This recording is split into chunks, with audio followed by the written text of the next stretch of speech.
Welcome on into the stream, ladies and gentlemen. Welcome to a brand new installment here for the CCT Series number 7. I'm Lucio, and I'm going to be giving you all the action for the first 2 opening series of this brand new tournament. So looking forward to it. Obviously, as you guys know at home, there has been a serious update in the last week as well. Wandering Waters is here.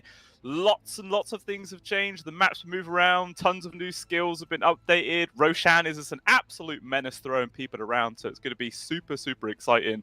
One thing I will say is I've not had a massive amount of time to completely study it. And as it is brand new, you guys are going to have to bear with me. All right, I could say some mistakes. There might be some slightly inaccurate information that I throw your way, but I will try my absolute best to keep track of all the absolute madness that is going to be coming our way. Good thing as well is that the teams should also be, trying to figure out this patch. There's a lot of things that have been mixed up, keeping it nice and fresh, so it's going to lead to some extremely exciting Dota 2, so I'm looking forward to it. Hopefully all you guys at home are as well. But obviously we have a brand new start to the tournament. All the teams coming on into this one with a fresh 0 points. Obviously, it is the exact same bracket and format that all the other CCTs have had so far. 2 groups of 5 teams. The top 3 teams of each group will be going forwards to the playoff stage, where there are 2 invited teams, and then the bottom 2 will be knocked out of the tournament before they even get a chance to compete for that nice, tasty prize pool. So we'll see which guys are going to be able to make their way through. Obviously, this is Group A: Zero Tenacity, Quantum, 4 Pirates, Rabbit. I think it's Robot, but it's Rabbit and Passion UA. And we'll have a look at Group B as well. As there's just lots of other teams as well. A few teams that I've not really seen before, some different organizations like this Rabbit Yagi. I have absolutely no idea what to expect from these guys. Don't even know any of the players on the squad, so that's going to be a little bit of a question mark for me to see how these guys are going to perform. Hopefully it's going to be something exciting. We will just have to wait and see.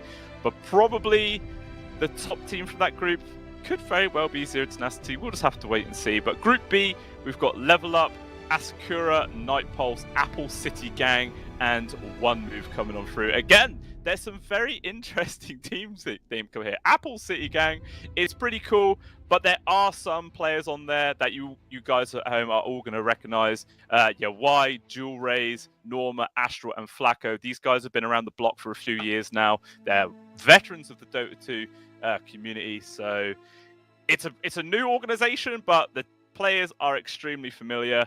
Same can kind of be said for Asakura.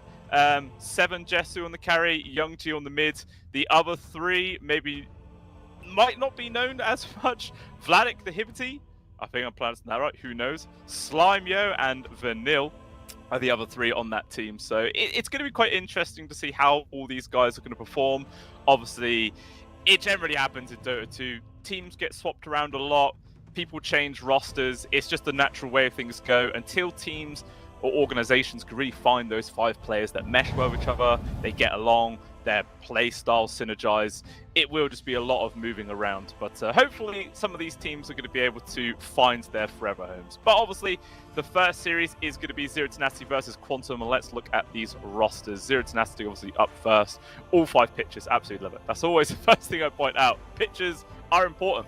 But Retsu, Stojkov, Nefrit, Pablo, as well as LeBron, Dota here for these 5 guys. Very, very good players, been around for quite a while. So I think as well, this is probably the team that I'm going to be favoring coming on into this series. Retsu's very solid on the position 1. Stovkov as well is a phenomenal mid player. He has super hot days, has kind of okay days, but he is the highest MMR player in this entire match so far. A fair advantage over his counterpart mid, so I'm expecting him to just kind of have a very strong probability of winning his lane in this entire series. We'll see if that is going to be the case or not. Obviously, Nefrit coming in as the position 3, paired up with Pablo, and then LeBron, Dota coming in for the position 5. LeBron obviously been around for a while, swapped quite a few teams, obviously was on bait with Dendi for a while. He's just moved around, but here he is on Zero Tenacity now. We'll see if this is going to be the new home for him. We'll just have to wait and see. But we'll have a look at the roster here of Quantum. Again, it's a relatively new organization, but again, players you would probably recognize. Lucas has been around for a while. No picture, disappointing. Revise. I always think I just say raise because, hey, the V's is an upside down A. It's easier to pronounce than revise. Even though I'm probably still pronouncing that wrong. Chat will tell me I'm saying it wrong. I don't care. Takazawa coming in for the position 3, Koiler as the 4, and then Fezzle as the 5 as well. Fezzle as well, very, very strong position 5. Actually, the second highest MMR on this entire team, just behind that of Lucas. The carry being the highest MMR for these guys. So they definitely can take this series, 100%. But I feel like just the players with their MMR status, they will be the team that I'm naturally going to be favouring here. We'll see if that is actually going to be the case or not. We will just have to wait and see. But I think there might be a slight delay to the start of this game, guys. Just some minor issues. But hey, it's the first day of a fresh CCT. No matter what tournament it is, never mind. There is not going to be a break. I was about to call it, but never mind. It gets changed around. But the game should hopefully be started back up. But no, never mind. We are going to jump back to the break. I'm like a yo-yo, guys. I'm just all over the place. But we shall be back very, very soon. Issues will be sorted, and then we can get this first game of the CCT Series number 7 underway. We'll be back very soon, guys.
Okay, welcome back in, ladies and gentlemen. We do apologise for the relatively long pause time there, but as you can see at the bottom of the screen, the draft is already done. Like, I didn't have to do anything for it. It's amazing. Both the teams have sorted it all out, and there it all is, ready to roll at the bottom there.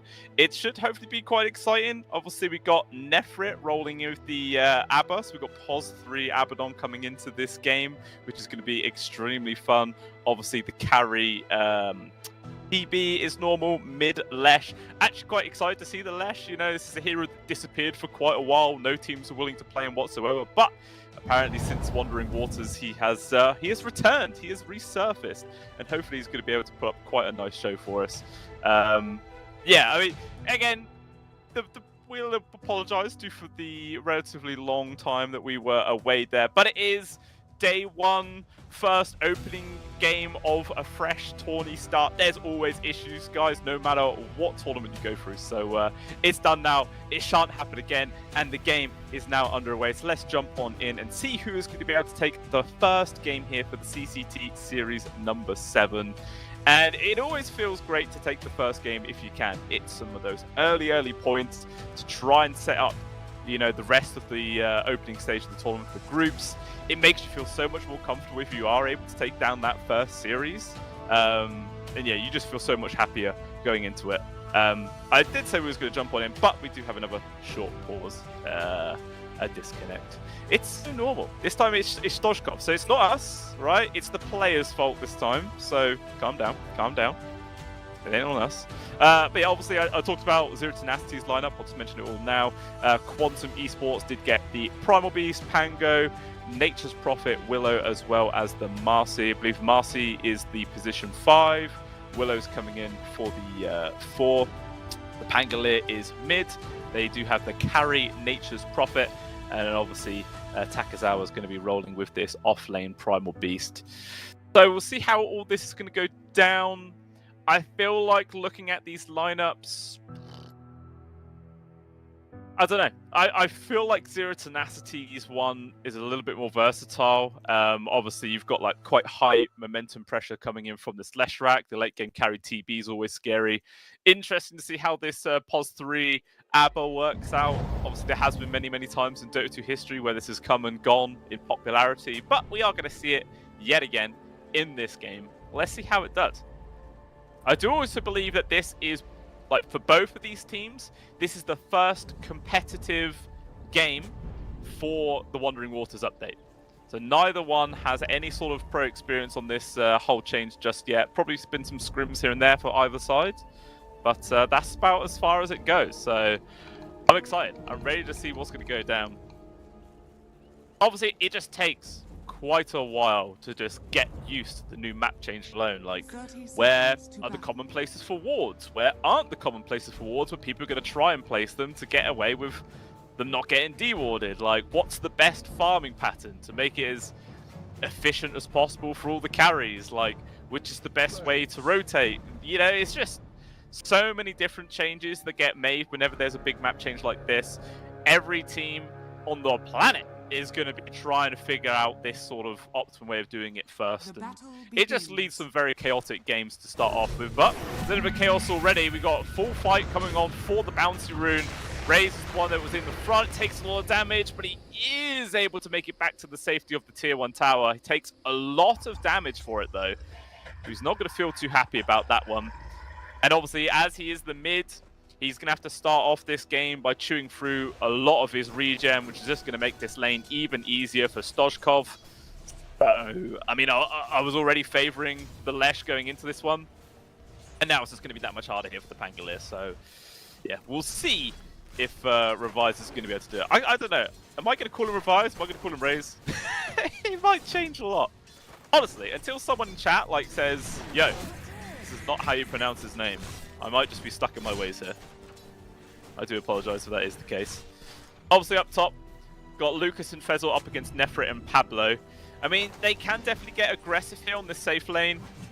Like Fezzle just pulling Pablo or someone out of place with Lucas hitting him from behind. But again, Pablo as well as Nefrit, they've got damage. They also have sustainability with like the Aphotic Shield and stuff. So it's not going to be easy to find any kills there whatsoever. But apparently, it is easy to find kills down to the bot lane. Kolla being the first one before Retsu picking it up on the TB without even having meta. Literally just reflection and the Crystal Nova spam from the CM is enough to find first blood against the Dark Willow Primal Beast. I don't really know how that's possible. I feel like it must have just been a misplay from Kolya. Like, out of position, just wasn't keeping track of his HP, I guess. Because, yeah, that is... I feel like that shouldn't really happen. Even up top, Fezzler taking a lot of damage here. Already forced to use his salve. Just finding it very, very difficult to try and deal with the harassment coming out from Pablo. I mean, it is always hard trying to trade up against a Mueta for sure. Now they're both at level 2. We'll see if that changes. Meanwhile in the mid. I'm going to go with Raze. It's just easy to pronounce. Raze. He's definitely suffering right now. 10-0 on the Pangolier CS. Meanwhile, Stoshkov on 12-3. Winning in harassment as well, so it's getting quite difficult for this Pangolier and actually just getting forced really far out. Ooh. Nature's Prophet was considering the TP there, did change his mind. I think it was just a threat, you know, just trying to make Stoshkov change his mind. It was very nicely done. Yeah, all 3 cores on the side of Zero Tenacity, top of the CS. Oh, the Pangolier and Nature's Prophet actually in a quick second. Actually, never mind. It completely disregard that. All the cores are in a very similar position. Only 5 separating the top and bottom in this regard. So it's a very even start to the game. It's just really the first blood bonus, which is mounting up to a larger lead here for Zero Tenacity. Up top. Pull back on towards Nefrit. Good harassment actually on towards this Abba. They see the fact that Pablo steps out for the 3-minute Lotus, and they're able to use that to good effect. Fantastic harassment onto the position 3. Going in for the old Nully first. We've completed one. Even gets the Lotus passed over to him there by Pablo. That's support life right there.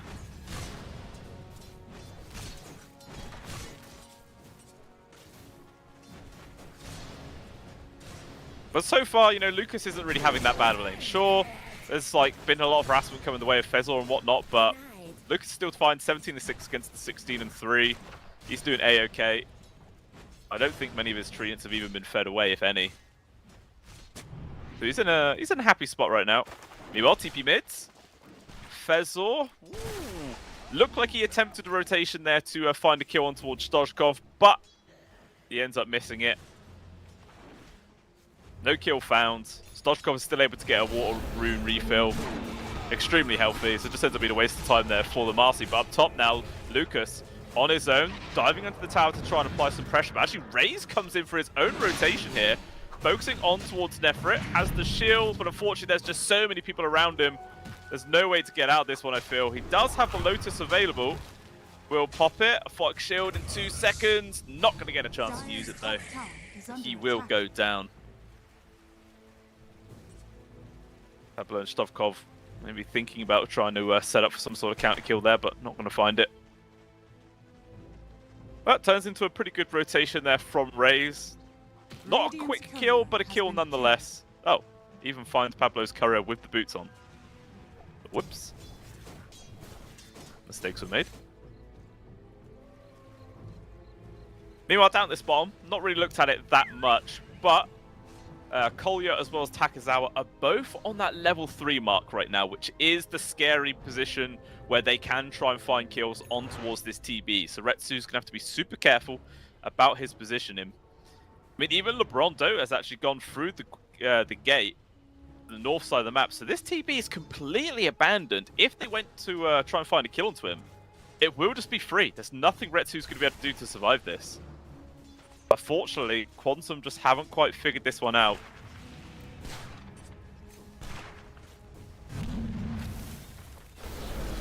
Up top, making a dive underneath the tower here. Nice jump out there with Fezor, brings Lucas to safety, avoids the silences as well. And actually, they're going to think about stacking around here. His rotations coming from the other supports. Pablo actually being the first casualty. It is a trade-off of supports, but it looks like LeBron is not going to be able to get himself out of this one. So it's a very aggressive, risky dive there from Zero Tenacity into the tier 1, and it does not pan out at all. They lose 2, giving away some free kills towards the enemy carry. Lucas is very happy about that outcome. Very happy indeed.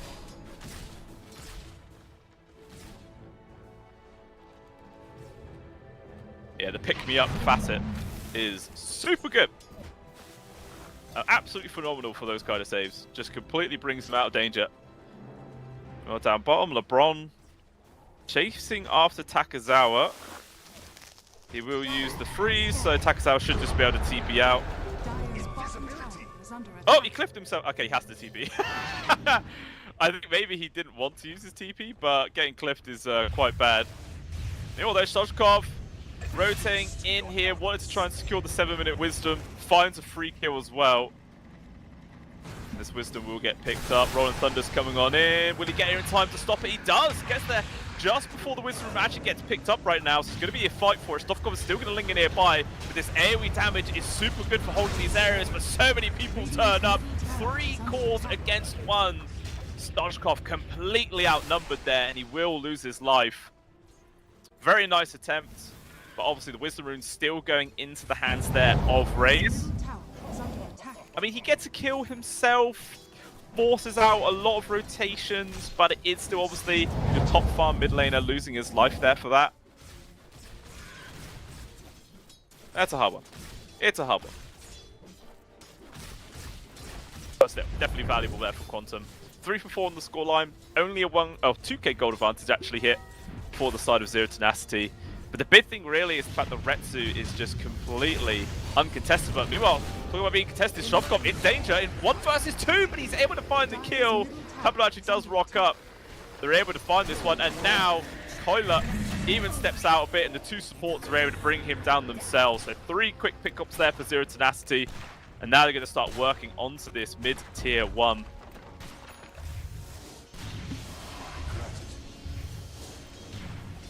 Obviously, the Diabolic Edict will not affect the buildings, but with a full creep wave and 3 heroes, regardless with the right clicks, this tier 1 is going to go down. Fantastic pressure applied there from Zero Tenacity. Maybe we might see Kolya get a nice little deny.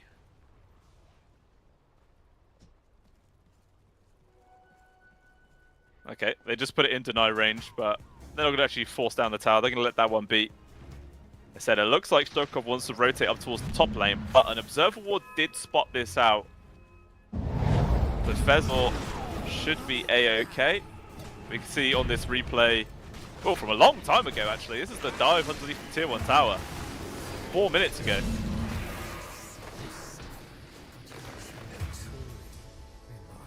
But yeah, very aggressive dive, which obviously does not pan out. But meanwhile, in the current play, they were able to find a free kill on towards Fezor, still actually lingering nearby, despite the fact that he did see Stoikov come his way. Bullets are saying it's pronounced Stoikov, not Stoichkov. Alright, thank you very much, sir. I will keep that in mind. Stoikov it is. Meanwhile, down to the bot lane, Retsu has been caught. Oh, nice silence! Cancels out the pulverize, but unfortunately still too much damage, and the TB cannot survive, and now Stoikov himself will fall. 3 kills, this time going the way of Quantum. Getting the big kill on towards Stoikov as well. It's a 4-kill streak there for Raze. A huge amount of money for the Pangolier. This game is just flip-flopping around. The net worth advantage has still been in the hands of Zero Tenacity like this entire game, but definite signs of life from Quantum. They fight back continuously. Even taking out the bottom tier 1 is huge, and a quick kill on towards Lucas, barely getting that kill before the TP did complete. Super close. Zero Tenacity with Retsu in the jungle. Koila as well as Fezor found him. They're jumping onto him underneath this creep camp. He's running off towards the side. Does have the sun and he gets it off. And Koila has to drop the terrorize, trying to TP out. That's just not going to work, buddy. You will die. That is a kill found. The range creep! It finds Fezor hiding in the trees. Pablo's going to try and chase him down, but you can see Retsu is not interested. He wants to hit creeps. Doesn't care about chasing a level 4 position 5. It's just not worth it. But it looks like LeBron will come on him. Get the old little geckos involved. Does the Boglet get the kill? No, he doesn't. Bad. But Fezor, he knew he was going to die. He was just trying to waste time as best as he possibly could.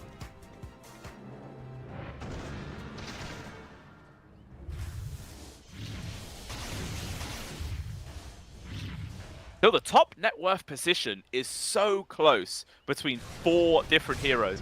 Only 150 gold separating position 1 and position 4 right now. Like, it's only really Lucas on the Quantum side that's contesting those spots. The other 2 cores are about a whole grand behind their counterpart 4 heroes. It is just quite crazy to see how equally everybody is here. Nefret on this POS 3 Abba, actually going in for the first main item of a Blink Dagger, completely skipping his ultimate as well, so borrow time not available. Oh, jump forward from Fezor, they got the grab on towards Pablo. Silence actually cancels out the charge there from Takizawa, and the Aphotic Shield keeps Pablo nice and healthy. So attempt completely thwarted there by Zero Tenacity. It does obviously force them to rotate every single hero into this mid, so a little bit of wasted time there really for Retsu. And it doesn't really look like they can force down any counter objective for this one.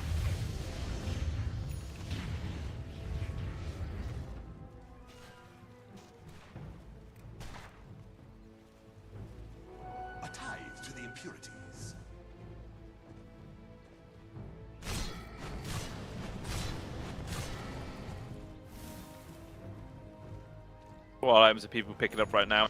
Stoikov obviously has the Kaya, pretty standard first item for a Lesh going into the Bloodstone. Nefrit has that blink attack and now completed. Retsu with the Manta style, about 1100 gold away. Meanwhile, on the side of Quantum, Takazawa has just picked up a Blade Mail himself, so gonna feel much more comfortable getting in the front lines against that Lesh. Just a horrible item to come up against as a Lesh Rack, just takes so much damage. The Nature's Prophet of Lucas with a Maelstrom picked up, and only about 500 gold away from having completed Mjolnir as well. Going to be a very nice pickup indeed. And Raze on this Pangolier has a Diffusal Blade online, going in towards that Blink Dagger next, but still about 1800 gold away, so not going to see that anytime soon. But could very well see a team fight come out. There has been some key items picked up from both sides.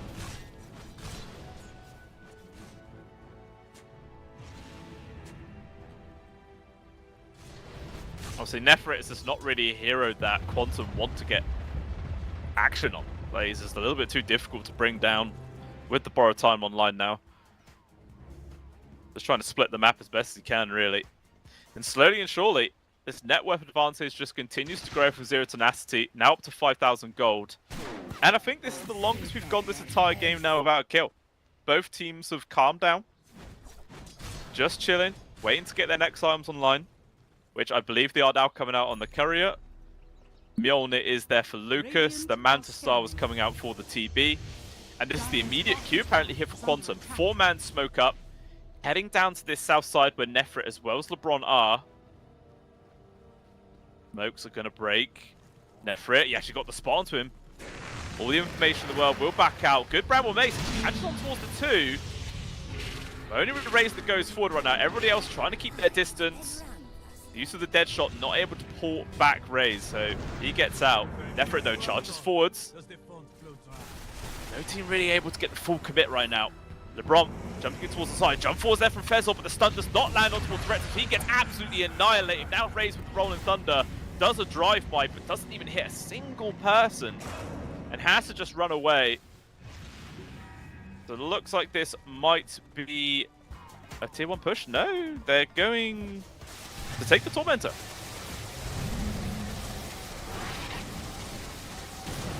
Let's see who's able to pick up this one, and it is going to be LeBronzo who gets the shard. Crystal Cyclone, not actually that bad this game in all honesty. Mid, the control on towards Raze, the silence, the stuns, the damage, it's enough. And Stoikov gets the kill himself. Look how quickly this net worth has just shot up. It was 5,000 gold literally like a bit ago. Now it's up to 9k. Huge chunk of money and resources into the Zero Tenacity's hands. And now this game for Quantum is looking extremely scary right now. Obviously, I was saying before this game even began, I was favoring Zero Tenacity. Has been a lot of fight from Quantum for sure. But it's just been so hard. And just look. Oh yeah, okay. Camera wasn't watching. But in the mid, they just completely changed their stuns perfectly onto Fezol. Not a single spell was overlapped that entire time. Like, just their communication is phenomenal when they're looking for these fights and kills. Really good stuff. Looks like even the Dire Ancient stack has been stolen away. I think it was a triple. That's going to feel really rough. Meanwhile, Retsu's has been happily AFK farming on the left side of the map, but there's just nobody around to contest him. Just free money. Going in for the Skadi next. Dire's middle tower is under attack. Meanwhile, Stoikov has this Bloodstone line very soon, but here comes the counterplay from Quantum. Roll forward, stun control on towards this Lesh Wrap. The heals and control coming in from Nefrit. They're trying to keep it alive, but it's not enough. It's a trade at the end of the day, and Quantum are going to be happy with that one. Looks like they might be trying to find more though. Quick damage forward, Cyclone forwards there. They get the control on towards Fezol. Does he die? Super low. But he is able to get out of there. Reflection doesn't land onto him, so the Marcy might live, but Koiler may not be so fortunate. Has to go for the Shadow Realm, trying to run. Retsu in the meta, there's just no escape from this. He will die. Ends up being a 2-for-1 exchange there, favoring Zero Tenacity. But of course, they lose their mids. It's a lot of money once again in the hands of Raze. Yeah, welcome to this tier 2, but they're all TPing in. They want to defend this one. Charge forward in from Takezawa, trampling on towards LeBron. There is going to be the pulverize, locking him down, quick damage. They found the kill. CM is dead. Pablo as well was super low. Fezor runs into him, but just gets right-clicked down there from Retsu. Read his feed. Can't blame him though. You know, Pablo was so damn low. He got baited in. And it's just a trade of supports there. Retsu not even taking the amplified damage. We'll actually save it for Stoikov, who now does have that Bloodstone online. With an amplified damage, he's going to be extremely scary in this next team fight. Really, really scary. Nefrit as well, just completing a Orchid Malevolence. So he's got that silence that obviously used to control up the Pangolier before he gets the roll off. Cancel Nature's TP, cancel Pulverize. Obviously, just be able to find free kills on towards Koila like he did at the bot lane. You all know, looks like mass TPs. Quantum Esports are going to try and get some revenge right now. But the Rolling Thunder from Raze, it's such an awkward spot. He doesn't find anything, and Lucas just gets killed by the ghosts. Now here comes Takezawa, gets in the back lines. Pablo will die, but Stoikov as well as Nefrit are trying to bring down this Pangolier. He's just not dying, and Stoikov is actually the one to drop instead. And now Nefrit on his own, quick burst damage, and he does go down. So actually ends up being a very successful fight there for Quantum. Sure, they do lose their carry and the support, but they take down 3. They get the favorable net worth difference there. About 2,000 gold into their favor, 1,500 experience as well. They're happy about it.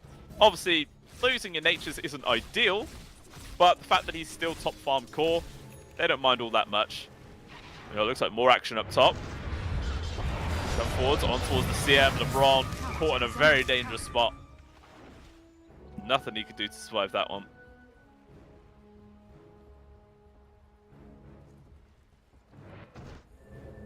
Oh yeah, I've got to keep track now of neutral items and their upgrades, right? Oh my god, there's just so much to follow now. This is now impossible. Koila, he's just dead. You know, this update, it's cool. It's changed a lot, but I think it's made solo casting so damn hard. Oh my lord. I mean, I'll just try and find any sort of important ones. What is there? Done Roche actually, never mind. Whilst I'm looking at neutral items, trying to find anything key changes. Let's going to roll into this one here for Zero Tenacity. No response from Quantum. No idea it's even going on. This will be an Aegis, probably in the hands of Stoikov. He does pick it up. Now 5 minutes, let's see what they do with this one. Oh, Rolling Thunder from Raze. They get the stun on towards the TB, cancels out the teleport right now. They're going to try and focus him down. Manstar is trying to make some space. The end of the stun to control. He can't use anything. He is just killed. Easy peasy lemon squeezy. LeBron also falling to Quantum Esports. Sure, they do let an Aegis go into the hands of Lesh, but they force a heavy cost there for Zero Tenacity, killing the enemy carry. Absolutely huge. Radiant's middle tower is under attack. That's going to focus out this mid tier 1. Now this mana draft is pretty damn good. Radiant's middle tower has fallen. So much free mana there for Takezawa. Even upgrades it to Mystical, +2 mana regen, and +10 magic resist. Magic resist against the Leshrac is just super damn good. That's pretty busted, not gonna lie. Lucas with the Brigand's Blade, with Vampiric upgrades, so he gets free lifesteal on top of everything else. Very nice. Man, there's just so many upgrades. It's like even Koila, also with the mana draft, but his upgrade is Keen Eyes, which is basically like a Eye of Vizier, what the hell it was called, neutral item. Bonus cast range, but less max mana. God damn, it's gonna take so long before you completely learn everything. Damn you, Ice Frog. Made my life so hard. Thank you.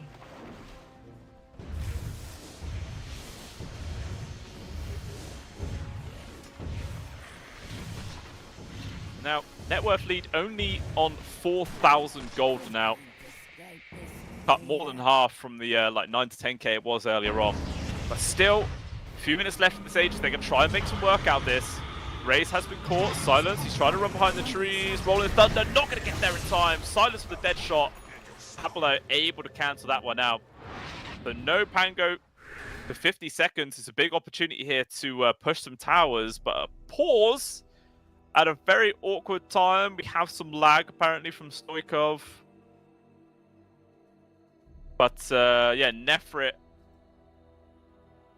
basically nearly getting a solo kill on towards Takezawa here. Like, he has Blink still available, he has Orchid still available. But I kind of feel like Takezawa is going to die unless he decides to use his BKB, which obviously will be the 8-second duration. But because of the Aphotic Shield, his Blink is just not going to get put on cooldown. Like, it's pretty good. Pretty damn good.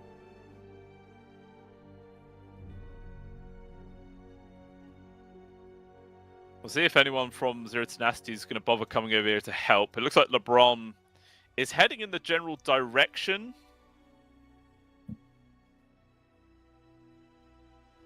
But he's not going to get there anytime soon. At the same time, Lucas is also heading on over. Actually, he has teleport if he wants to use it. I think he might be. So Nefrit could be in some danger here. Obviously, Borrow Time has already been used. But I mean, if they bring down more heroes to kill this Abba, it means they will probably be sacrificing this tier 2 up top. Like, Retsu's about to hit it with meta still just freshly used. That's going to be a lot of damage. Obviously, Stoikov with the Diabolic Edict with the wrong facet, so he can't actually help kill it. But the tier 2 will probably die either way. Just Fezor can help defend, but I don't think he's going to bother.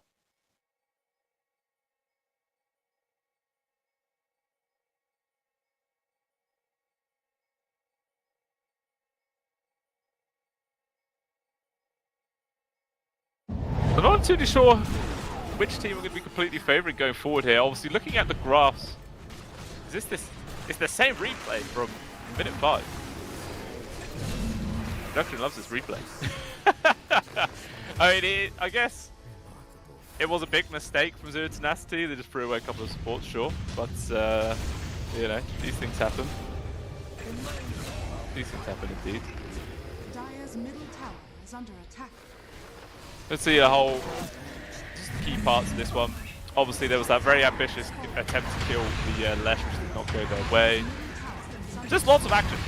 Yeah, the first like 12-15 minutes was just constant kills and constant fights going on, which is just absolutely maddening.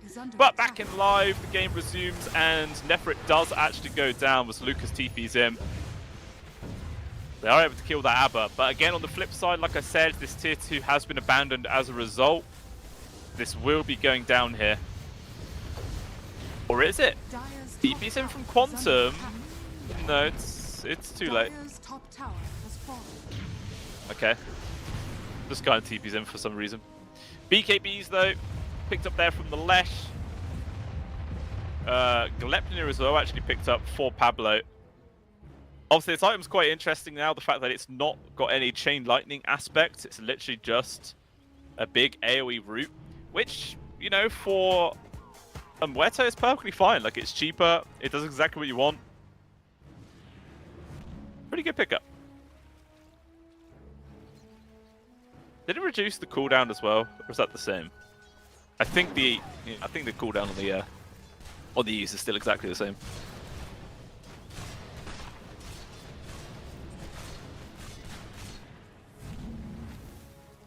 This Nature's Prophet man really finding some solid farm throughout this game.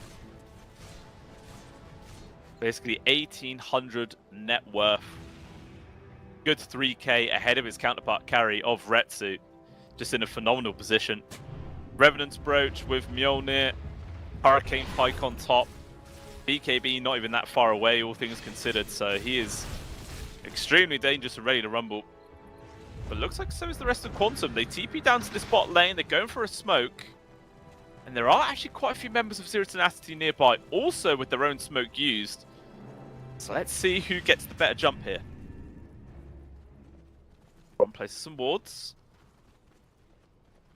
Smokes, though, just not getting broken. I think they saw Raze there with the wards, just about catching him. But obviously the rest of Quantum completely skirting around here on the side, unseen.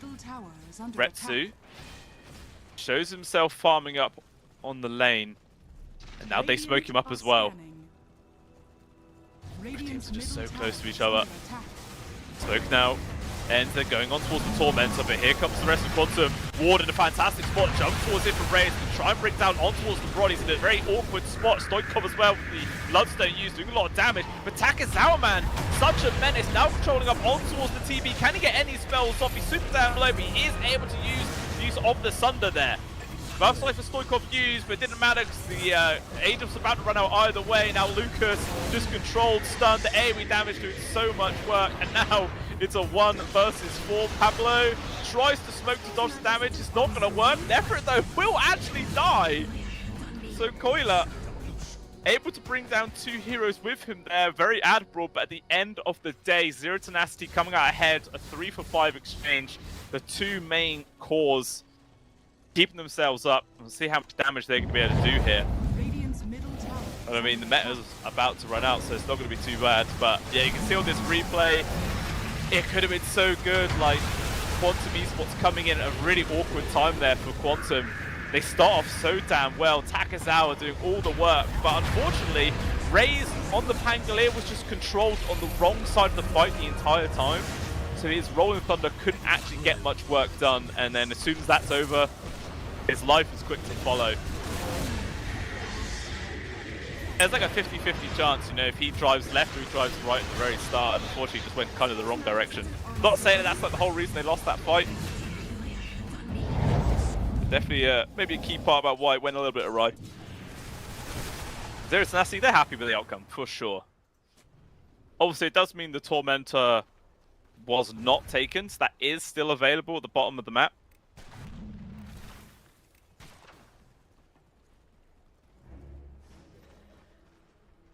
We will see if either side head on down there to go for it.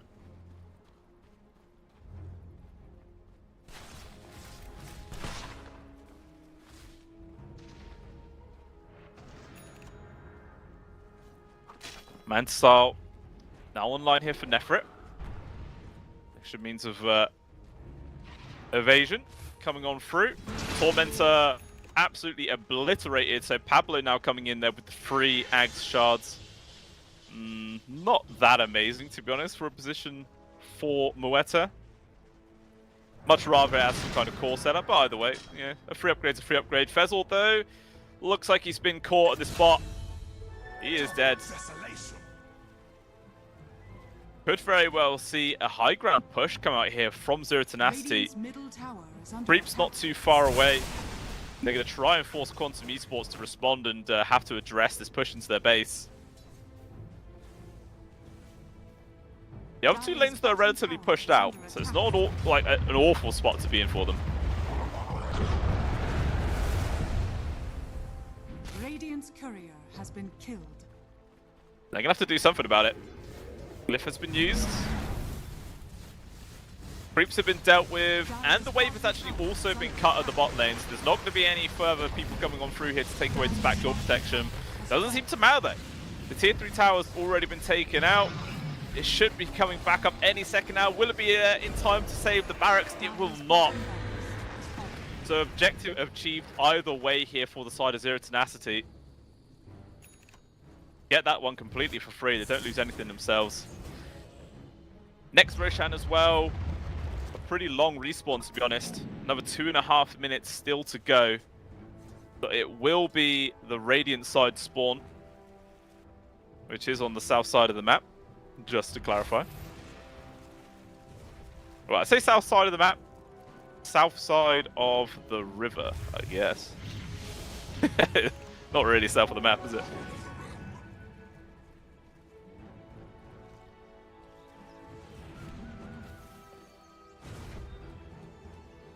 Still, the one main saving grace here for Quantum is just how farmed Lucas is right now on this Nature's.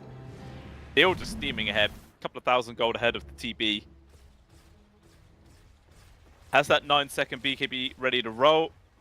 Looks like he's building into a Butterfly, I believe, next, which will be a massive help versus this Terrorblade. Obviously not doing too much versus just all the AoE damage of the Lesh, though.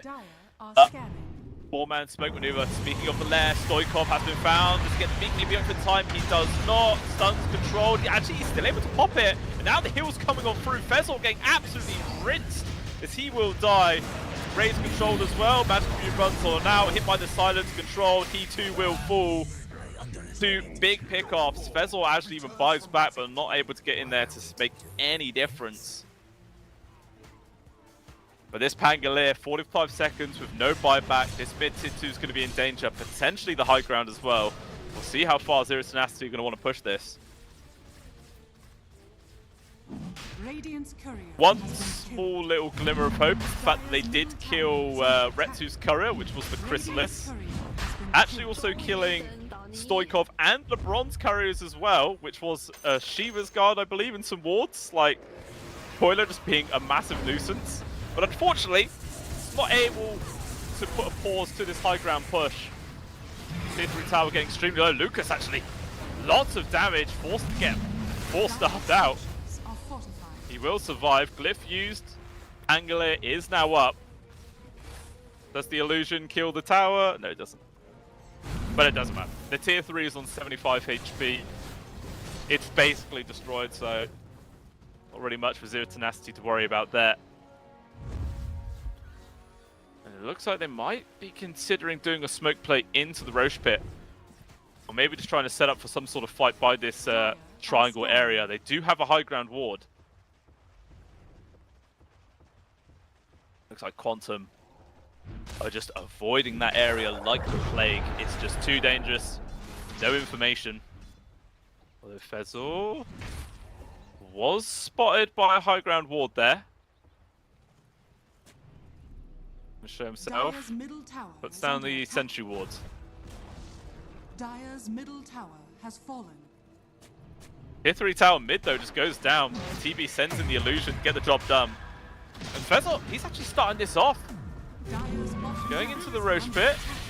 Jump in from Nefrit, silence as well, on towards the Marty, taking a lot of damage, but nobody else is there really to force the fight out. Trying to get on top towards Retsu. Silence though is making this very awkward. Now there's going to be the Pulverize, locking down the TB. Would they better get the kill? No Sunder. So he will fall. He's Stoikov as well, taking a lot of damage. Actually a buyback for the TP, but two huge pickoffs here for Quantum. Going to be able to get the kill on towards the Maiden as well. There is Retsu here for the second life. Doesn't have the use of the meta, but doesn't need it. Right clicks alone are enough to bring down Lucas, who will also buy back. Both teams throwing everything in the kitchen sink into this engagement. Pablo will die up towards the north side. Now Mera's online here for Retsu, who's going to try and stand his ground, deal some damage. Takazawa forced to just run away in the complete opposite direction. Nefrit doing a 1v1 against Lucas here with the help of Pablo, and he will die. That's a dieback for the Nature's Prophet, and now Raze in a very dangerous position with the roll-up, trying to make some space, but it's not going to be enough. He will die as well. Now Coiler, can he get a counter kill on towards Nefrit? No, he cannot. It's 4 kills for 2. Well, probably more, because there were... Okay, there was 4 buybacks on Zero Tenacity, and then 1 buyback on Quantum Esports. So, despite the outcome of how many people are dead, it's actually 3,000 gold exchange advantage for Quantum with the experience advantage as well. But I don't know. I don't think it was worth it. Absolute mad fight, as you see in the replay here. Just so back and forth, but all the buybacks are super crucial. In live play as well, ladies and gentlemen, Zero Tenacity have just completely annihilated the base of Quantum Esports. Bottom and mid set of barracks have gone. They're working on towards Megas. I think we should jump to live here because lots of buybacks being done. This is quite important. Live, please, cameraman, we need to jump to live. That past fight means nothing right now. I'm trying to give you radio tones, but it doesn't matter. They're standing their ground now. Retsu's in an awkward spot, but there is going to be the Sunder keeping him alive. Takazawa's super low. Retsu as well is in a dangerous spot, but the reflection actually manages to kill Fezor. Takazawa there With the onslaught charge away, he'll be fine. But it's still a 3 versus 5. The barracks are exposed.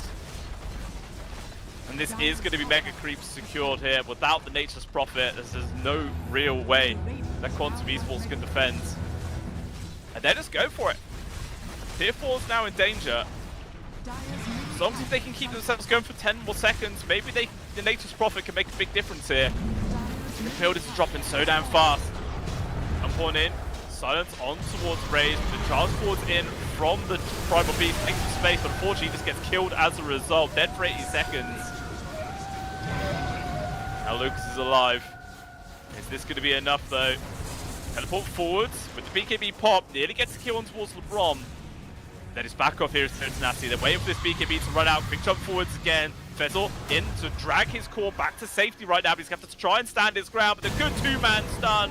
They both lose their lives. And that, ladies and gentlemen, will probably be the game as the throne goes down. And Zero Tenacity are the team that come out ahead and take game number 1 here for the first series of CCT Series number 7.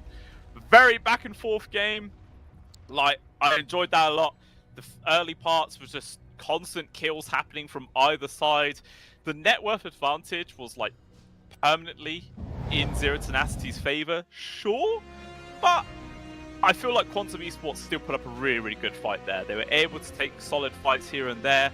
Lucas on this Nature's Prophet was finding insane amounts of farm. He was doing everything he possibly could, but there was just so much AoE control and sustain coming out from Zero Tenacity that it was just so hard to actually find all the kills they needed. But yeah, just that fight by Roche, Zero Tenacity threw everything into it, 4 buybacks just to make sure they won it, and the dieback obviously on towards the Nature's Prophet was the real nail in the coffin there for Quantum Esports, and that is just what really ended the game for them. But just, yeah, a very fantastic way to start off this brand new, fresh tournament. I'm excited. I love it. Obviously, as well, this is my first cast for Wandering Waters. This is probably both of these teams' first competitive game for Wandering Waters as well. So lots of firsts here, guys. It's interesting. Obviously, trying to keep pace with all the changes. I don't know if I'm going to be able to keep track of all the neutral items and what upgrades everybody goes for, because there are just so many changes, man. It's so much to keep track of. I might have to just rely on a co-caster eventually down the line, but you know, I'll continue to do my best. But hey, that is just game number 1, guys. We do have the second one coming up for you in about a 10-minute break time. We will see if Quantum Esports are going to be able to push it to a third, or we will see the first 2-0 for Zero Tenacity. We'll just have to wait and find out. We'll be back very soon.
Welcome back on in, ladies and gentlemen. Game number 2 between Zero Tenacity and Quantum is now here, and this time around, you guys get to witness the draft. Ha ha ha! See? We have issues, we sort them out. That is progress, guys. That's what we do here. But yeah, we'll see what sort of changes Quantum Esports are going to make. Actually, is it even Quantum Esports, or is it just Quantum? That's probably good information to know. Quantum Esports makes sense, but it's just Quantum with that. I'll say just Quantum. But yeah, we'll see what sort of changes they are going to be able to make for this game. Obviously, I was saying in the last one, they were still able to put up a good fight. Lots of engagements were relatively even coming out ahead on quite a lot. But unfortunately, it was just like the sheer momentum and power that Zero Tenacity were able to throw their way just really overwhelmed them in the end, which is why Z10 got the victory. So, you know, I can't really say it was like a drafting error by any means. So, you know, it's just a matter of brush it off, go into this second game with clear minds. Don't really think your draft was terrible by any means. Just play another game, see how it goes. This time around, they have actually adjusted the bans slightly. They take away both the Abaddon as well as the Mueta. So Nefret as well as Pablo are going to be forced onto 2 different heroes guaranteed for this game. But they're just going to go straight back in for this Marcy here on Fezor. They feel like it was not a problem, which I'll really say it was. You know, did fantastic in many situations. The whole, I can't remember what the facet's called, the pull away, jump with. I can't remember what the hell it's called. But it saved people in several situations. Just really, really good job. Jakiro they picked up here from Zero Tenacity. Now, I've seen a few like meme builds coming out from Jakiro now in this current meta, like people playing some odd core / carry Jakiro, but I feel like it's just memes, right? It's just pub game memes. Shouldn't really be happening in a pro setting, but I don't know. It is Zero Tenacity. They're a game ahead. Maybe the overconfidence might make them try something wacky like that. We'll just have to wait and see what ends up coming our way. Quantum, though, do also take out the PA as well as the Night Stalker. Zero Tenacity. They're going to focus on towards any heroes they saw in that last game. Lucas on the Nature's Prophet did actually do quite a lot of solid work. Like, he was doing a lot of damage. He was top farm core for like the entire game, even up against a TB with an Iron Talon. Like, that's pretty good. That's pretty damn good. So I wouldn't mind all too much if they did drop the respect ban towards him there. But we'll see. Maybe they go down a completely different route. I mean, going off of Quantum's like previous games, I mean, it was a while ago, mind you, since these guys have played a full like series in a while. But they did used to play quite a lot of Templar Assassin. And they actually had like a 65% win rate on it, which, you know, out of a lot of games, that's actually pretty good, all things considered. So I wouldn't really be too surprised if they just went in for it. I can't even remember how TA was changed, in all honesty, in the last patch in Wandering Waters. Was she really changed at all? Probably. Every hero was changed, so we'll just wait and see, guys. We learn by doing, by experience. It's the best way to do it. But obviously, the Clockwork picked up for Zero Tenacity is interesting because more often than not, Jakiro and Clockwork, or at least traditionally, always used to be position 5. So that means either one of these is going to be a greedy pos 4, or could be seeing that core Jakiro. Who knows? We'll just wait and see. Beastmaster and Zeus both being picked up here for Quantum. We'll see where these guys end up. Obviously, Beastmaster very likely to be the position 3. Could very well be the return to position 4 Zeus. I always just loved playing it. It was great fun. I mean, what's more fun than playing a support that actually just does ridiculous amounts of damage and you find kills? It's good. It's enjoyable. So we'll see if that will be the route they go down. Obviously, Zero Tenacity with the response of an Enigma to start it off. So, not looking like a position 3 Jakiro. Could still maybe see that carry Jakiro, though. I don't know. I'm just memeing, guys. I don't see it being very likely at all. I like to see it because it'd be fun, but yeah, it seems a little bit too crazy. Yeah, there's going to be the TB, so that's what Zero Tenacity going to go down. So probably going to be the position 5 Jakiro, right? And then Clockwork's going to be the 4 with the Enigma. They actually work quite well. Just the Cogs and Battery Assault allow the Eidolons to just do ridiculous amounts of damage, just keeping people trapped in. And it can be very, very frustrating to lane versus. So that's looking like the lane setups, in my opinion. Leaving Stoikov with the final pick as well, with the overall last pick of the draft, so it's going to be a huge advantage for him there. We'll see what Quantum are going to pick up themselves. Obviously, they already know the carry matchups. They could just pick up that one now. Last time around, obviously, it was the Nature's Prophet that they had, and I think... Obviously, we missed a lot of the draft, but I think the Nature's Prophet was picked into the TB. I could be mistaken there, I'm not too sure. But Naga Siren's actually going to be their pick. Right? With like the Deluge and stuff, it's good AoE damage versus TB. You can definitely stand your ground. You've got the Song of the Siren to any kind of like counter initiations against the Black Hole or anyone's called awkward spots, so I like that.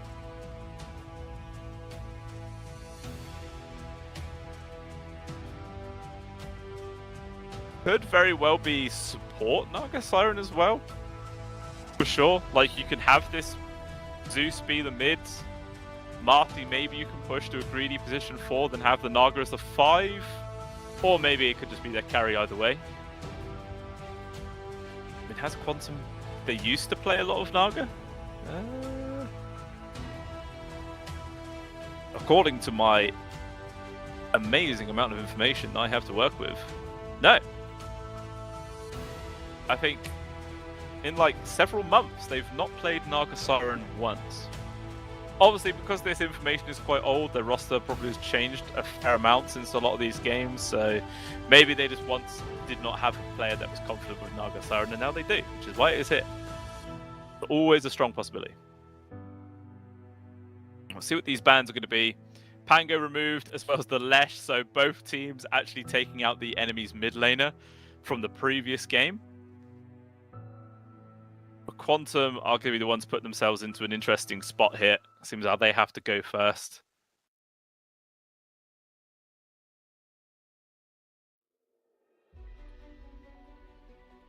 People like Sniper for the side of Zid Tenacity, probably not going to be coming out. Obviously, like a Naga Siren song just gets everybody on top of the Sniper, and then there's a Roar, Nimbus, all this stuff on top, and Sniper is just dead. There may have to be some kind of elusive, semi-tanky hero coming in from this mid. Might not be too sad to see a Void Spirit, perhaps. Storm Spirit could be semi-greedy, but I feel like a Void could definitely be the way to go. Quantum are the ones who actually go for the Storm, which 100% makes sense. Like, what really is the stun control here from Zero Tenacity? Like, they have the Malefice, but it's a relatively short cast range. It's not super strong. Hook shot as well as Ice Path, you know, quite easy to avoid. But Stoikov actually going in for the puck is fantastic versus the Storm. You've got the silence control, you've got the Dream Coil control as well. It's going to be very, very frustrating to play versus. So may very well force Raze to go for an early-ish BKB to deal with that. But the only problem with the BKB is that hook shot still pierces it, Black Hole still pierces it, so it's not really that good. Obviously, late game as well, Dream Coil still stuns through BKB, which just makes it even more frustrating. It doesn't feel good, but you may very well be forced to pick it up early on regardless. Or maybe you could just go for the greedier route of the Yules. But then again, if you have a Yules, then you set up for Ice Path, you set up for Hogs, Hook Shot. It's an awkward one. It is an awkward one. So we'll see how Raze is going to be able to itemize here for this game. But it is going to be Lucas on the Naga Siren, just to point that one out. So it is carry Naga up against carry TB. Takazawa with the Pos 3 Beastmaster. Fezor is actually playing the Zeus this game. So it's a position 5 Zeus and a 4 Marcy. That is quite interesting to see. I'm not entirely sure why they've put it this way around, but who knows? Maybe they've got something cooking up here in the kitchen that they're going to bring out for us. I think the nice thing about Zeus is items are nice, but even just with levels, you're still able to do a lot of damage and work, so it's not too bad. Just trying to really think about how it combos in the lane with a Naga Siren. I mean, with like the Deluge and the Lightning Strike, it's all decent burst damage, I suppose. And you're going to be laning up against Enigma as well as Clockwork. Actually, if Fezor just goes for like mass points into Chain Lightning, and then you've also got the Deluge, it's good AoE damage for the Eidolons, so maybe that's their thinking there. Just basically strip them from the lane every time, free money, free farm. Yeah, I could potentially see that being the cause there. But looking at lineup to lineup, I think yet again I'm going to be going into the favor here of Zero Tenacity. Who knows if I'm going to be right, but ladies and gentlemen, the game is now underway. Let's jump on in and see if anything special goes down in these early little parts. Both teams obviously with the very standard smoke used. Could see them all run into each other for a free fight. Stoikov able to get down his ward nice and early. Lucas using the illusions. So he does show that they were smoked up, but never mind, everybody shows they're smoked. It's no issue.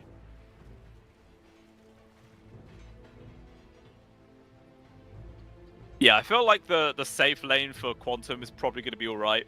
They're not going to be threatened. Zero Tenacity safe lane can be quite dangerous, like the Beastmaster Marcy combo. Beast Marcy? That could be the way to say it. That could be kind of dangerous. Like, you got the boar hitting into you, you got a jump forward, stun, you have the dispose as well to throw people back. You definitely see some aggression coming their way. Like, the Jakiro is very susceptible to going down to this one. Even the, you know, the TB if he's caught out in an awkward position or not. The bounty spawning. And it looks like it's going to be advantage here going the way of Zero Tenacity.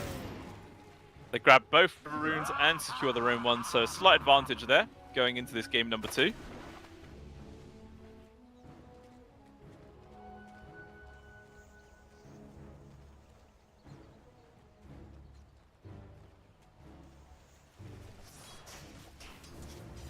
One big thing to note is obviously Raze in the previous game, he got beaten to a pulp. He was on like a quarter of his HP before the lane even began, which just really enabled Stoikov to just continuously bullying him and make his lane a real misery. But this time round should be much better, or at least at the start.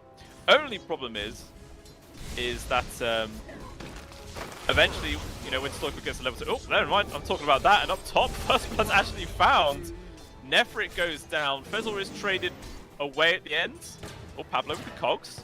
Trapping Lucas level 2 here with the battery assault. Damage coming in with the Eidolons, but can't really dive underneath the tower. But all things considered, that's a good trade there for Quantum. They get the first blood bonus on towards Nefrit. Sure, Nefrit does actually get the kill credit after that, so we get to money, but more money and experience going into the hands of Quantum, so they're going to be very happy with this one. And yeah, here's what I was saying. It's just the constant chain lightning spam on towards the Eidolons, which is very frustrating to deal with.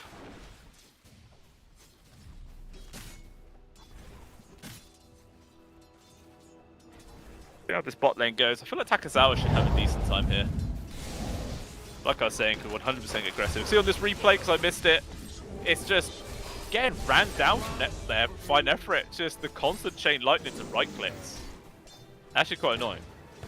I mean, one thing to consider is that Zeus actually has pretty strong right clicks. Like, he has the highest right click in this entire lane. 63. Second place is the Naga and Enigma type of 57. Like, he does hurt. He really does.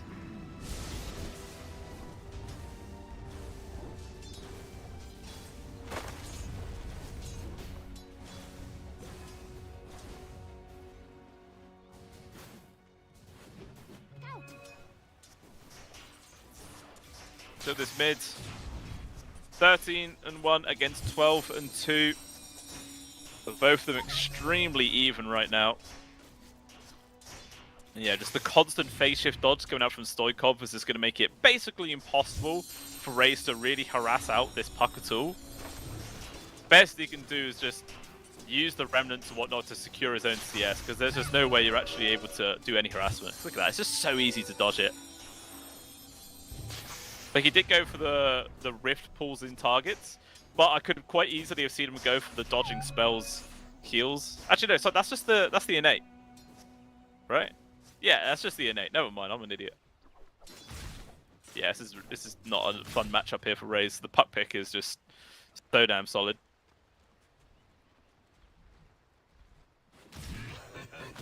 So Pablo up top. Lucas actually dived underneath the tier 1 tower. Fezor was pulling the creeps, so Carry gets completely separated. Pablo nearly gets counter killed there. Super close to bringing him down, but Fezor, if he was level 3, would have had that kill for sure.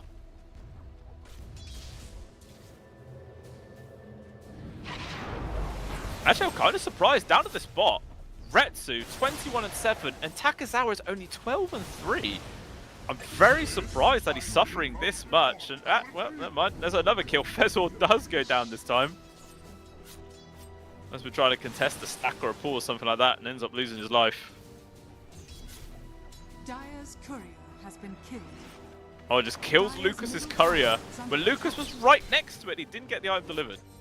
That's a misclick and a half. Very costly. Down bottom though, look, Ritsu is brought down this time round. And that's that level 3 mark being used there from Quantum is extremely strong. I don't think LeBron was really in a position to help out.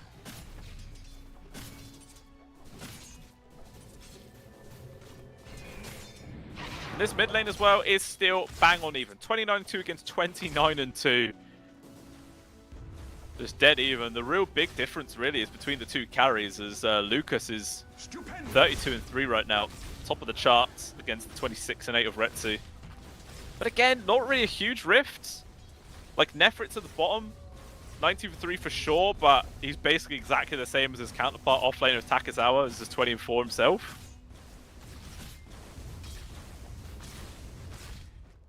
I mean, kills are very even, net worth is very even. This is the kind of start we like. Most games lead to very entertaining games.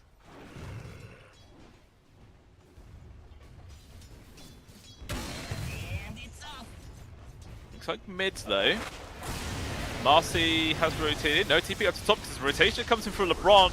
Going to dive past this tower. There's going to be the rebound, but unfortunately there's just too much damage coming their way. Lucas will still die. Coiler probably going to get out of this one. TP coming in from the storm. They actually dispose Pablo back underneath the tower attack range, and Pablo is just dead.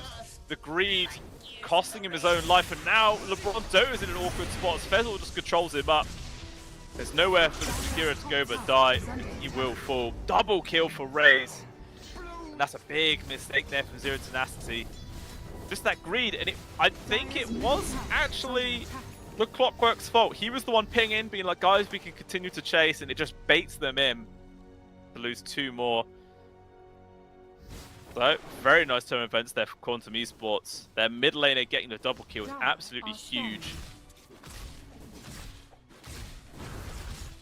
Oh. So Dreamcore used mids.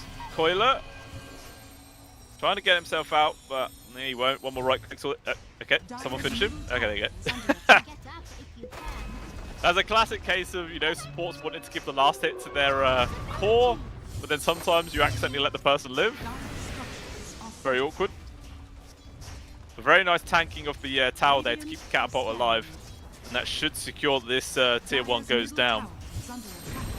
7-minute wisdom runes though are spawning. Fezor trying to steal away the Radiant one.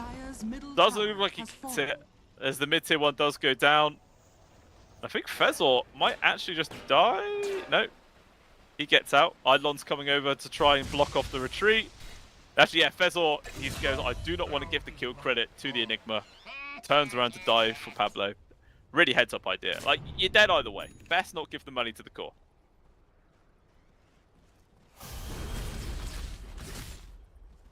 It is just a trade of wisdoms at the end of the day.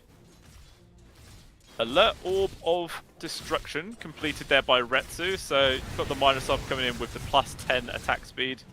Pretty good there for a TB. Meanwhile, speaking of where the TB is, the Bronze in danger. 3 heroes on this case. Raw just used, it was just picked up there from Takazawa. Finds the free kill as a result. Mid though, damage on towards Raze. They bring him down. Pablo getting the kill credit there, but the quick burst is enough to find it. Fezol's denying the regen. Quite annoying there for Stoikov, but he'll take it. Dire's top tower is under attack.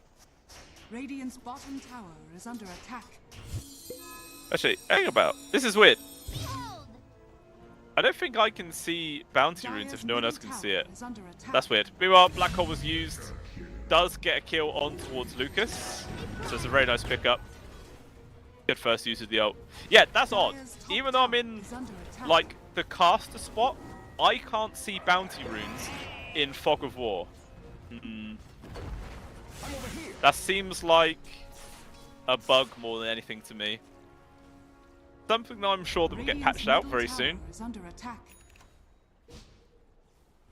Because there's literally no reason for us not to be able to see the bounty runes, you know? That's just odd.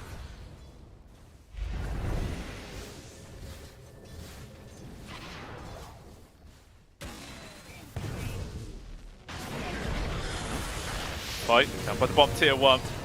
It's going to be the catch out towards Coiler. Tries to get the rebound, but the cogs just kind of deny it.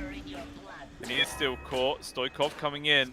Does have the stick charges if he wants to use the Dream Coil, but he actually decided not to. Because it was nighttime, didn't actually have the vision that they were there, I believe. Obviously, that would have been a huge advantage to get 2 kills. But this is kind of becoming a very similar outcome to this first game now. Zero Tenacity, about 3 to 4k gold advantage at 10 minutes in. Kill advantage is there as well. All 3 cores top of the net worth. This time round, though, the carry of Lucas is not at the top. He's actually at the bottom of all the cores. Not a great spot to be in. Contest the bottom rune. But spawns to the top anyway, and it looks like Stoikov's going to be able to get this one. Meanwhile, zip forwards here from Raze. Wants to try and bring down Pablo if he can. Ice Path from afar. Probably will be able to get the kill eventually, but Raze in an awkward spot. Dream Coil doesn't actually land on towards the Storm Spirit though, so he will survive. Dispose actually throws the TB into the waiting arms of Roshan.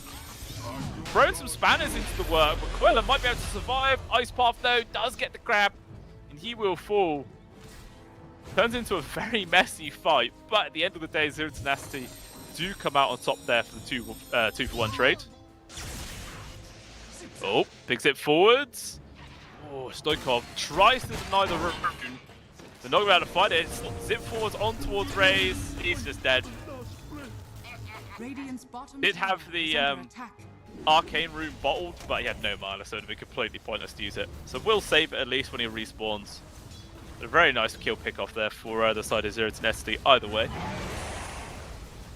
Radiant structures are fortified.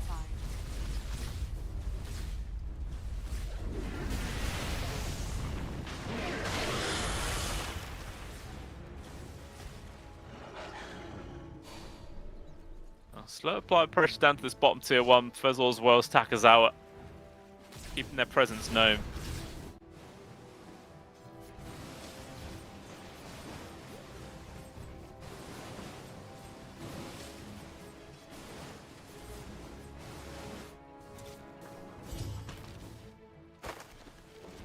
And it's going to continue to apply the pressure. Doesn't really look like Zero Tenacity they're going to bother defending it for much longer. And the tower's gone. Here we are. 2-man smoke here. Razors and Fezol both. Heading mid where Stoikov is farming up. Coiler's nearby, but I don't think they really have the grab here to get this kill. Longs it forwards. After they turn it around, Silence on towards Raze. They're going to turn it where with the Dream Core used, there's a lot of damage. Pablo's getting low. Point blank hook shot, and it's actually Raze who dies. The over-aggression. Coiler just could not get involved whatsoever. Has to just stand by the sides and watch his core die. I mean, he could have rebounded in and got himself out. Like, just tanked some of the battery salt hits. I don't know.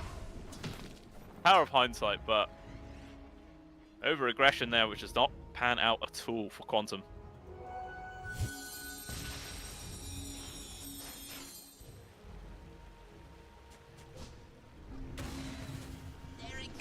Nefrit going for Crimson. Ooh, as free kill on towards Fezor. Yeah, Nefrit has a full completed Crimson Guard online at 13 minutes in. Definitely feels like the timing where they can now just start running down buildings, begin making plays. Going for the Twin Gate down to the south side of the map, where it looks like there is a smoke play from both Takazawa as well as Koila. They want to try and go for this TB, rebound forwards, they don't get the stun instead, immediate turn on towards Takazawa. They drop the roar on towards the Chikiro. Maybe the creeps can get the counter kill and they will be able to find it. This will still be a kill on towards Koila, or is it?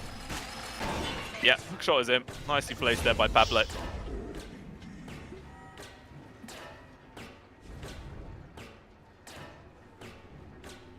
And again, another 2 for 1.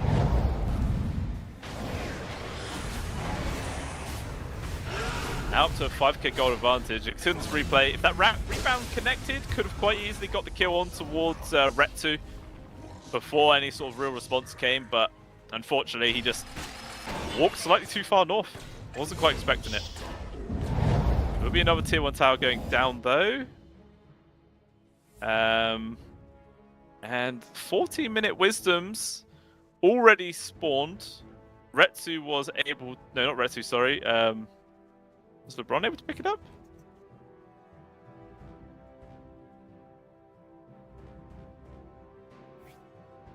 There's Retsu picked up the Shrine of Wisdom. But there's only been one.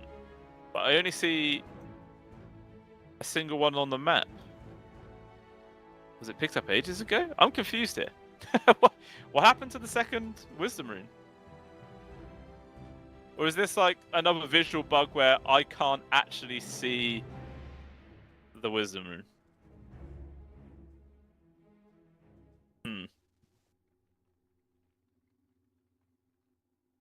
Or I'm an idiot and I'm forgetting that probably only one Wisdom Rune spawns on the map at any one time. No, that's just dumb. What did the... Oh no, the timing's changed, didn't it? But then it still doesn't explain why there's only one. I am very confused why there's only one. Yeah, I don't know. I'm just gonna move on. But pause should be coming off soon. Fezor was the one that DC'd and rejoined. Here we go. Came back under away. Okay, there's the Wizard who spawns at 40 minutes 50. Jump forwards. Stoikov nearly was able to defend it.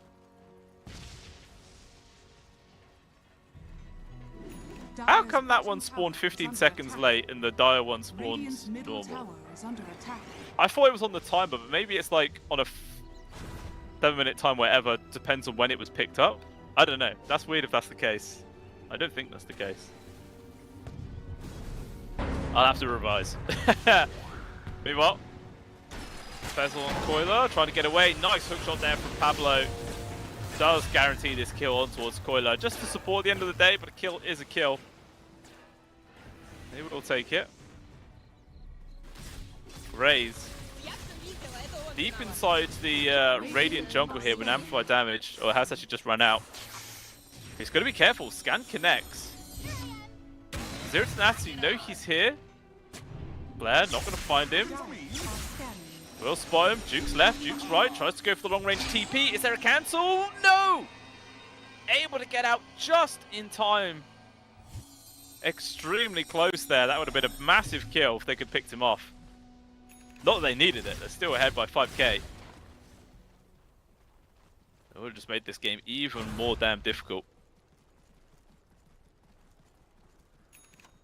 Tormentor on the south side of the map, and it looks like that's going to be the next target here for Zero Tenacity, all coming over for this one.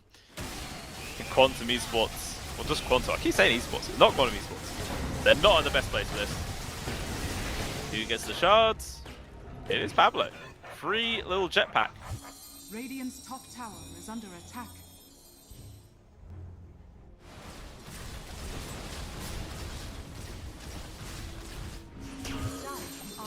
TP, top of net worth.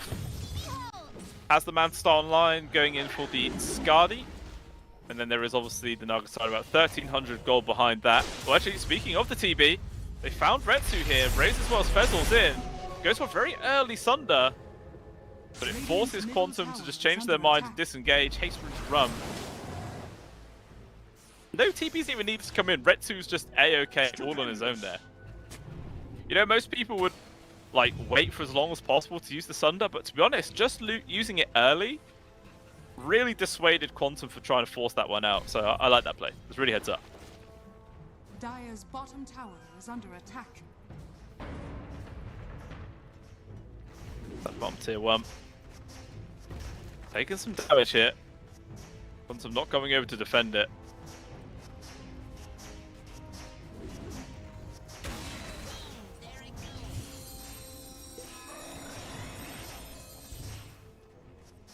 Dire's bottom tower. Obviously, with this Crimson Guard in the hands of Nefrit, it's just so hard to take these early fights.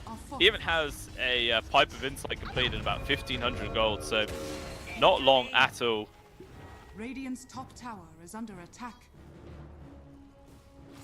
Looks like Lucas is going to be able to take down the top tier 1 on the Radiant side at the very least, so makes a bit of space there, but their bottom tier 2 will still fall. Get backdoor protection comes in. Okay, eventually it does drop. Zero Tenacity looks like they're actually going to go high ground for this one as well. Glyph, though, is back, but they've got the Illusions, they've got the Eidolons, they have a Crimson Guard as well, so maybe they could use an aggressive Glyph to keep the creeps alive. Not going to bother. So there's another creep wave coming in very soon. They're just going to double down. They really want to push this high ground. Back up they go. Fezzle going to try and defend from afar, but just look how quickly these buildings fall. Fezzle's got to be careful. Going forward to Stoikov. Can he get the leap away? He does, but it doesn't matter. The right click still find him. He just dies, and they're going to lose an entire set of barracks because nobody else from Quantum wanted to come back to defend. They're like, yeah, we'll just sacrifice a full set of barracks 18 minutes into this game. It's a very bold statement. It's very risky. We'll see how it pans out in the long run, but yeah, that's punishing. Lucas, at the very least, was able to split the map, find some more farm. Cut a lot of creep waves, so he gets stuff out of it. Is it going to be enough, though, to make up for that difference? Who knows? Meanwhile, mid, jump on towards Nefrit. He's got the Crimson Guard off, so he's not really taking that much damage. And in comes the hookshot from afar, turns around with the Black Hole, but there's going to be the immediate silence there from Lucas. Puts a stop to that one. They also kill Pablo. It's a double for Takizawa. Very nice fight indeed there to kick things off for Quantum. Does help balance this game out a little bit more, but they are still behind. It's just so hard to get off any decent black holes in this game, as you can see.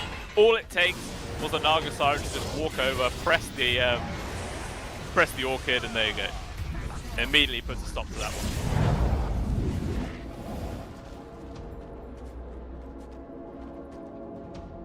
Wondering when we could see the first Roche attempts. I mean, it very well be soon. It's about to head to daytime, so Roche will make his journey across the map. Go for a little jog, you know. Just because he's immortal doesn't mean he doesn't need to exercise. Bottom tower is under attack.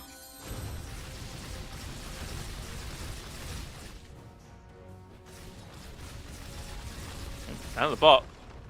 Dire's Lucas. tower is under attack. Okay, we'll use the song, goes to the TP out. There's no cancel. He's fine.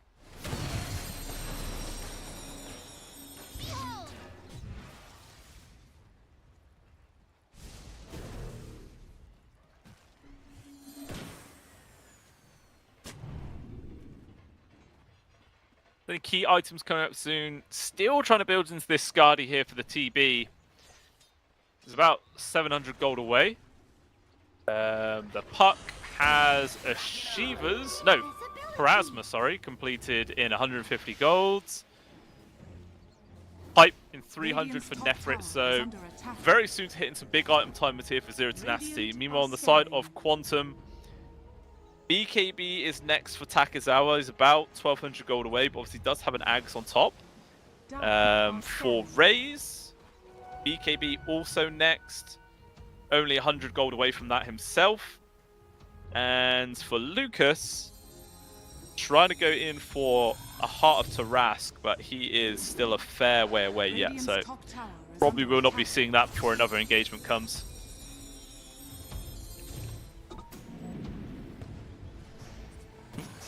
Hook shot from Pablo, not going to land on towards Fezzle, very close though.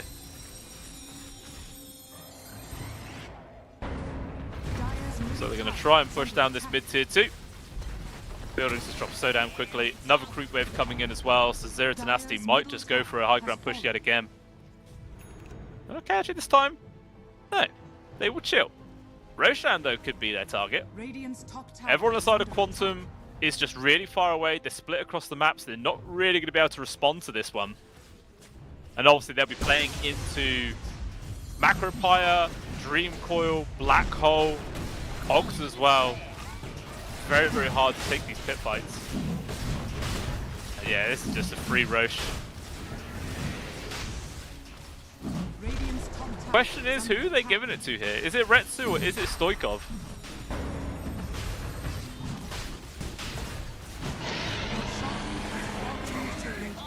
I mean, he has gone for like an early Aghanim Shard pickup. So the Demon Zeal does actually make the melee form powerful, you know? It's not a hero which is just limited to fight every 2 minutes when the Metamorphosis is online. He can get things going even without it. I do like this. Here they come. High ground push is on its way. Quantum up to hold. This time they're going to have to defend. You can't afford to sacrifice 2 full sets of barracks this early. Jump on towards Fezzle. The man's just completely caught unawares in his own base. Dead for 30 seconds with no buyback. Glyph has already been used. And it did actually kill all the creep. No, there's actually a range creep left alive, so backdoor protection's not coming up. It's another set of barracks gone. Quantum. They've gone for a smoke. But it's going to be too late to save the set of barracks. It's already gone.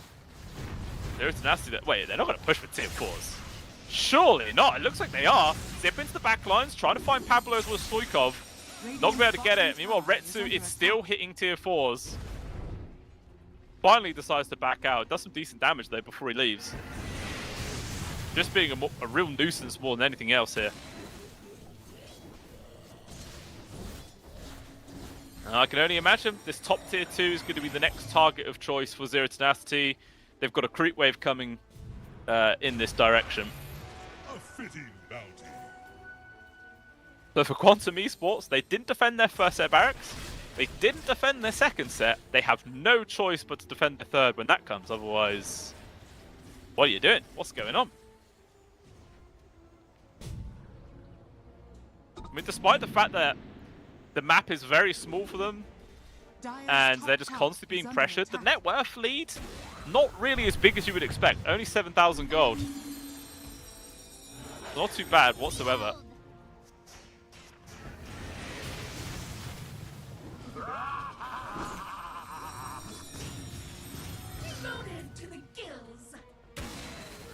Still no one hitting this top tier 2. Very odd. Okay, Stoikov finally will. Radiant's bottom tower is under attack. High ground push, not going to be far away. Quantum all gathered up in their triangle area, and they're going to go for a smoke right now. Obviously, they see where pretty much everyone from Zero Tenacity is, pushing this top lane. Tier 2 is gone. Question is, do Z10 just go for the high ground push, or do they play a little bit more cautious? So they're going to try and bait this one out with a smoke of their own. Lucas. Very aggressive spot. But just the illusions alone here are enough to deal with this push quite effectively. We'll jump into the back lines. Mid forwards there, got control on towards Pablo, but he's such a tanky target. Raze is not going to be able to find too much work here. Now they want to control Retsu, but they just can't get really any solid engagement onto anybody. Dreamcore actually catches on towards Lucas. It's a dangerous position here for the Nagasura. Needs some help, but he's not going to get it. He's dead for 50 seconds without a buyback. Fezzle as well has been caught outside the base. He gets a D-ward, but it's a small consolation prize for his own life. He will be forced to buy back. There's still a black hole ready and available as well. But at the same time, Quantum have their own roar. and it's going to be their only way to defend here. Tier 3's already gone. Megas are very close behind. They have no choice but to fight without their carry. Jump forwards here from Coiler. Stun easily gets dodged. He is just dead. Mega's already been secured as well. Has a buyback, but he's not using it. Be that because they mentally checked out or they're waiting for retirement, I don't know. Takazawa baiting out the roar, but there is still this Aegis in the hands of Retsu, so they can't even really just fully commit everything for him. So he can still turn it around, no problem. Raze commits all of his mana for a quick zip in, zip out. Doesn't really find anything. So the Marcy will be able to get away with not using this buyback. Naga Illusion's actually probing the backlines. Does make some space, but now Mega Creep's turning up inside the side here. Just going to fortify their chances to go for the fight. Dream Call is used, but Song of Siren from Lucas. Thinking if I want to try and turn this one around, but where's the follow-up? There's not much set up at all here from either side. Jump in with the Raw on towards the usage of the Enigma, but he's so damn tanky. He's just not dying. He said Takazawa can absolutely annihilate Black Hole. Lasts a millisecond. Nefrit will eventually die. Retsu, though, with the right click to stand in his ground. Meta's up in a few seconds as well, but Lucas is going to die regardless. It's a 3 versus 4. Make it 2. Back in from the Marcy, but it doesn't matter. The GG has already been called, and there it is. 2-0 picked up there from Zero Tenacity, and opening here for the CCT Series number 7. Was favouring these guys before it came on in. Quantum Esports put up a good fight in game number 1. Game number 2 had some good moments as well, but unfortunately just not quite enough to make up the difference here in this series. And obviously it is Z10 that come out ahead. So congratulations to them, gaining those first very tasty points to start off the tournament. And like I was saying before this series even began, like starting off a tournament with a win just feels so good. Like you can have so much momentum going forward. It's a big confidence boost. So, I mean, Zero Tenacity already a good squad. So it's a big start for them. For the side of Quantum, I feel like there are some good things you could take away from this series. Like they were able to take some good fights. I feel like the decision to just abandon their bottom and middle set of barracks was not great. But I mean, they were very close to some very major items. Maybe they just did not want to fight without them. Like, they were playing into an Enigma with Crimson Guard and Pipe as well. So, taking the fights with an item disadvantage is hard, but it's kind of, I don't know, I guess you're just kind of forced to do it either way. But, you know, it's the power of hindsight. You can always look at it and say, you know, do something different here and there. Maybe it would change the outcome. Maybe it wouldn't. You just don't know. That is the beauty of Dota 2. Always keeps us guessing. But hopefully you guys have enjoyed the first game here for the CCT Series number 7. Like I was saying earlier on, it's my first cast for the Wandering Waters update. So keeping track of a lot of stuff is hard. But hopefully you've enjoyed it either way. We do have another series coming up for you guys very soon. Why have I lost the page? That's just me being stupid. There you go. It's an hour's break either way. So do come back then, guys, to see the continuation here for the CCT Series 7. We'll see you very soon. Bye-bye.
Radiant's middle tower is under attack.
Welcome back on in, ladies and gentlemen. The second series of the day for the brand new, fresh CCT Series number 7 is just around the corner, and we're going to see which team is going to be able to pick up the second victory here of the tournament. Is it going to be Level Up, or is it going to be Asakura? Only time will tell, but hopefully we're going to see a nice close series. The first series of the day, sure, it was a 2-0 at the end there by Zero Tenacity, but still, we did see quite a good matchup versus Quantum. They put some fight into it. They pushed them back quite a few times, but unfortunately, it just wasn't quite enough to actually get the victory in the end. And obviously, we can see here on the results of Group A, Zero Tenacity now quite comfortably at the top. Obviously, 0 games played by everybody else, but who cares? You know, they can say their first place, and that feels pretty damn good. But you know, for Quantum, sure, losing the first series, it feels bad. It's not a great way to start, but they still have 3 other series yet to play where hopefully they can get some wins and start building their points back up to make it through to the next stage of the CCT. Because like I was saying earlier on, guys, the format is exactly the same as every other CCT has been so far. It's 2 groups of 5. The top 3 teams from each group will be the ones to qualify and push forward to the playoff stage to compete for that $50,000 prize pool. So it's a lot on the line. You want to get these victories going as soon as possible.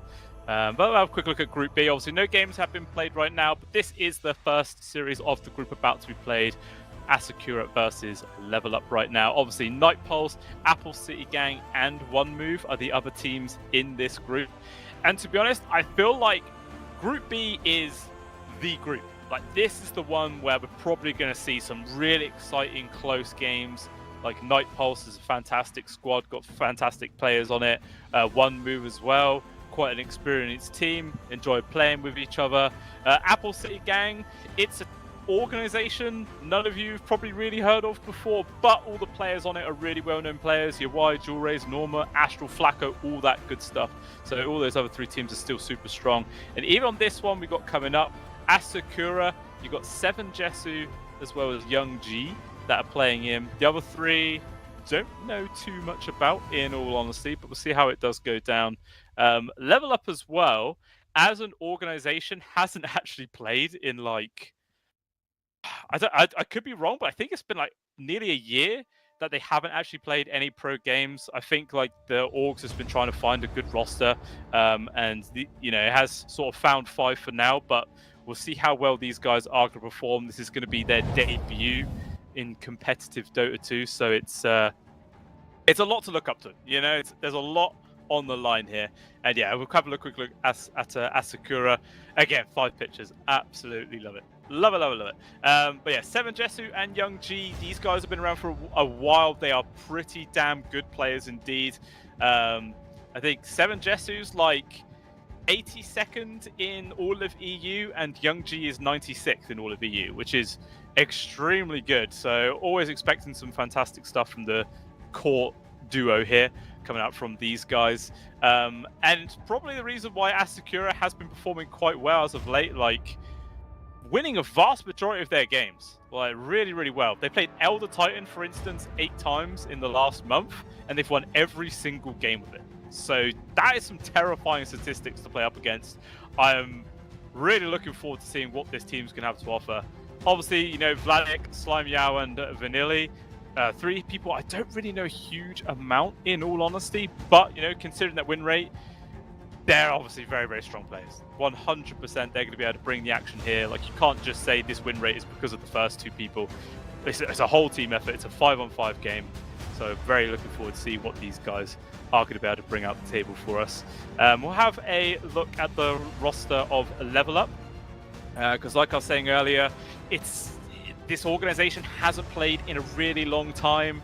Like, in all honesty, I don't even really know any of the players. Actually, Atoof maybe sounds semi-familiar, maybe Anku as well. But it's kind of hard to tell. I mean, maybe Anku just is familiar because I play RuneScape every now and then, you know? I'm just dropping that out there. Maybe that's where the familiarity is coming from.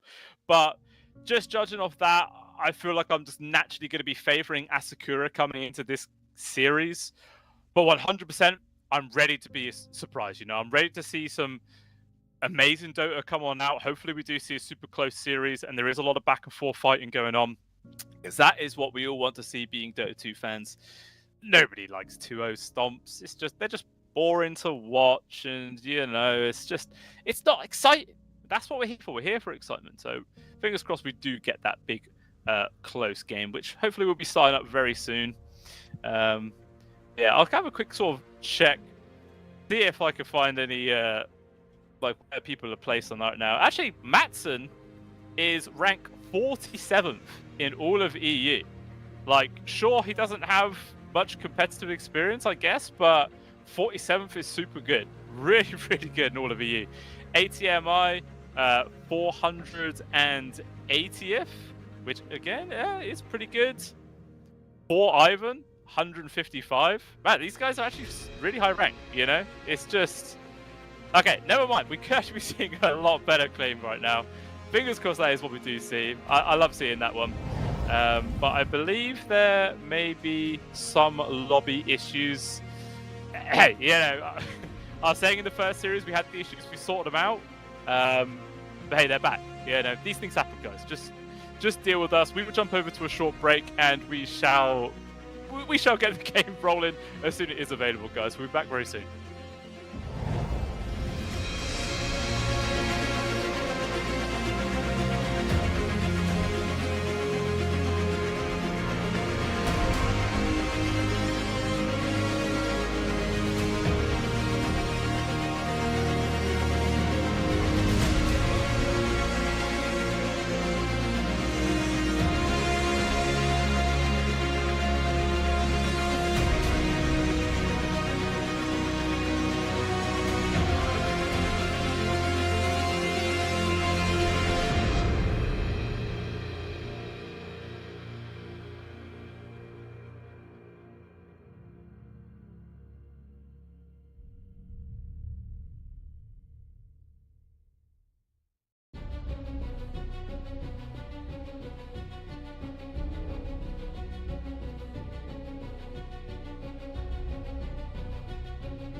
Alrighty, ladies and gentlemen, we have returned. The draft is now underway, and the issues are ironed out, which I point out wasn't on us. It was the players' fault. You know, blame them guys. Don't bring it our way. But anyway, still, the game is now here. We're going to find out what these teams are going to lead off with in this game. Obviously, like I was saying earlier on, there is not really any history to work off here for Level Up. This is a brand new 5 set of players for this organization. So it's just going to be a big question mark how they go. Like, you know, looking deeply into it, the MMR on their players is pretty damn good. Like, Matson is the highest one in this entire lobby, ranked 47th, by the way, which is insane. So I really am expecting some good stuff here coming out from him. And we're just going to see if on the side of a Sakura they can deal with it or not, because going off their history, they have a really good win rate. They are very, very solid in recent history. They're just beating nearly everyone they've been coming up with. Just very, very powerful.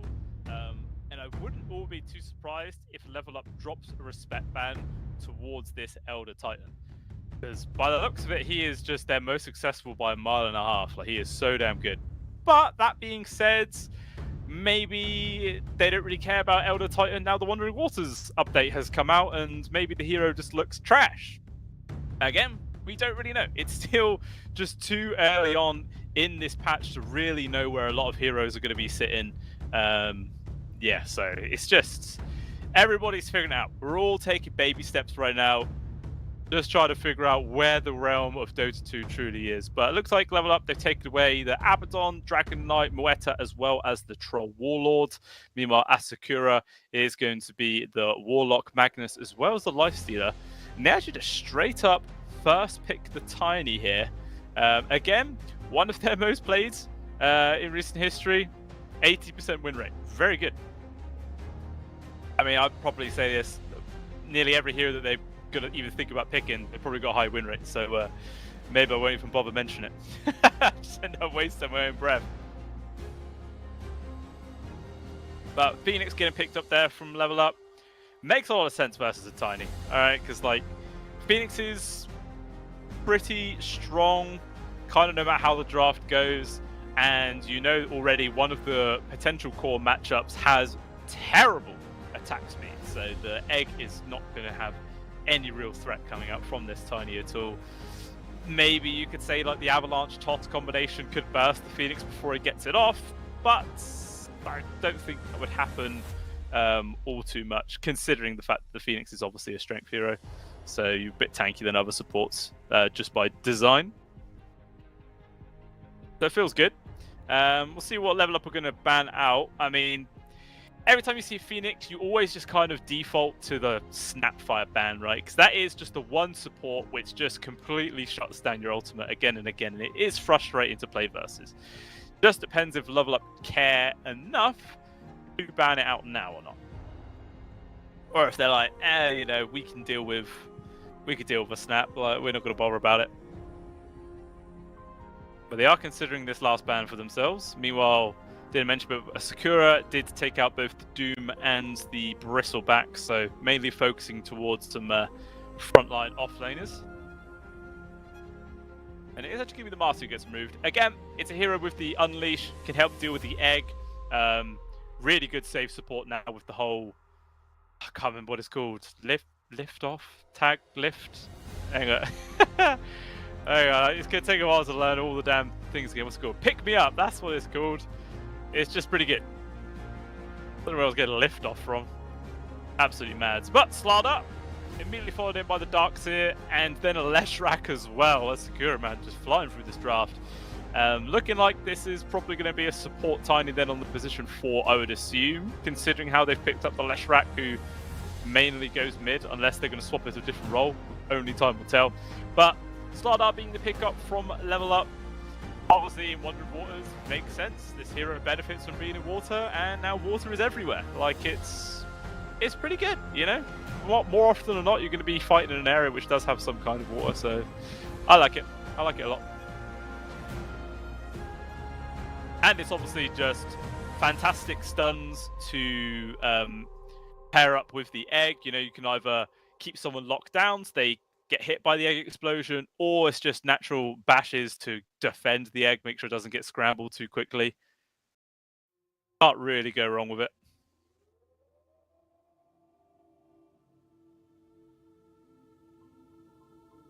I'm thinking about what this third one's going to be, though. Down to a minute of reserve time.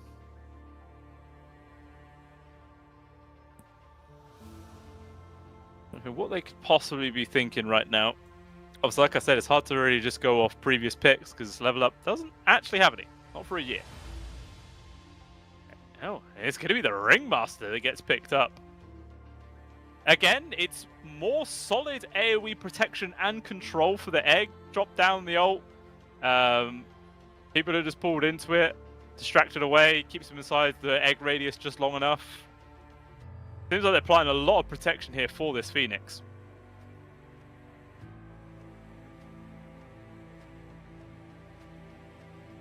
Seems like the idea, though, for Asakura is not to even really contest this egg, I feel. Like, Tiny, attack speed is terrible. Doctor's attack speed is terrible. Leshrac doesn't want to attack whatsoever, really. And they have the, obviously, Surge from the Doxis, so it definitely feels like the whole game plan is just to avoid this egg at all costs. Like, it is just not going to be contested. But again, it's like another hero here from Level Up. Like, you could chase people down, more Syrian chains, shackle people inside the radius. Just every single person on Level Up, apart from the Phoenix, has some kind of control. I'm liking this. Does look like they've left their carry as the final pick as well, which they have the overall last pick of the draft, so I like that. Ember Spirit's a hero which doesn't play too badly versus the Lesh either, on top of everything else.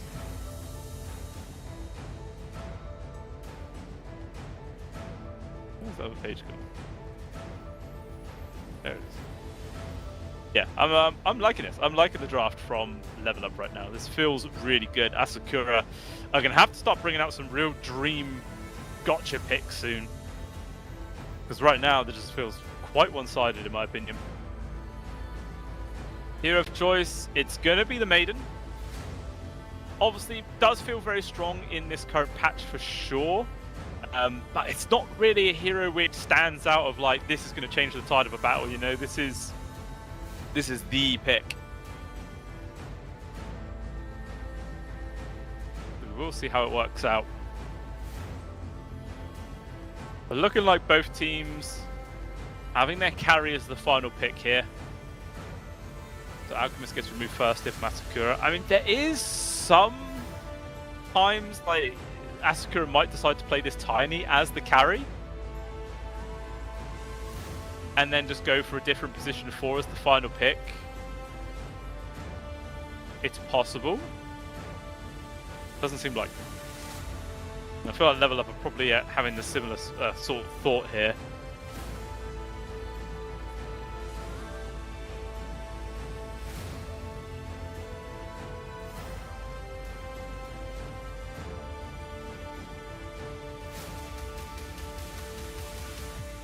Be any good.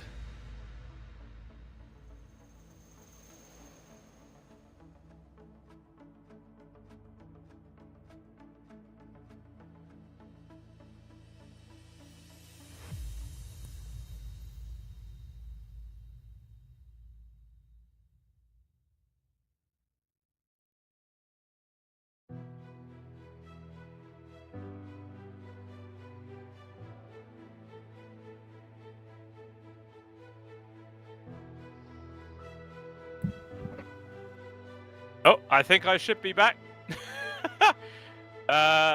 Hopefully you guys can hear me. Obviously the screen... Ah, there you go. Right, I popped up. So I had some random little connection issue there, but it is restored. Hooray. But yeah, so Monkey King's actually going to be the hero of choice here. I was looking at these last bans. Was actually a PA that got removed from Asakura. And Level Up actually choosing to get rid of a Clockwork and an Invoker. So really was unsure about where these final picks were going to go. But with this Monkey King last pick, it kind of works well no matter which lane they want to put it in. You can place it as your carry, it'll lane perfectly well versus a Slardar paired up with a Crystal Maiden for sure. There's a lot of control and damage there. At the same time, you could also put it mid up against this Ember Spirit, play like a carry Lesh or something like that, and you're still going to have a good time as well. We'll see which sort of way they're going to take it. Looks like, yeah, Young G is going to be playing this Monkey King, so is carry Tiny, and then Young G playing the Monkey King mids. So we'll see how Matson's going to be able to play up against that one. But obviously, like we were saying earlier on, Matson is the highest MR player here, so 100% he can put up a good fight despite this sort of matchup deficit. But to be honest, I just really like the look up of Level Up's whole draft here. This feels really good. You've got good control, AoE damage, you've got 3 cores which just scale so well into the late game, even can be quite effective in the mid game as well. It kind of just feels if Asakura just completely destroy the laning phase and run away with it. Like if Asakura starts snowballing, it's going to be quite hard for Level Up to regain the control. But I have a feeling that if the lanes are even, this game would eventually go in the way of Level Up. So yeah, I actually like Level Up. I'm going to go with Level Up. Even though, you know, before the series started, I was saying I'm naturally favoring Asakura coming to this one. I'm just liking to look at this draft. We'll see how it does go down. Obviously, I've been known to be wrong quite a few times in the past. More often than not, when I have a co-caster as well, they like to say how stupid I am. But this time I believe, guys. I believe that we could be seeing it right now. But we'll see what happens. We're going to jump on in to the second series of the day, guys, and see how this one is going to go down. I just pray we don't get another 2-0. You know? 2-0's a bit. Starting off with the good lucks. Always like to see it. Doesn't look like anyone's replying to him, though. I don't like that. Where's the sportsmanship, people? Look out for falling rocks! Looks like both teams playing quite defensively on their own sides of the map.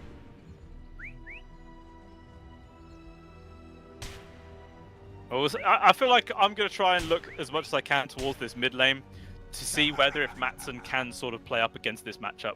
Like it's not going to be easy at all. 30 seconds. Smokes actually break there from Slime Yam with the Observer Ward. He spots out exactly where they are. So this sort of aggressive move from Level Up completely thwarted before it even really began. But they should go for a re-smoke here from Asakura. And they re-smoked on towards Vladik, but it was Observer Ward that was there. They're going to have this information. Although it looks like Asakura... Ooh, they might get backstabbed here. This is a long wraparound coming out from Asakura's side. And they just make an immediate move on towards ATMI. But unfortunately for them, it's the Phoenix. So even if they try and double down for that kill, he can just level Icarus dive, and it's just a massive waste of time for all of them. So as a result, an aggressive, greedy play, which does not pan out, actually leads to 3 bounty runes going the way of Level Up, and poor Ivan actually forced to already TP back to his lane. Takes a lot of damage as well.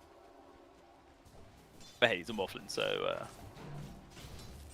that's fine. Denial is the heart of discipline.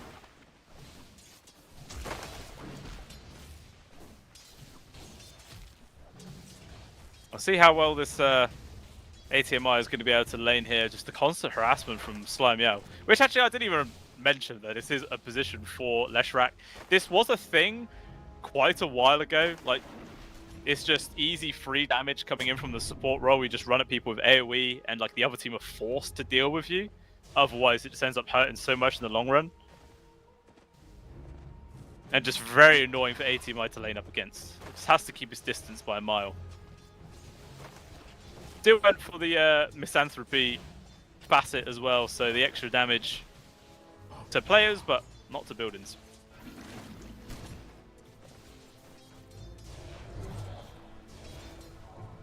And it just feels like it's going to be free lane for this Darks here.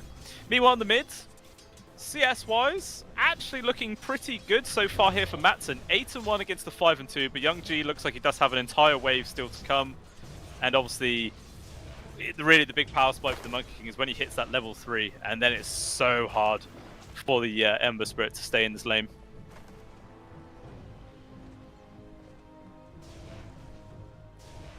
Is that a new hero besides Ember? Yeah, that's Ringmaster. He came out... how long ago was it now? Like 6 months? A year? I can't quite remember, but it was only in Wonder of Waters that he was actually released into Pro Play.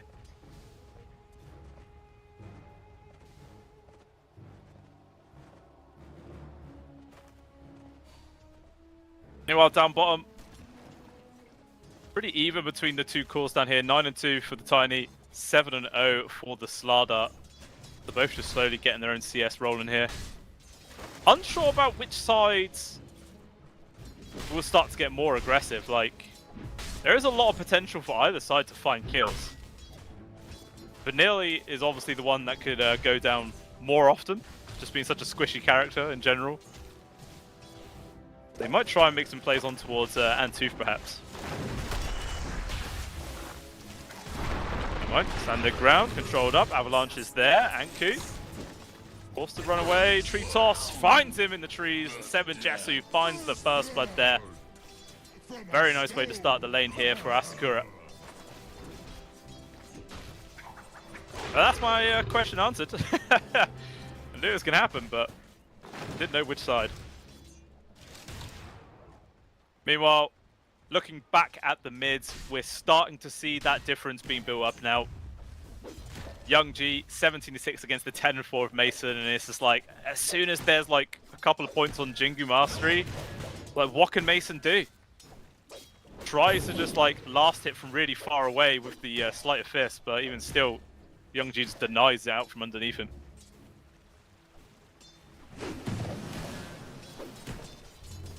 Just bound to secure the kill. One more hit for the Mastery. Yeah, and there you go. Now Mason can't get close.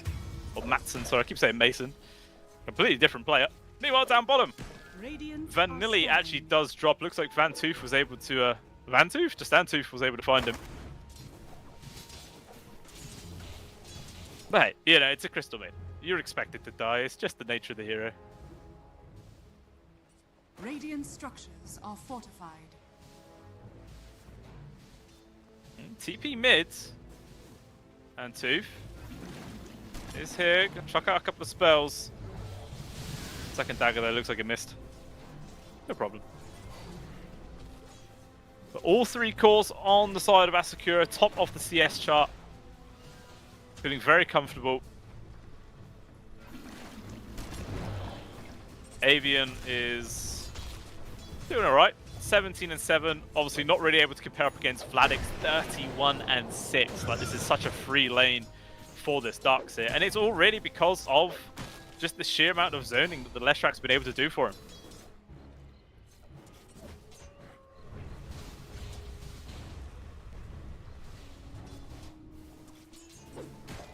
Still Matson though, he's just seriously struggling. He's going to need some more rotations this mid. And speaking of, ATMI is here. Wait, dive forwards, they're going to try and focus down towards Young G. He is actually brought low. Now Slime Yao, he turns up, but maybe just a little bit too late. Could just be giving away 2 kills. Darkbolt Edict doing work, trying to turn around, stand his ground, but unfortunately it's not going to be enough. And it's actually the Phoenix of all people who gets the double kill here. Makes some good space for his mid laner, but unfortunately not been able to give the credit over to him, which is really what he needed. He doesn't even hit level 6, so he can't just, you know, drop his ultimate and TP back to base to heal back up. He's forced to stick around for a bit longer. What surge is this? And Slimy out TP's back in. 6-minute rune. Spawning, and it's going to be an arcane, which Vanilli's able to pick himself up, and it looks like Antoof's the one in danger. Young G actually 0 points into Tree Dance. But one more freeze is going to be enough, and they're able to secure the kill there, the Nova. Obviously, it looks like a kill still, but those neutrals could have been even more annoying. So, kill secure, as we say in the business. I just can't believe how free Vladik's lane is, man. This Darkseer is getting really out of control. Like, he's just dragging creeps into the jungle, farming up the wave and neutrals at the same time, which is nuts because he's already got his 5 points. BOR Slime Yao does die mids. Feels like Asakura are being a little bit too aggressive. Like, they're really overstepping themselves quite a lot. They're in the lead by CS. They just need to chill, I feel. But they're just getting picked off relentlessly, and now Vanilli going to be another one to fall. Matson even secures that. Question is, can Young G get this response on towards Antoof? And the answer is no. Still 0 points into Tree Dance, so you just can't chase in those situations. I feel like the normal build is like 1-1-3. But I guess Young G going for this more like aggressive style with Boundless Strike. Obviously, the way that it works with Jingu Mastery, you can burst heal a lot more, sure. There's 2 times now that having the Tree Dance would have been really beneficial.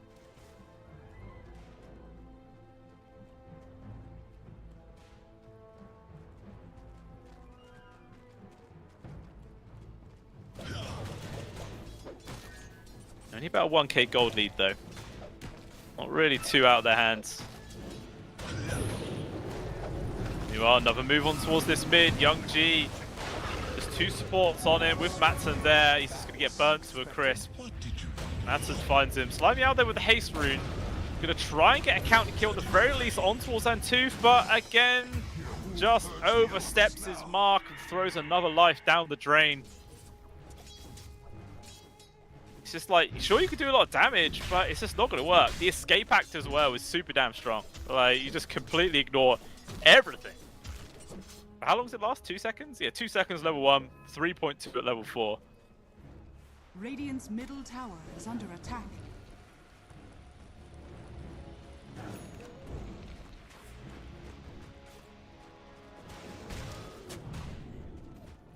So, attempting to steal some of these stacks inside the triangle area.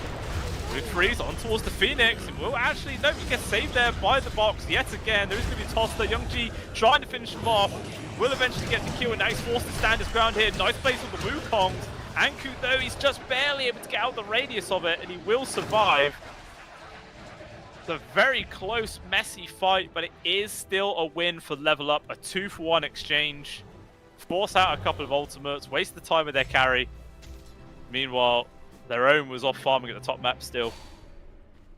They're just getting the favorable trade again and again here.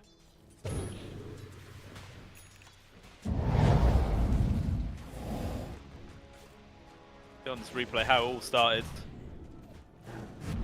I mean, it looked good at the start here for Sakura, like Nid just getting a straight up burst on towards the Phoenix. But just the escape act delayed the time, obviously forced Young G to get tossed all the way into the back lines, which is an awful spot. Very close there. If they were able to kill the Slala there, that would have been huge, but that's a sliver of HP, man. That's an Iron Branch right there. That's literally the amount of HP an Iron Branch gave. Whoa! Meanwhile, the Avian goes down. That is huge. 3 people to bring him down. Going to focus on towards this tier 1 tower as well. This is like a max Agimorph Morphling illusion as well. So the damage is pretty good.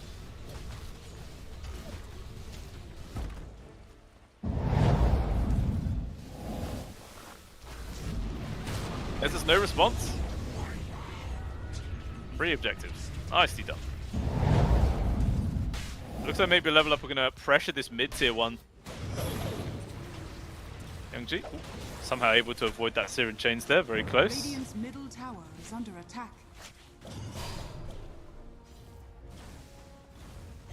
But everyone's in a pretty similar boat right now. No cores are getting completely shut down in this lane. Like Anku, Young G, basically tied for last. The only real huge difference is just Vladik, man, on this Darkseid. 6.7 thousand net worth. He's only 600 gold away from having a fully completed Guardian Greaves, crying out loud. It's absolutely insane. Meanwhile, down at the bottom lane, Anku has been caught out. Both supports rotate in there to find that free kill onto the offlaner.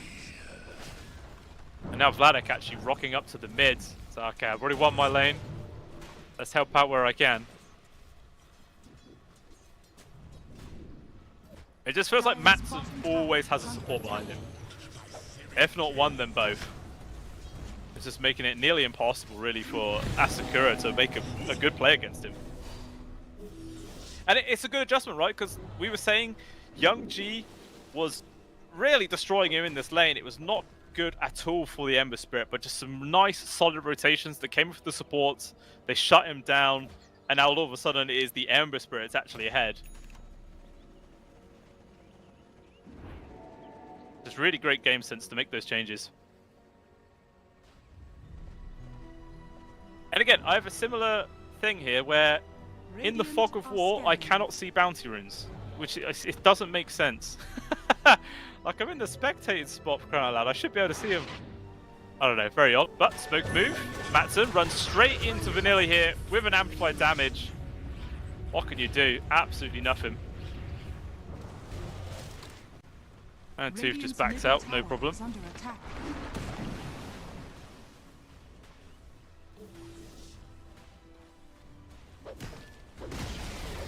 Radiant's middle tower has fallen. Mid-tier 1 tower goes down. 5 for 10 on the score. Definitely feels like Level Up are the ones playing a bit more as a team. But it is still this net worth advantage for the side of Asakura, and it is literally all because of this Darkseer. Depends what else he can do with this, because his team are going to need something soon. He does now have the Guardian Greaves, which is massive. Actually, a Glimmer Cape queued up next as well, so he's all about just utility, trying to keep his team alive as best he can. Like, he already has the Vanguard, so I was half expecting him to just go straight in for like a Crimson. Versus Ember and Slardar plus Morphling. It's pretty good.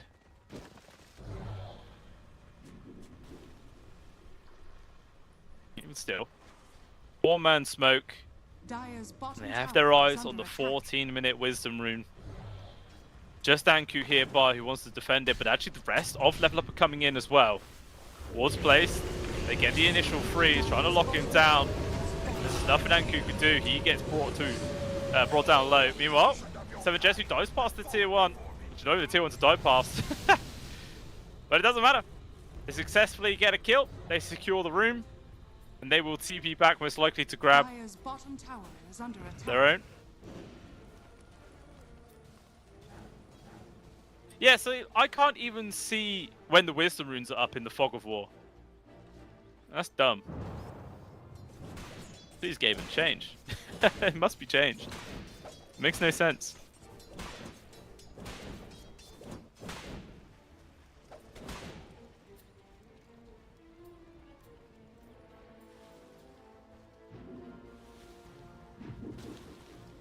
But double Wisdom Rune is always very impactful, especially the fact that Young G was actually the person to get it, so all of a sudden like, he was starting to fall behind a bit, but straight back up to second in terms of levels. Fusel Blade as well, only 300 gold off. Will be a huge upgrade for himself. And just straight on it for the Tormentor. In the millisecond it is up and it is brought back down again. With a free shard going over towards Vanillish, they got the old Cyclone clone, Crystal Cyclone, Crystal Clone, that's what it's called. I was close like every single time there, just so you know.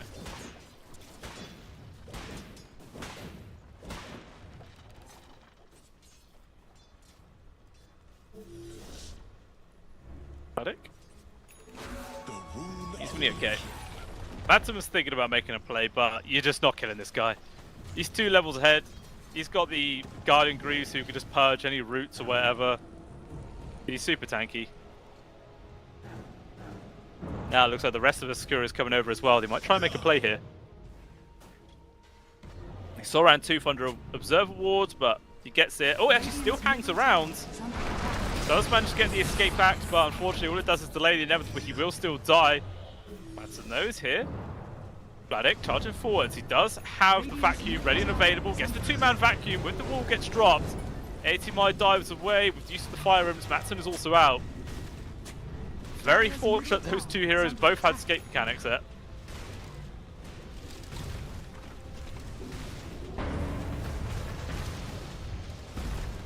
This will be the tier 1 going down. So that's every single tier 1 removed on the Dire side.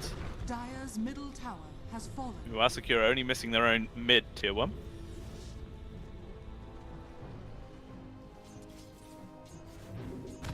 It definitely feels like since Wandering Waters, the pace of the game in general has slowed down quite a lot. Like, even though we've been seeing a fair amount of kills either sides, like it generally does feel a bit slower in my opinion.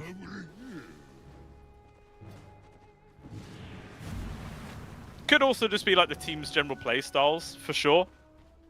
Hard to tell, really. So Asakura just bailing out to the top side of the map. Just in time as well, because Level Up are all on the chase.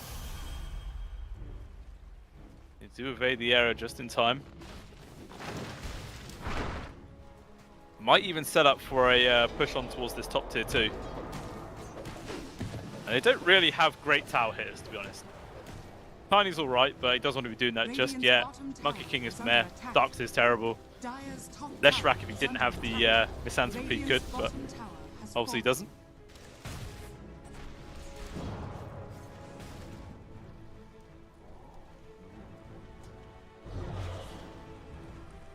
Monkey King with the Brigand's Blade and the Vast enchantment, so he has the increased attack speed, which just works so damn well with this kind of hero. Meanwhile though, quick jump on towards the Ember Spirit, but there's going to be the escape pad. Use of the fist, he gets himself out of there. Egg has been dropped, but unfortunately it's just so damn aggressive. He gets destroyed in seconds. Now Avian's in an awkward spot. They drop down the CM ultimate, but cancelled immediately there. Turns in towards the Tiny himself, doing all the AoE control, but still it is going to be the Slardar to drop first. 7Jessu trying to run away.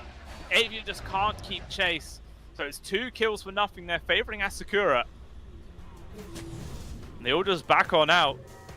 Not losing anybody, which is very surprising. They got so low.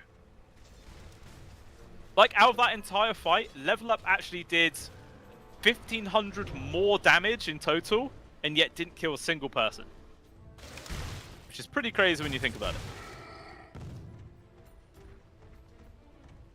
I mean, that's just the power of Guardian Greaves there, right? I am very surprised that Vladek hasn't decided to build in towards this Crimson. I mean, the Glimmer is good, the magic damage block is fantastic, and he's actually going in for the Shiva's Guard next, which... Well, he's got in 3,000 gold? It'll be a few minutes, yeah. Still a ways away.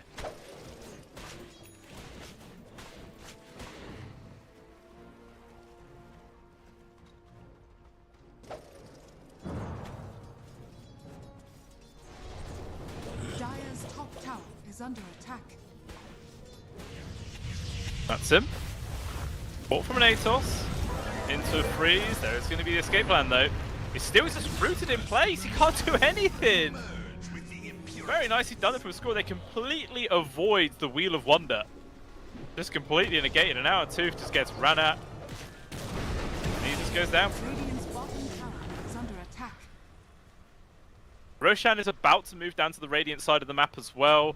But by the time he gets there, Level Up's 2 heroes would have been respawning, so unfortunately for Asakura, they're just not able to get a good time in that. I am mighty. Dire are scanning. They are starting to build up quite a lead. 6,000 gold advantage, 20 minutes in.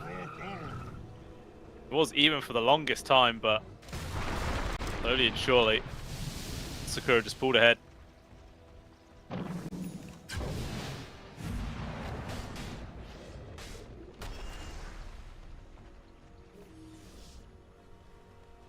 Seven Jessu has a Manta now being delivered.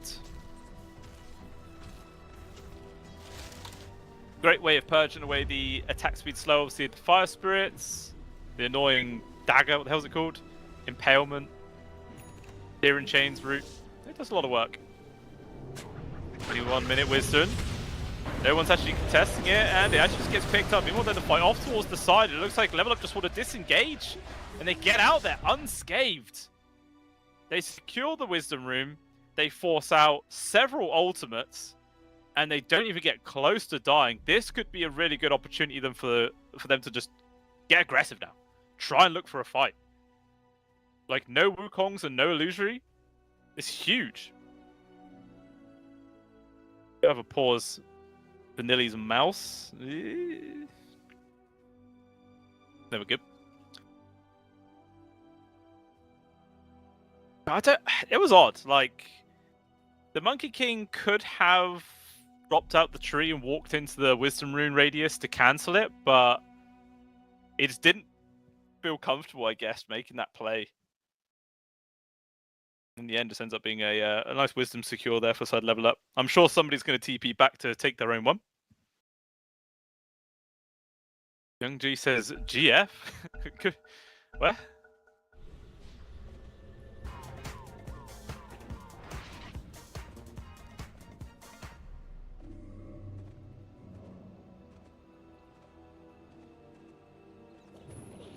Oh, Seven Jessu. has been found. Use the Mantisaur, he's trying to get himself out of there. AoE control, they even dropped the eggs. Lots of damage on towards Avian right now. Use of the wheel, it looks like the sacrifice is going to be the CM. So Jesse now trying to TP out, but another route cancels it. And he is just a god. Everybody else TPs away. Very nice kills to find there for the side of level up. 7 Jesse one, worth over 1,000 gold for instance. Fly out is in danger. Batson, will he just run into him? Hides in the trees. Actually, Snarl's going to get aggressive, trying to go for a solo play on towards Anku, and actually Youngji turns up, but they're the ones that get the kill. That is some very ballsy, aggressive play there from this Leshrac, and I love it.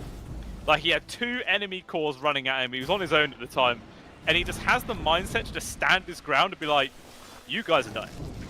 Meanwhile, Vanilli focus on towards ATMI. There is going to be the escape act. Nice vacuum on towards 2. ATMI is just going to die for this one. Root is on towards Matson, but the way forward from Avian, trying to make space to the back lines. And the Ember Spirit just runs away. Now Avian's in a terrible position. 4 staff trying to make space. He'll whip fit. I think Avian's probably tanky enough to get himself out of this one. Or is he? Vladik continues to chase for more. Does manage to get the illusion or drop, and now Young G turns up this one. Wukong's command committed, and there he gets destroyed. So just after a really nice little counterplay that went on down to the bottom side of the map, they got the CM as well as the Tiny. They just end up losing 4 heroes in the space of like 40 seconds. And now they're also going to lose their mid-tier 2 on top of that. Or maybe not, there is a glyph, but... yeah, not an ideal turn of events there for the side of level up whatsoever.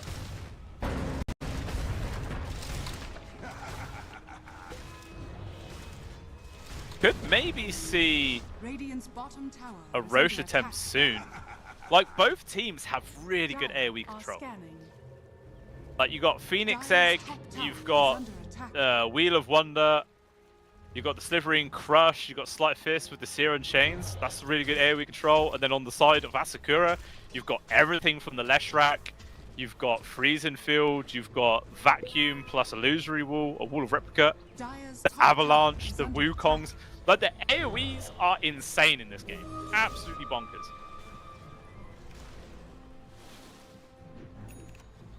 Does make those Roshan fights very scary.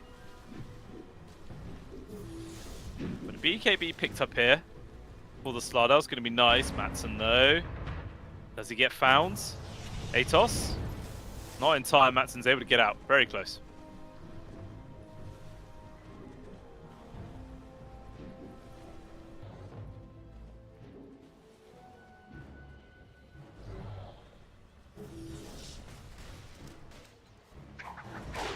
Thinking at the bottom of the map, maybe thinking about aiming for the Tormentor. Obviously Roche about to head back up towards the Dire side in about 10 seconds time. Radiant's top tower is under attack. I say the Dire side, but they're basically equal, but you know.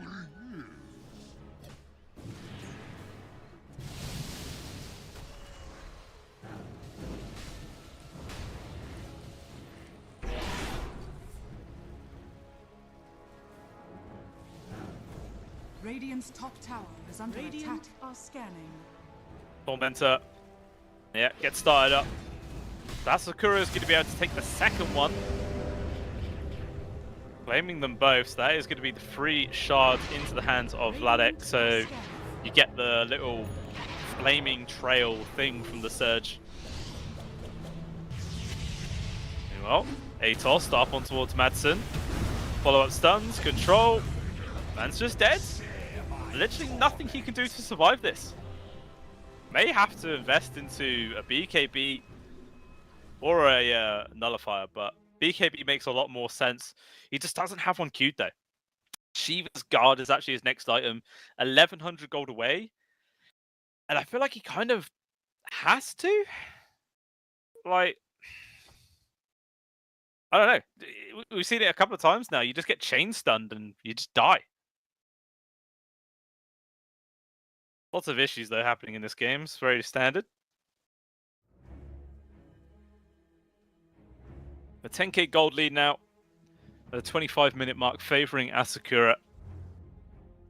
And this feels very reminiscent to the previous series, right? It was quite back and forth even for the first part, and then all of a sudden one team just gains a little advantage and starts running away with it.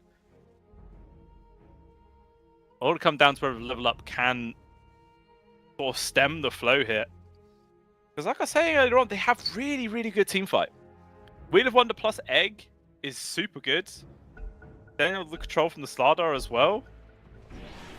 And then just the sheer amount of damage being pumped out from the Ember Spirit and the Morphing. Like, you can easily see how the fights can go their way. Just depends if they get that jump, but it's like Asakura are going to use this hero advantage and sneak the Roche. Down to half HP. And there's just no read that this is going on whatsoever here by level ups. This is going to be free Aegis going into the hands of 7 Jessu, I guess.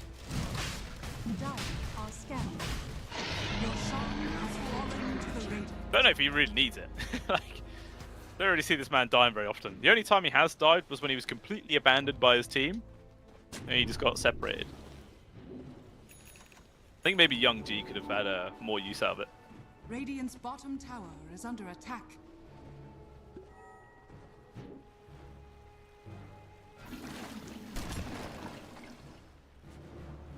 Radiant's bottom tower is under attack.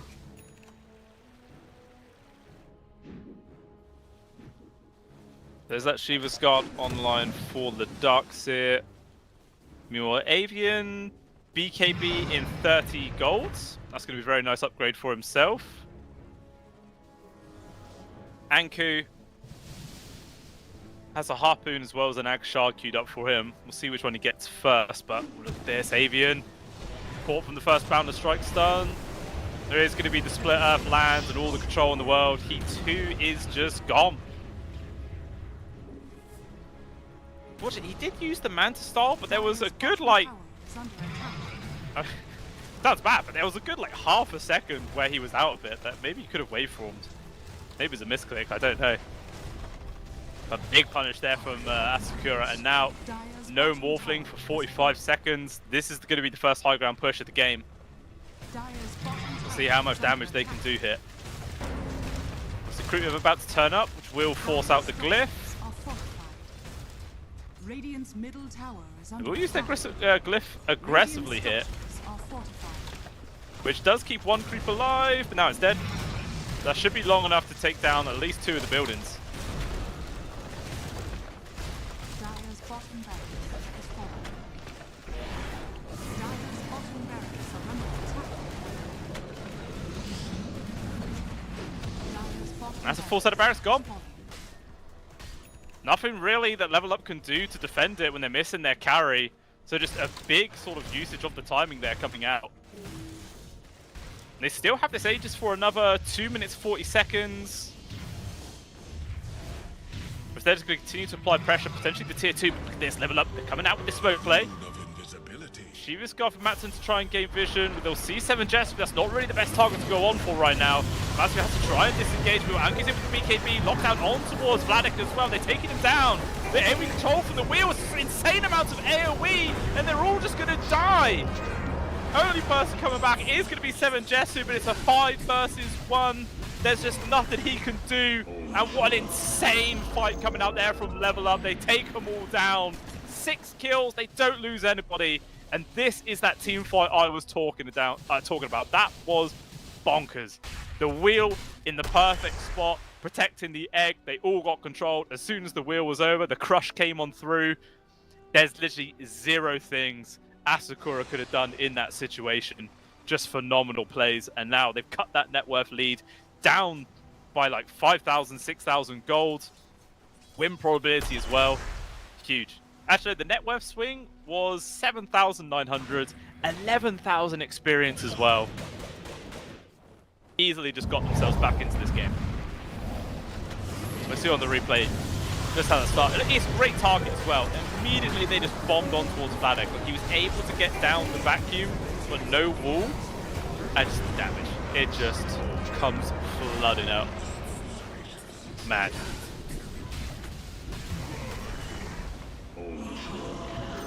That's definitely going to give Asakura a pause for thought there, you know? But okay, we're not quite as strong as we thought we were. We need to pay a bit more respect to what level up we're able to bring our way. Could very well mean just wait for Roshan number 2, which is still at a bare minimum 4 minutes away.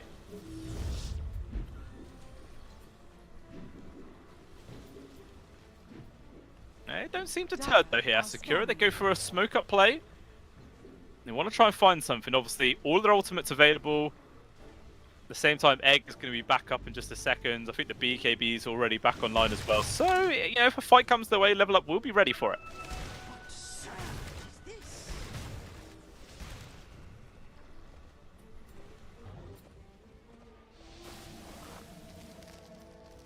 Okay. They freeze an illusion. A little panic click there from Vanilli, maybe. That's probably just given the information that they are in this area.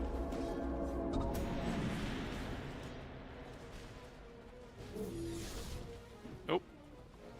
See Obs, Vanilli. Come back with the gem. Quite interesting as well that Vanilli is keeping onto this gem. Like, he is the squishiest hero on the entire team.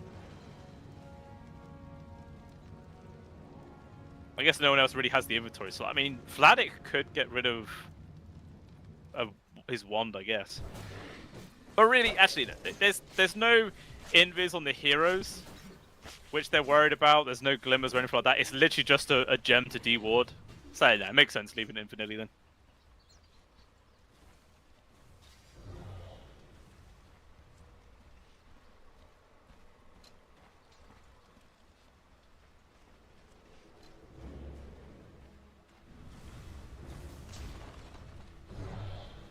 Level up. Go through the twin gate, head down to the south side of the map, and start farming up around here. Asakura on the own side. Everyone just quite split now, trying to get towards their next items. Which 7 Jesu is working on towards a Chrysalis, probably is going to go straight for a Daedalus. Young G has a BKB, I believe. Yeah, BKB completed now. Gonna be a nice upgrade for him. The Dark Seer has a Lotus Orb actually queued up next, but still a ways away. Me on the side of level up. We've got Avian with Revenant's Brooch, Manta, BKB working in towards a Butterfly and still about 2,500 gold away. The Slada. Ags is actually on the cards. About 1,300 gold. Dire's top tower And is then under attack. Matson trying to now actually going for the Manta style, you know. Needs to have some way of disjointing all these roots and stun combos which have been killing him again and again. So it makes sense that he is addressing this.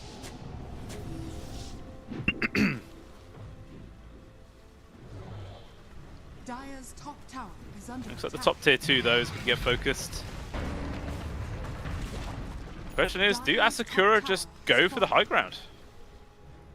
Looks like the answer is yes, ladies and gentlemen. They're going for it. Now it's going to be down to level up to respond. They do have a glyph. Is under attack. There's another creep wave coming in after this one, so they can't waste it too early. DP's coming back on through. Fear lands. Sunray man, just look how much damage it does to 7 Jesu alone. And I think that's all that Asakura wanted to achieve. You know, they nearly killed the tower. They forced every single person from level up to TP back to the base, just wasted their time. And we'll see how quick Roshan number 2 is going to be. 8 seconds before we see the timer. We might get a fight before then. Level up. They found Vanilli. Harpoon drags back on towards Vanilli. He's dead with a 3-man vacuum wall. It's a fantastic sign. Avian's going to be the first casualty here. Egg has been dropped off the side. They can try and focus it down, and it will get scrambled. Now this is a huge fight here for Asakura. 2-for-1 exchange. Matson trying to run, but he doesn't really have the mana to escape. He's just going to be stuck in a terrible position. Glepnir as well, getting the grab on towards Antuf, so there's no escape here for the Ringmaster. Or is there? Hops up to the high ground. Wants to try and disengage. He's actually dragging them really far away from the base. He does die, but he wastes time. It's a big win for Asakura. And there will be some buybacks forced out, otherwise they're going to be losing a lot of buildings here.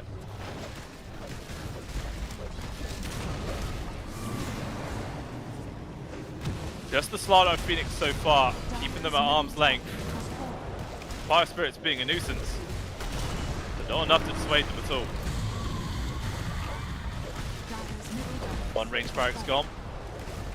Melee short to follow, and they're heading up towards the top set. Still 18 seconds before the Morphling is alive. Cliff is going to be there though, delays the push for now. They want to end it right now. Maybe not end. If they can secure Meg, it's going to be massive. Only the melee barracks is still alive. They have to do something. Anku charges forward, so they're just going to focus on towards these buildings. Megas are there. They get the kill on towards Anku as well. Finally, the Morphling is up. They buy back immediately on towards the Smartass. They've got to take a fight. They've got to find some good kills. Vanilli is the only casualty so far. That is not enough. They need something else. Hansen, it's going to be up to him to see if he can get this catch. Steven Jesu, though, is baiting him out. He turns around the avalanche toss. Matson nearly goes down.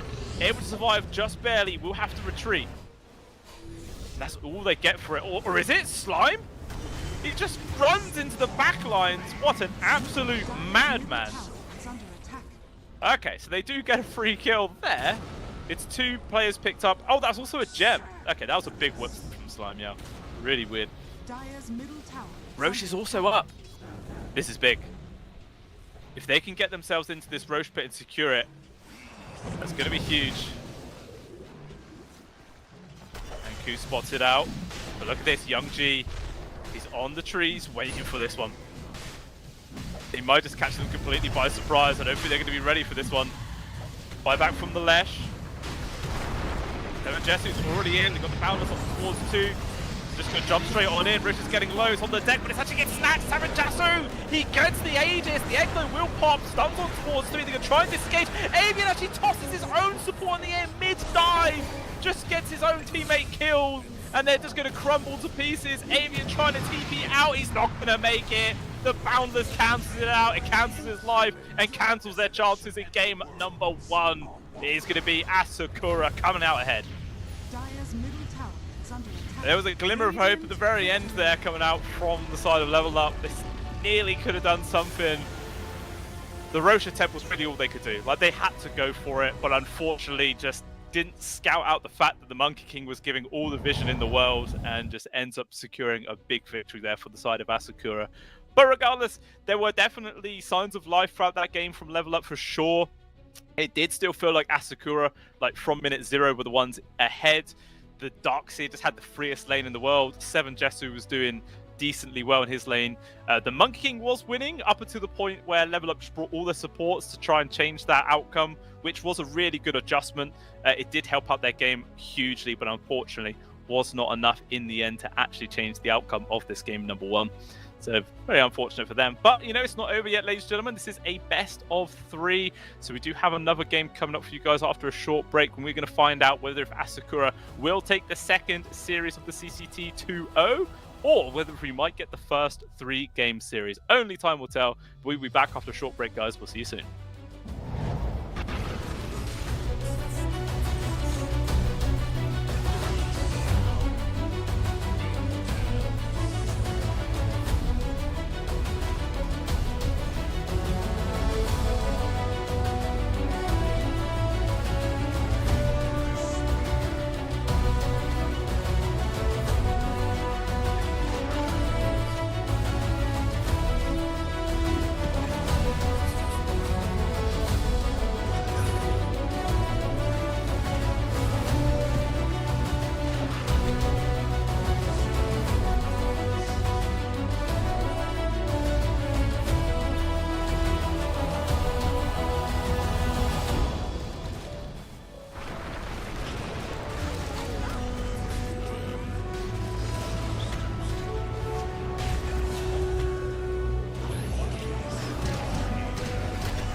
We have returned, ladies and gentlemen. Game number 2 of the second series is now here and underway. And let us find out if it's going to be another 2-0 or if we are at last see our first full 3-game series here for the CCT series number 7. Obviously, it's all up to a level up right now. I like their draft going into that game. Their play style was also pretty decent, but unfortunately they just couldn't really gain a good foothold up against Asakura, who were able to get the victory in the end. But there were 100% signs of life throughout that entire game. Like their first major team fight that they took inside their own triangle area, they just lost parts of their own base, but they went for an immediate fight afterwards and completely wiped Asakura without losing a single person. Even with the Aegis as well, it was 6 kills. It was an ultra for the Morphling. It was just beautiful execution from the entire squad. So they can 100% do it. They've showcased that they have the ability. It just depends if it's the right place, the right time, with the right draft. And we're going to see if it is going to be this game 2 or not. Any sort of adjustments to this draft, Asakura are actually the ones to ban out the Tiny themselves this time round. Dragon Knight as well as Magnus go yet again, but also the Phoenix has actually been removed. They see that was a big problem for them in that previous game. Level up though, get rid of the Warlock, Troll Warlord as well as the Slark, and the Abaddon is actually going to be the hero of choice. We saw an Abba in the previous series, and it was actually a position 3 in the end, and it did work out.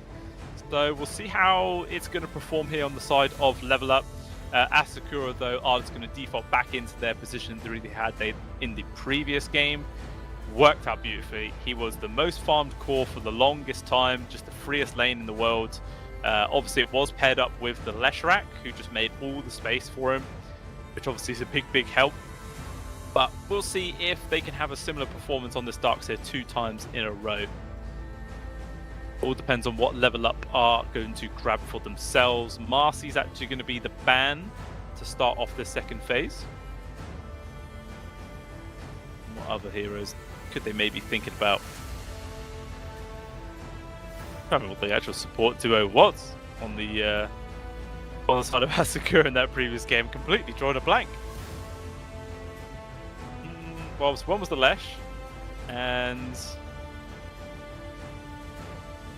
hero? No, that was in the previous game. My god, my brain has completely gone blank. That's bad, isn't it? The memory of a sieve. Can't even check on there. It's not been updated. Damn it. I'm sure it'll just pop back into my brain eventually. Don't you guys worry.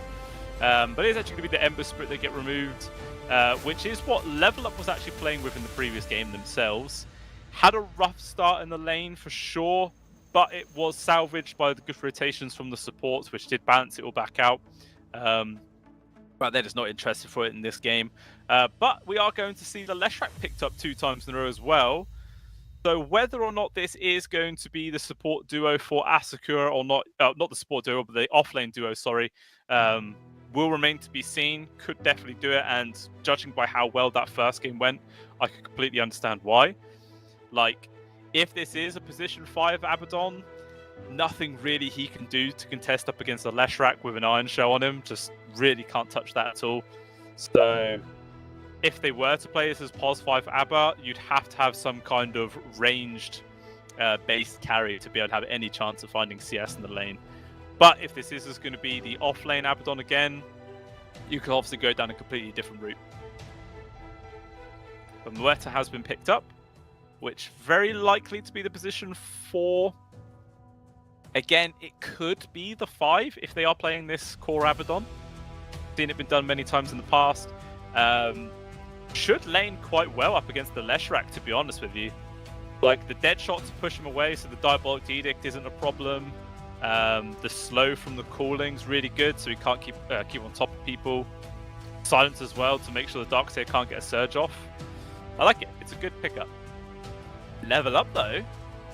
They've gone for the ET, which, as I was saying before the series began, is the most picked here on the side of Asakura, and they're 100% success rate on it. So I'm kind of surprised that they're actually going to be the ones to roll with it here in this game. I'm excited to see what they can be able to do. On the side of Asakura, though, there is going to be the TB and Jakiro pickup. That is going to be their safe lane duo for sure. So the question is, for the side of Asakura, is this going to be another support Leshrac, or is this going to be put into the mid lane role and grab a different hero to go with Darkseer? Could really be either one. They have the overall last pick of the draft. They still have 2 minutes plus of reserve time as well to work with after that, so they could really think it through all they want. Though we'll be going for the Primal Beast. So I'm assuming then that this is position... I don't know. If this is 3 ABBA, that means it will be Moeta 4, ET pos 5, and Primal Beast mid. If it's position 5 ABBA, then it's ET... No, it has to be a core Abaddon, because Moeta in ET, you just don't really see them ever as cores, unless something real janky has changed in Wandering Waters, and I just don't know. I'm excited for it if it is, though. 100%, I'll be down for it. But off the top of my head, I would assume offlane ABBA, head up with the Moeta, ET5, Primal Beast, mid. So far. In which case, Asakura against the Primal Beast, you're probably quite happy to put a Leshrac up against it. I mean, all they definitely know is that it's a carry to pick on the side level up, right? That seems obvious. Yeah, they do get rid of both the PA as well as the Lifesteal. Obviously, Lifesteal are just fantastic versus the Leshrac. Stand his ground against the TB. Yeah, annoying with the miss chance. 100% makes sense getting rid of them. And we'll level up, get rid of the Queen of Pain. See what else. It does, you know, if you're just going off of how that previous game went, it does make sense that it would just be the Leshrac 4. Puck is actually going to be the banner choice. I think... I was going to say, like, Sniper mid's actually pretty good for level up. But, of course, then who's your carry? You'd have to play Moeta carry, and many teams have tried it before in the past. Doesn't really feel super strong, unless, of course, something's changed in this patch, which makes it actually good. But I just don't see it being likely. 1 minute and 20 seconds of reserve time to work with here. We'll see what it is they're going to go for.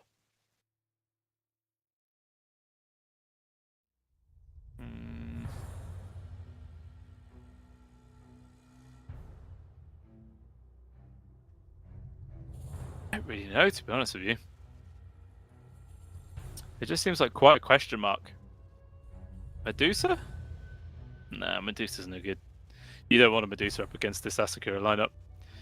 You get Reflection Medusa Illusion, you get Darkseer Illusion. The attack speed slow from Jakiro is a real pain in the ass. Yeah, definitely not Medusa. Punch! I like it.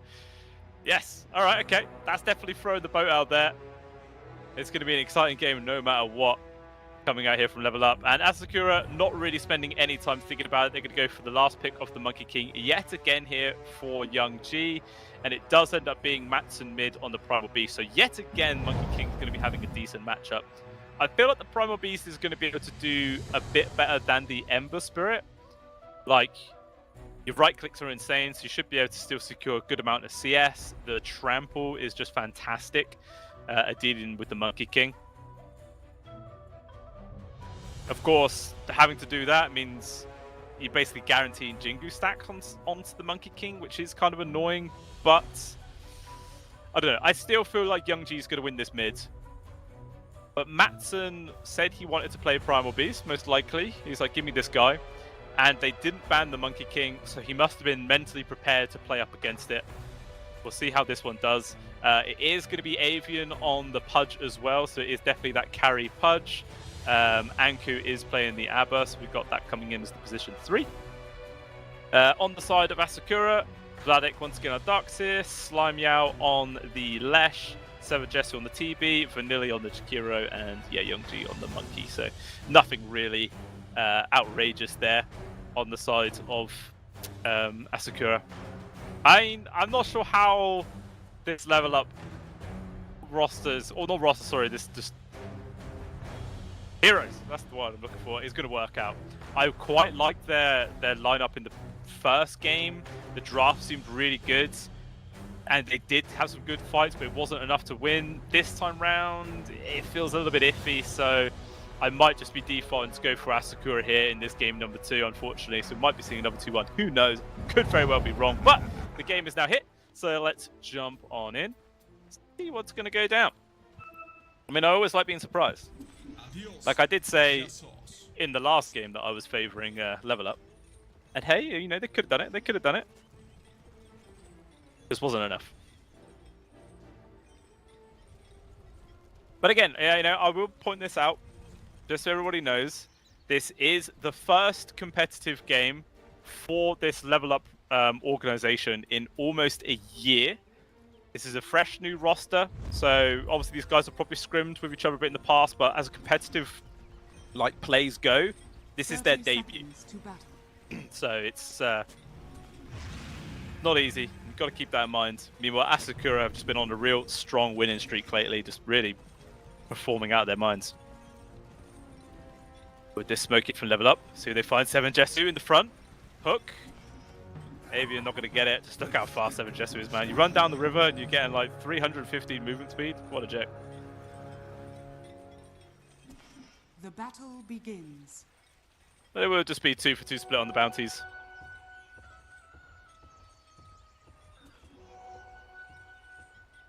Oh, said I, jolly. Ta-dum, ta-dee, ta-dee, ta-dum. So he'll poke some prods up towards the top. I wonder if there's like somewhere you can tweak the movement speed bonus from the river, so like it affects different parts of the map. I don't know. Ooh, slimy out. Cancels ATMI's TP there. That feels rough. Yeah, he's gonna have the old astral projection coming on through. Oh, it's only bonus 8 damage. It's nothing. Not even fast enough to get him on top. In fact, slimy out just continues to stand his ground. Not something you see too often against an ET, but working out well.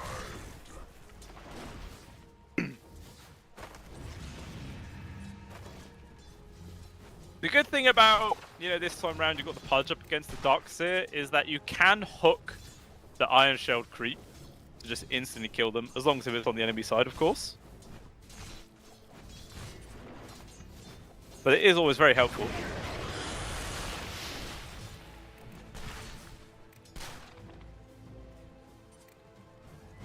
Well, 7 Jesu probably going to have a fine time up here. There will obviously be some harassment coming up from Antoof, but Vanilli should be able to keep him in check. I don't know if really Anku is going to be able to harass him.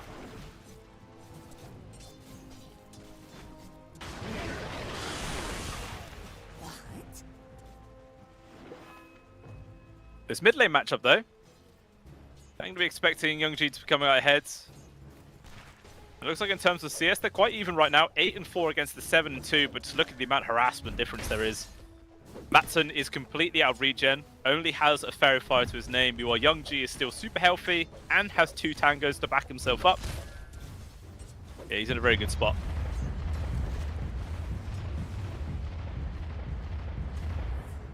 And obviously, now that Young G is on the level 3, that's only going to get worse here in this lane.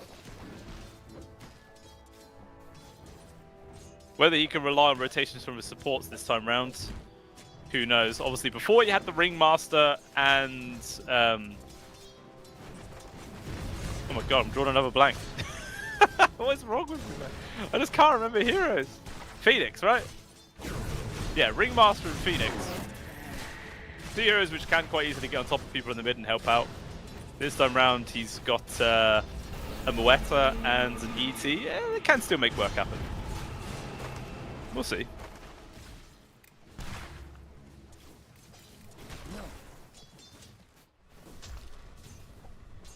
According to CS, Avian's doing a really good job. 15 and 2. Actually slightly ahead of that of the Darkseer. Sammy just gets a free carry kill.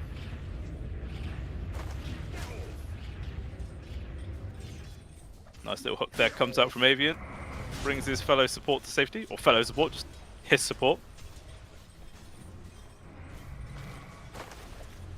Interesting to see that Avian as well has gone for a double bracer build on this patch. Oh, actually, ATM, very aggressive spot. Hook actually lands on towards Vladik, and ATM trying to stand his ground, but the Diabolic Edict does too much damage. First blood is picked up there by the Leshrac. Yeah, Avian going for the 2 braces builds, which, you know, since the change where it doesn't double at 25 minutes, a lot of people just sort of gone off it, and they only build for the stats.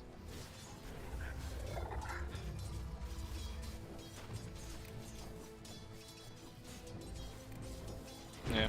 Oh, he does commit for it. Meanwhile, what's this?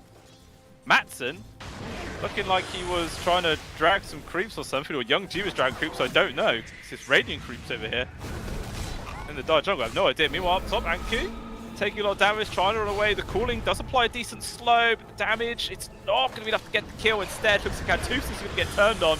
He will drop nice Ice Path, cancel out the charge there from Matson, and just completely waste this Primal Beast time. That does not feel good at all for the mid on the side of Level Up. But a real dream turn of events there for Asakura. They get a kill on towards the support, their carry gets the kill, and they waste the enemy mid's time. Like, Young G is nearly a full level ahead of Matson already. And in terms of CS, he's nearly doubling him as well. Structures are fortified. Feels real bad. You are bottom. Avian. It looks like they were actually diving him underneath the tier 1 there, but they do change their minds. Instead, Hook completely misses. Matson's coming in though, and they're going to try and stick around. The amount of damage that Vladik is doing, it's insane. Going to try and turn on towards ATMI. The Slimy Yao is a goner. Cards forwards from Matson, but he gets here too late to find any kills, and unfortunately, it's just more wasted time for this Primal Beast. Dire are scanning. Although Young G, thinking about coming over. There was some very low heroes, but he's not able to find any of them. Meanwhile, up top, it looks like Anku's going to be the one in danger. Young G just TP's up there instead. And he's gone up. Even giving 7 Jesu the kill credit. How very kind of him.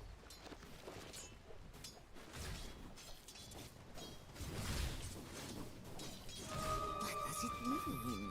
Matson is still bot. He's just trying to find Vladik. Are they just swapped lanes? Radiant's courier I don't know. has It looks been like he's killed. not interested in going back mid anymore. Span 2's actually the one going to take some of the space here.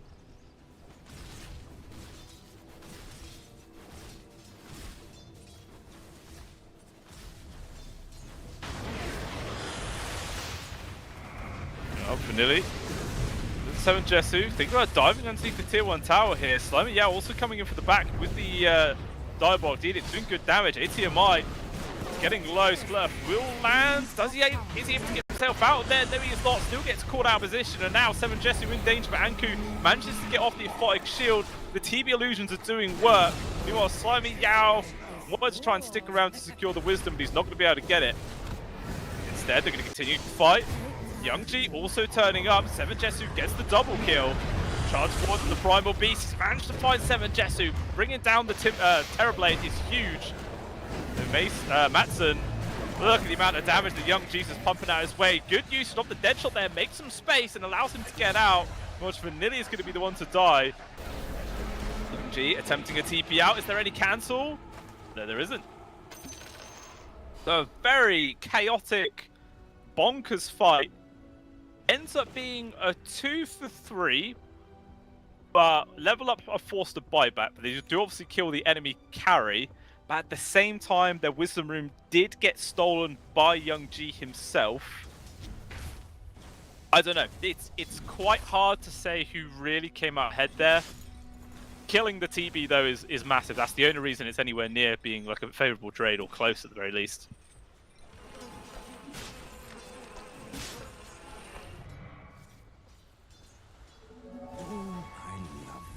Instead though, little 2k gold advantage here for Asakura. 4 for 5 on the scoreline. And this Primal Beast is the poorest of them all. Trying to go in for a blade mail, but he's still miles away from that. Really only just about has a pair of phase boots and a bottle to his name. Not ideal.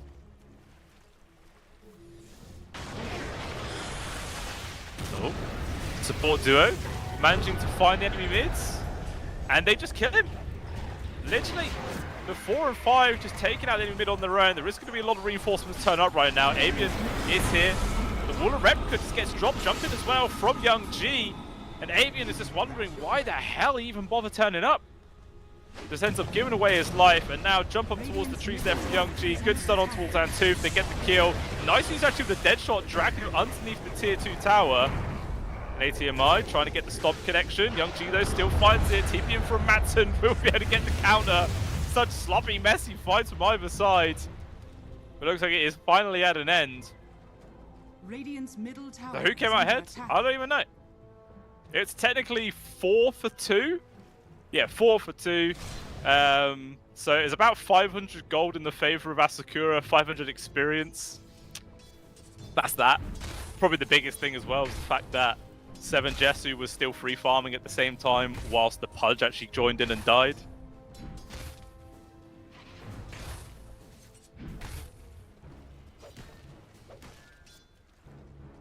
I mean, in terms of levels, Matson isn't a million miles behind, but just really gold, 1,000 behind that of his counterpart. Radiant structures are fortified. Radiant's bottom tower is under attack.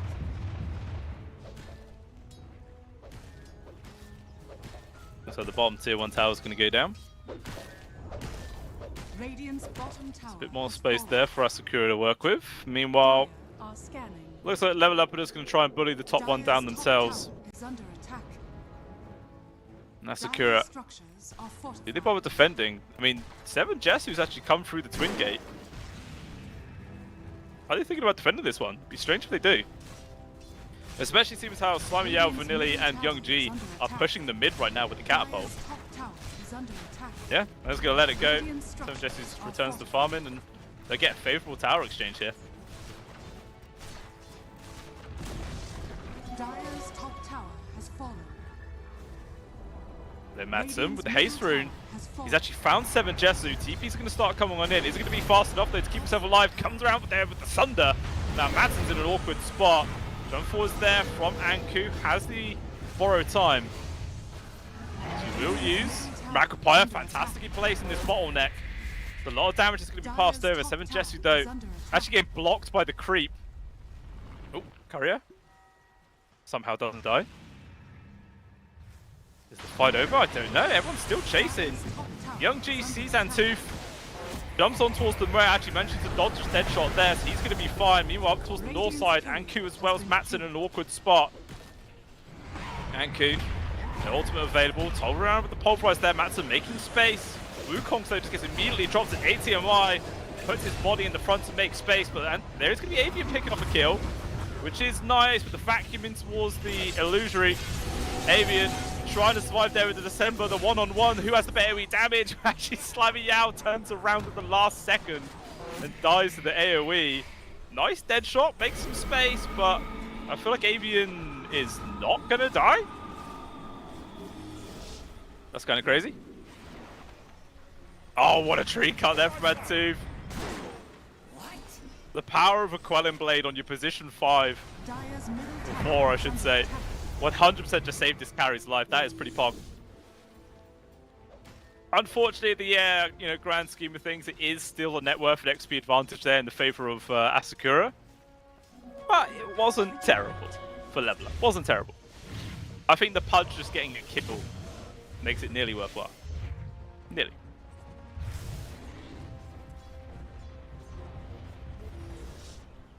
Meanwhile, Matson.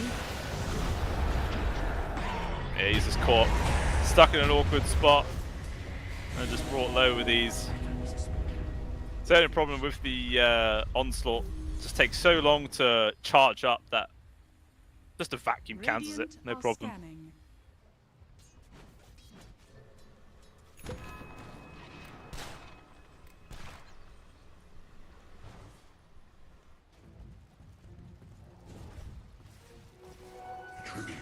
Still holding on to around this 5k gold mark. very slow increase throughout the course of this game in the favor of Asakura.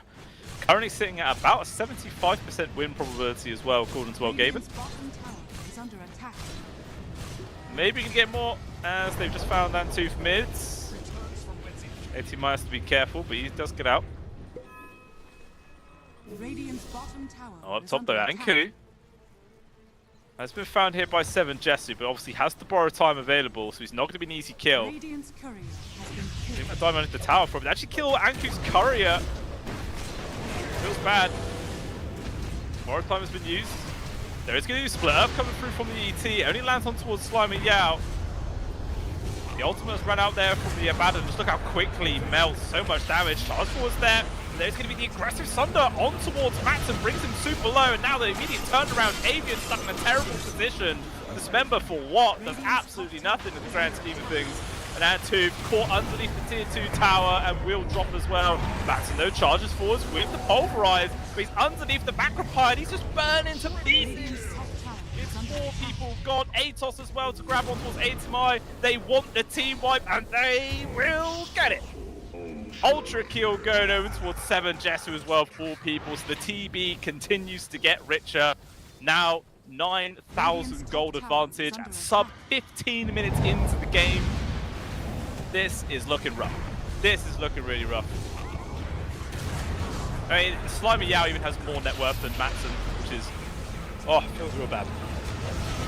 Like you can just see, just did feel like Asakura just playing a bit more Radiant's top as a tower 5-man team, making decisions together. Well, I can understand Matson's decision here to go for the pulverize. Like, it looks like they're all disengaging. You're underneath the tier 2 tower, but it's just so much damage. It's crazy, absolutely crazy.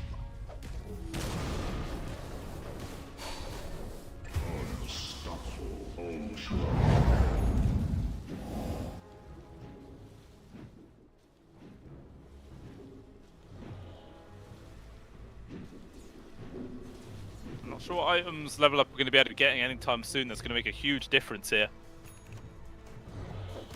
Avian, 900 gold away from an axe. Will be helpful, for sure. Anku. What is Anku building? Oh, it's the Echo Saber. I mean, 16-minute Echo Saber. It's okay, but it's not really enough to change the complete outcome of this game. Meanwhile, Matson, I think, still trying to finish up on towards that Blade Mail, and it may be delayed even longer as he's been caught out by 2 heroes yet again. He's just dead. Actually, Blade Mail is finished. It's just on the courier. He just he just couldn't get it delivered. Oh, thank you. Let's get spotted. So yeah, it just easily runs away. Not really any solid, easy lockdown on the whole side of level up, to be honest with you. Radiant's Like, middle where are their tower ranged is under stuns? attack. They have Stomp, but can be avoided. Hook, but it can be avoided. Deadshot, but it can be avoided. They do really like Pulverize, which is like a guaranteed stun, but obviously that's an ultimate. And Is under you've got to be up close and personal for it. Mass TPs here from level up to defend their bottom tier 2. Radiant are scanning. But they just catch wind of it there from Asakura. They just run away. No problem.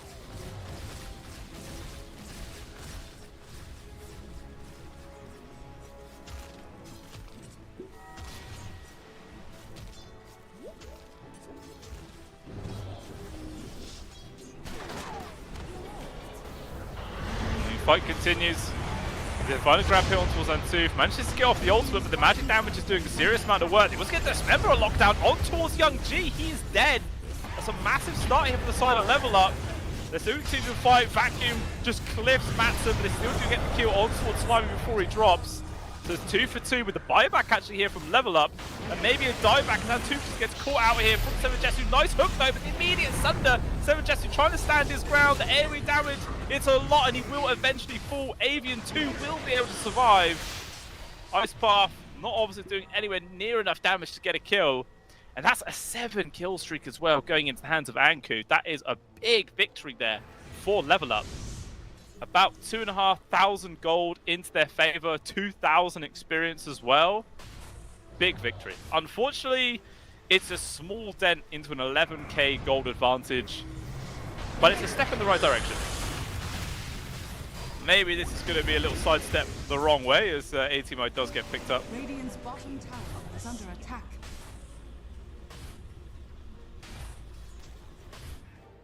That's fine.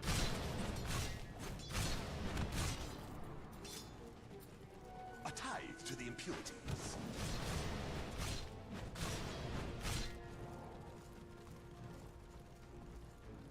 We could very well see a team go for the Roche in about a minute's time. I feel like Asakura in a good spot to do it and level up. I'm not entirely sure if they're going to be able to test it, really. The AoE control it's not bad with the ET, but that's really it. I suppose put the Cool in the pit. You have Pulverize going on, Rot as well. Okay then, the AoE damage is alright. They're still be quite scary versus a Wall of Replica, Vacuum, Wukong's Command, Macropire, everything from the Lesh. You know, it's not going to be easy.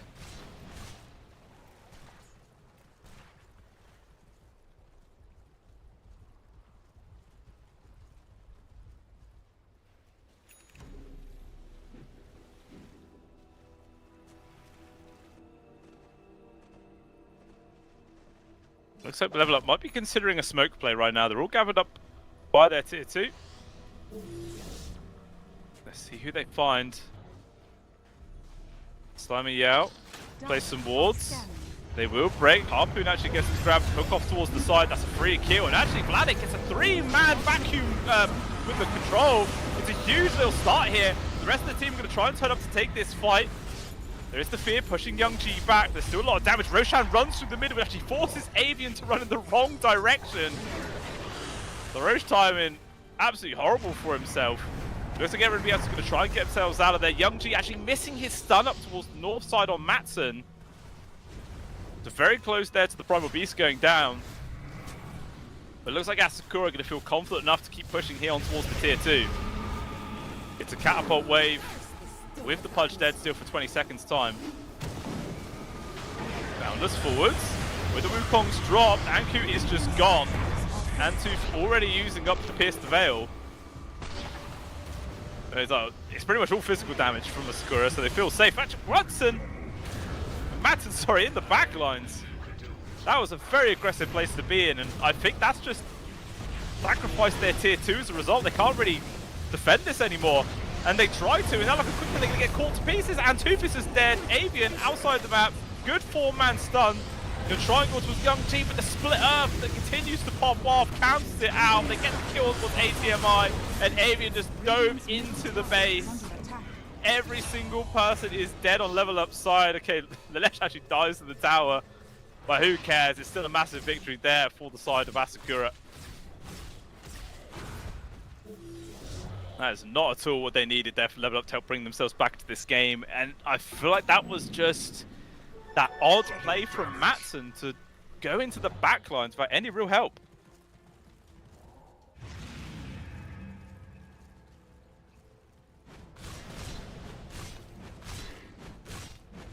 So Roche is up.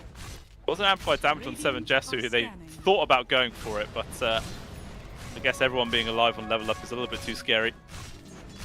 Not really a lot of vision to go off of either.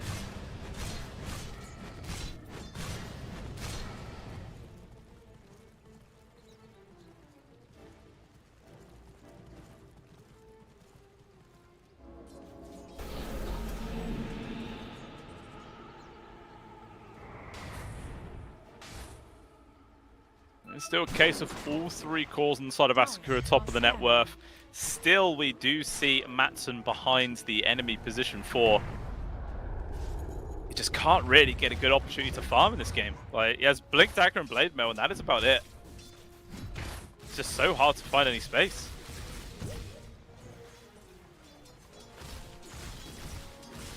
He's actually trying to go for a Glimmer Cape of all things as his next item, which, I don't know. Maybe that'll help. Magic damage barrier is nice. Radiant's bottom tower has fallen. Bottom tier 2 though does go down. More space for Asakura to work with. They probably are going to be going for Roche. 3 people already in pit. 7 Jessu turns up to help bring it down. And there's just no response at all here from Level Up. Nothing they could do even if they knew it was going on because it's all so far away. So now Aid is into the hands of 7 Jessu on top of everything else. We'll potentially be seeing a high ground push coming very soon. Radiant are scanning.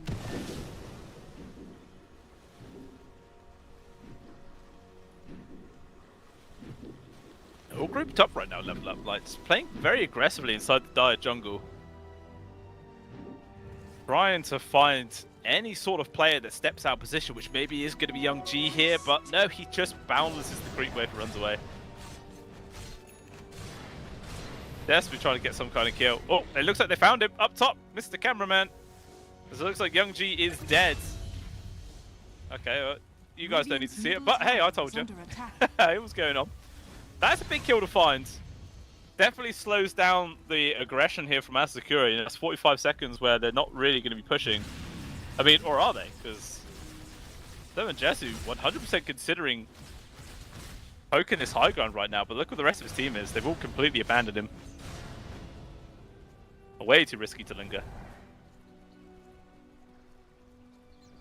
I mean, he's only, what, 3, 4, so he's like 1,800 gold away from Skadi, I think, something like that. It's going to be a big upgrade, so probably just wants to wait for that one to be picked up. Obviously, that will mean that the Aegis is going to have like a minute left. It isn't ideal, but it's a big item.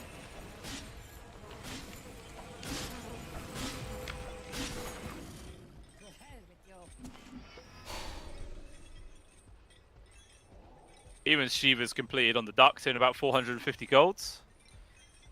Glepnir as well on the left, so even more control. Meanwhile, Avian also going in for a Glimmercate. Man, people are just really loving the magic damage, but like resistance that you get now. We want that bottom. Pike going down, Matson is able to avoid the ice buff, trying to turn around, but the Hurricane Pike just denies any chance of a pulverize.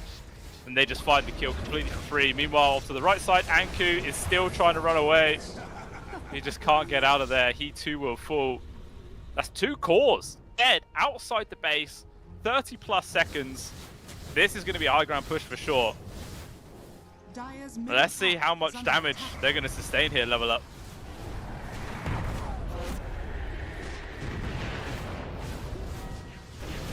Going for some Slimy. Remember the backlines as well from Young G, trying to poke, but Antu was able to get off the Pierce the Veil in time. That avoids a lot of the damage. But the Catapult is still here, Fresh Creep Wave also turns up. Asakura want to continue this push. 3 seconds before the Primal Beast. Hook actually lands on towards Slimy, drags him out of position, but the quick use of the Dual Scepter keeps him safe. There's going to be the vacuum, cancels out the ultimate, they bring them all out to safety, but Slimy will still die to the dot damage, as well as Vladik. 2 will fall, no, the quick burst heals. Gets him out of there, but he runs straight to the open arms of Matson, who will be able to bring him down. Matson, though, gets the low, but he's still actually going to be able to disengage. Good use of the dead shot again, dragging back Young G. They've got the scrap on towards Vanilla as well. Might be able to get the kill on towards Matson as she avoids the hook. 4 staff down, good juke, so he will survive, but at the same time, it's still a big win here for Level Up. They get 3 kills, they defend their high ground, they don't lose anybody, it's absolutely huge. Oh, Matson. Still trying to hunt for the Jakku if we can find it, but actually 7 Jessu is here. Getting blocked by his own illusion though, so he can't really get in for the right click. Now he's going to jump him, there's going to be the pulverize, locking it down, but he will fall. And that, Avian's is going to try and finish off this Jakiro, the AoE damage is enough. And 7 Jessu probably wondering why he decided to risk everything here just for a kill on towards the Primal Beast. Got a lot of items left. Uses the Demon Zeal. He actually managed to cliff the punch. How the hell did that even happen? The Hurricane Pike man completely saves him in this situation. And Antu's actually going to be the one to die. Everybody else TP's out. That's nuts.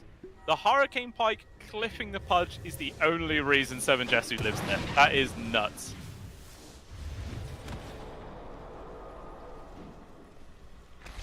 That actually turns out to be an alright situation then. I mean, the Aegis is going to time it either way. Ned's going to be back with high ground. No glyph this time. Tier 3 immediately gone. Radiant's bottom tower has fallen. 10 seconds until Dire's top tower the Muerta is under up. attack. See the Jakiro is trying to get here as well, but he's pretty damn slow. Hook off towards the side. Manages to pull 7 Jets out of position. Quick Hurricane Pike again. Brings him back to safety. Trying to finish off the ranged barracks. It will go down. Jesto still hanging around. Very aggressive playstyle. Madsen, pulverize. With the silence on top of 7 Jesu. Good control, but another force up, but he's taking the 3-man vacuum into the wall again. Vladik, man, is just such amazing positioning with these ultis. There's no buyback here for Anku. It's a 4 versus 5 hook. Lands on 7 Jesu again. Brings him out of position. No support for start, but there's not going to be a Sunder. He is gone. And now immediately for Massacre, they've got to run away. They do lose the full set of barracks, Avian. Maybe he has to be careful how far he steps up right now. Asakura could potentially turn this around. Hook will miss. They're going to turn. Boundless on towards 2. They kill Antu. They're focusing on towards Avian. He's dead as well. Green is feed. And now Madsen trying to run. His invis runs out. He's able to get back to the base. He's going to be fine. That is a massive punish there from Asakura. Like, level up could have just settled for killing like the TB and that and just chilled, but agreed to go for more, cost them massively.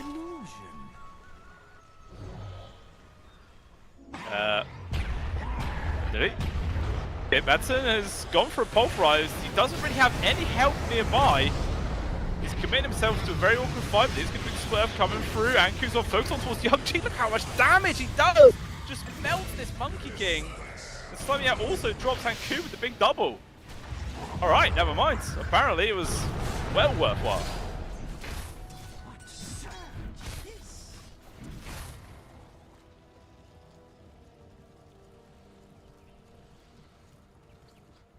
Still 18k gold advantage though here for Asakura. And Roche potentially up in 50 seconds. And looks like Tormentor is going to be on the menu here for the side of level up. Making the beeline straight for it.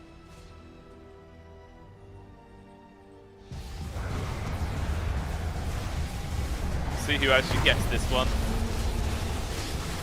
There's only the Pudge who actually has his shards, so it gets it. Antifa. Again, it's just unfortunate. It's like, it's just not the person you want to get it.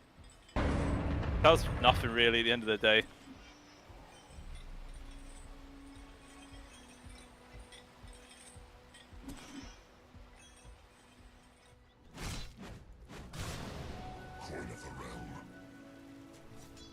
Okay. Farming up danger area actually walks underneath the Watcher there. They know he's nearby. He's trying to run as fast as he can. Four star force from Lily. Ice Path will not connect. They're still chasing though. They really want to get him. Boundless. Not going to get Kabin. It's a good job. Anku is speedy as hell. Roche as well. Very long respawn. Still another 2.5 minutes to go. Nearly maximum by the looks. When you factor in the time already gone. Yes, to be honest, only benefits level up.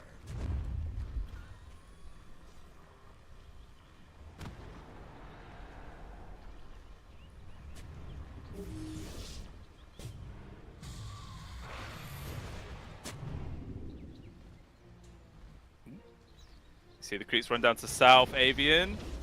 He's been caught. Boundless into the illusory. Stomp's going to be there. Cancel out the TP run. That's Avian forced to stand his ground, but he takes so much damage. He's dead for 70 seconds. No buyback. And there is a creep wave in the mid. This could be a big opportunity here for Sakura to just find a freebie here.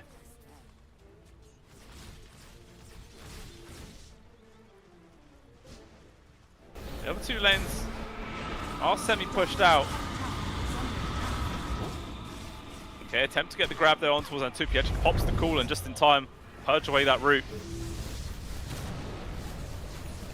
This tier 3 doesn't look like there's anything that they can really do to defend it without their carry still for 30 more seconds. It's just a goner.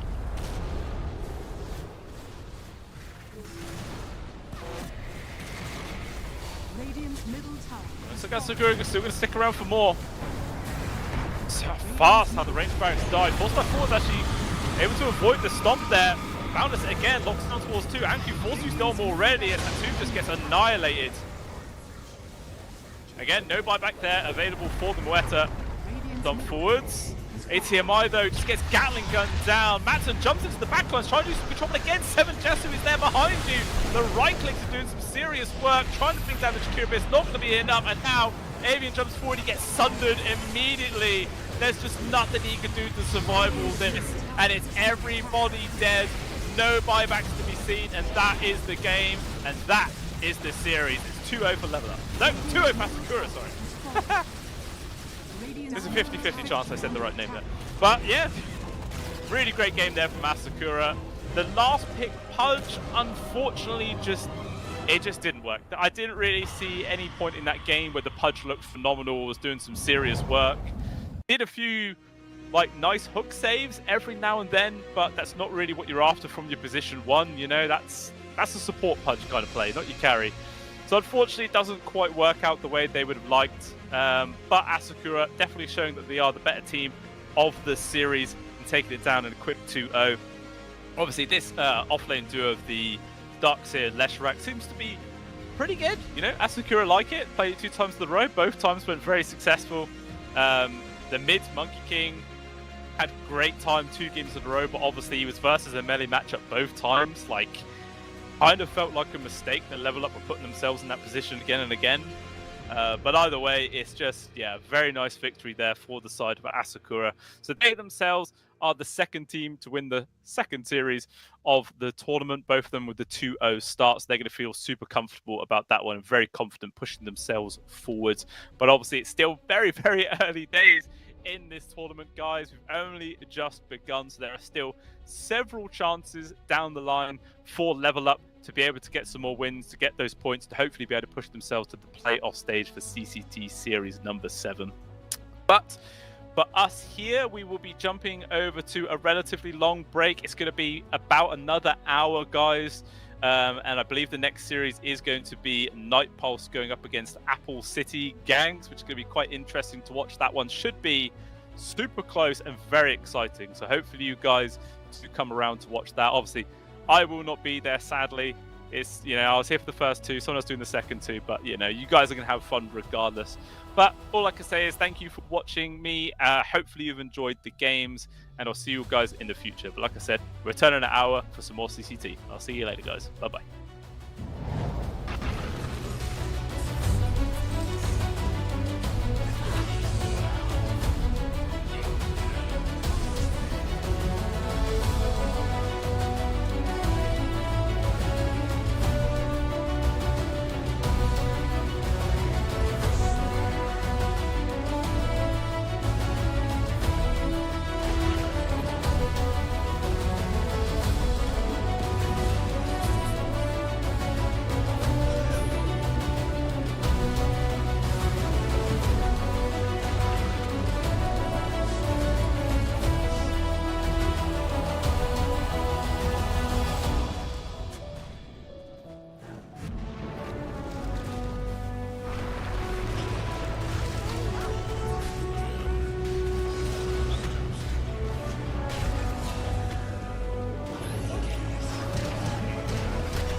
welcome back one and all. We are here for some more CCT Series 7 action as we are into our new tournament. We've already concluded our first two series, which unfortunately did go in 2-0 fashion. However, for the teams that lost, it's still very early on in the tournament. It is still the group stages, so there's still a lot of time to try and correct your fortunes and get yourself back into winning ways and secure a spot in the playoff bracket, especially in the upper bracket. Of course, my name is Snare, and I'm going to be here bringing you the latter two series of this evening. Starting off, of course, with our main matchup right now, Night Pulse taking on the side of Apple City Gang. So with ACG, this is a squad that's been playing a lot of like lower rank qualifiers.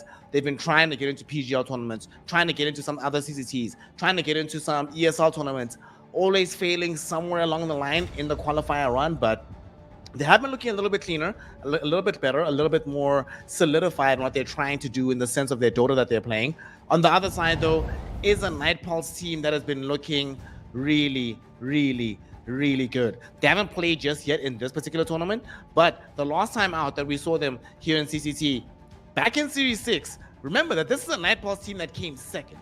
They did not change their roster whatsoever. It's still the exact same complement of players. So they, in my mind, here in this group, are the team to beat going up against Apple City Gang.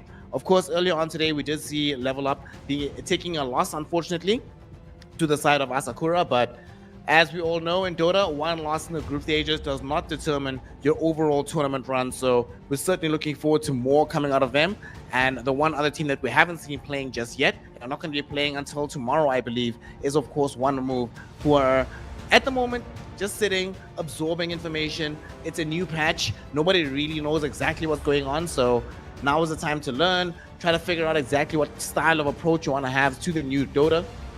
I think today will be a very good implementation for them because a team like Night Pulse, in my mind, plays, how do I phrase it? They play the style of Dota that One Move wants to play if they leveled up a little bit more. So Night Pulse, this is the squad to watch, in my opinion, for CCT Series 7. Kami, the hard carry over here, has gone by many names over the last several years, but he solidified himself right now in the safe lane of Night Pulse. Warwick in the mid lane, Divine Llama, who's bounced around from region to region, trying to find his way in Dota and has only been leveling up. Even if the results have been good and he's moved on from teams, nonetheless, he's showing why he deserves to be mentioned in the names of the solidified stars in European Dota right now. Of course, Desire, long-time Greek superstar, met this guy in Saudi, really cool dude. And then, of course, Kidaro out here rounding out the squad in the position 5 role for them. I was very impressed with Kadaro's play in 7.37. We'll see how that translates over into 7.38 because he played really well with these very like aggressive style of position 5s. Not 100% sure if that's going to be exactly the same right now if he's playing in the new patch, which seems to be more control orientated in the position 5 role. Of course, they're going to be taking on the side of Apple City Gang, a team that, like I mentioned earlier, on the come up, they're doing their thing. The name that many of you might know here, there's two of them. You might know Dual Rays and you might know Astral, as the two of them have played in a lot of other up-and-coming European teams. But I've only seen 2 of their games in previous iterations of the tournament qualifiers, and they look decent. They look like one of those squads that is, how do I phrase it, 2 or 3 steps away, whether it be an understanding of the patch, a chemistry unlock that they get, a new style of drafting. But there's just a couple of things that they need. But I do believe that this team could go on to have a very successful one in the future. Of course, this is going to be their first run as a team like this with this particular 5, and also one of the first times that they've played in a tournament, I believe, in like 18 months or something. They've been doing the qualifier run, not necessarily succeeding. So they need this to work. They need to show us that, hey, we are ready for the big leagues. This tournament is going to be our way to getting there. And y'all have to remember, there have been many, many, many teams who have come through CCT and become like solidified stars in the international scene. We saw Avalanche do the same thing. We saw Navi Jr. coming through these ranks as well. Night Pulse too have been starting to show that they have that kind of potential, that kind of temerity within them to make those runs possible. So do not ever sleep on a team here in CCT Series 7. ACG versus Night Pulse. We are going to have a draft very, very shortly. And right now, I do believe drafting is in a very interesting place. Just given that none of us have any idea at all how it's happening with Dota. Like, the game is in just such a interesting place. I don't think I've ever. It's been a while since we had a change this revolutionary, because even when we had like the map expansions, with adding the tormentors, adding in the wisdom runes, we still had a situation where, by and large, the map was overall the same. Like the lanes were still relatively equal to what we have back in the day in Dota. Sure, we had some additional camps being added, some new pathing options, but the actual from tier 3 tower to tier 1 tower was very, very, very similar to what it's always been in Dota. But now it's in a very different place. We have these pathways with the water. We have the addition of the pathing of the swiftness, which I think makes a big difference as well. Like with how you move in the lane, how you respond to ganks. It's a little bit harder to gank heroes. It's easier to gank at a tier 1 tower coming through the twin gate. Much harder to gank on a tier 2 tower when they try to move away into safety, given that the enemy heroes can TP to their tier 2, their tier 3, and make very fast rotations through this massive river. So it's very intriguing. It's very intriguing. I'm still not entirely certain how I feel about this new style of Dota right now. But nobody always knows. It only takes like what, 2-3 months before everybody really figures out exactly what the patch is all about. Right now, I guarantee you, right, that between Nightpulse and ACG, the team that wins is going to be the team that has the closer look onto what the meta should look like. And in my mind, if that is the case, I would slightly favor the side of Nightpulse, given that they do have Divine Llama on the team, they have Desire on the team. These are guys that have come up with some really insane ideas in the past in order to make sure that like they have an option even when going up against bigger and stronger teams. In this scenario where they are the big dogs and they might have the competitive advantage just through meta understanding, it might really lead to them having good favorability going into this first and opening matchup. Of course, we're going to need a draft to really tell us the full story of this one, and we do have a draft underway. Game 1 between Nightpulse and ACG. Nightpulse are sitting on the Dire side, or Radiant side, sorry. They have Radiant side second pick, and Dire side first pick is going to be going to the side of ACG. One thing that we also have to note about Dota right now is that we did not have a change in the drafting order. Captain's mode is still the same, so the moors on how people would respond, how they would react in these drafts is more or less going to be staying relatively static right now. So let us see how it goes. For Nightpulse, they will ban out the Ember Spirit, no Tiny. I imagine somebody's going to ban out DK, somebody's going to ban out Abba. Nope, no DK, Abba. They actually take out the IO. I'm still not sure where IO fits in the meta right now, but I do think IO is in a much better place than he's been in a very long time. We're certainly going to see a lot of IO, I think, in this patch. Not like every game, but every second, third game, there should be an IO involved. So Monkey gets banned out by ACG, and there's the hero that I thought they were going to ban instead, the Dragon Knight. He's going to be the one that emerges now as the first overall pick of the draft. By some miracle, the hero's gotten even tankier. Please explain how that's even possible, but yes, Dragon Knight even more difficult to kill than he used to be. I think it has more to do with the fact that the heroes that could do a better job killing DK either got nerfed or the way they kill him got nerfed. As a result, this hero does become very, very difficult to deal with. It's like him, Tidehunter, Abaddon, I think are the top 3 tankiest heroes in the game right now. Lifestealer does have a strong argument for number 4 though, and he does match up really well into the top 3 tanky heroes above him. So I do like this Lifestealer response coming in from Nightpulse. We've seen as well that teams have been experimenting with the TI5 EG way of playing, where you have your actual carry, the hero that scales throughout the game, be the mid laner, and then your side lanes just have a complement of these very beefy heroes that can just brawl as continuously as humanly possible. Lifestealer can fit that bill, so I wouldn't discount Nightpulse still going for a hero that scales better in the mid lane. Monkey would have been great, but unfortunately already banned. So let's see, where do we go from here? I would like a Hex for either lineup really, but I would prefer a Hex for ACG even more. Some Lion, Shadow Shaman, one of these kind of heroes. I would definitely like that.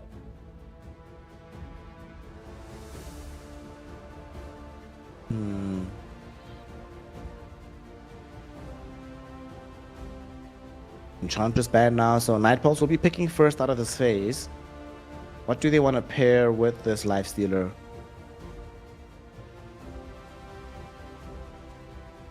You can put the Shadow Demon on top of him. Excellent hero into the DK, just generally. Wouldn't be mad at seeing Warlock. Lich, not as potent as he was in the previous patch, but could certainly have some utility here in tandem with the Lifestealer. They ban Enigma. They go for the Doom for now. Okay. So presumably the offlaner. Again, two very broadly offlane heroes. Doom not as broadly as the Lifestealer. This hero does want to spend more time farming than he wants to spend fighting. At least for the earlier portion of the game. However, as things scale, he can certainly become an omnipresent force in these fights. To make matters worse, he has the Doom. Apply that to the DK. Not only does your Dragon Blood passive from the innate not really work anymore, but you also don't get any presence from the Satanic if you want to build that later in the game. I like this a lot. Does open up Hoodwink now though for the side of ACG because they do need some burst damage. Hoodwink Lion, definitely one of these kind of heroes. Need some burst here. I personally would prefer Hoodwink because you can play Hoodwink 5 nowadays, and I've seen these Hoodwinks put some major harass potential into the lane. But they get the Morana. Alright. This is another hero that's been putting in a lot of work lately. Morana has looked really, really solid. The new and improved Starfall guarantees some major damage throughout the game. So far, you don't have that much magic damage, so Doom might be disincentivized from buying a pipe. So that damage will always land flush as much as you need it to. I like this a lot, honestly. I like this Morana quite a bit.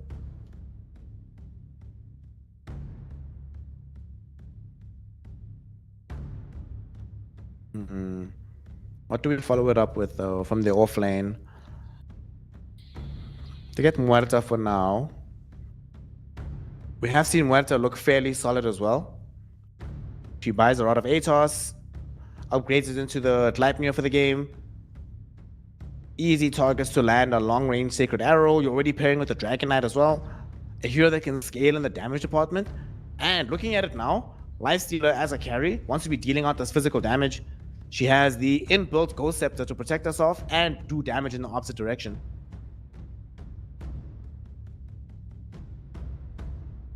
Alright. Not like Lifestealer minds buying Nullifier though. It's not really gonna care that much. They pick up the Bounty and the Silencer right now as a support duo for Night Pulse. So we're gonna be getting some vision onto these heroes.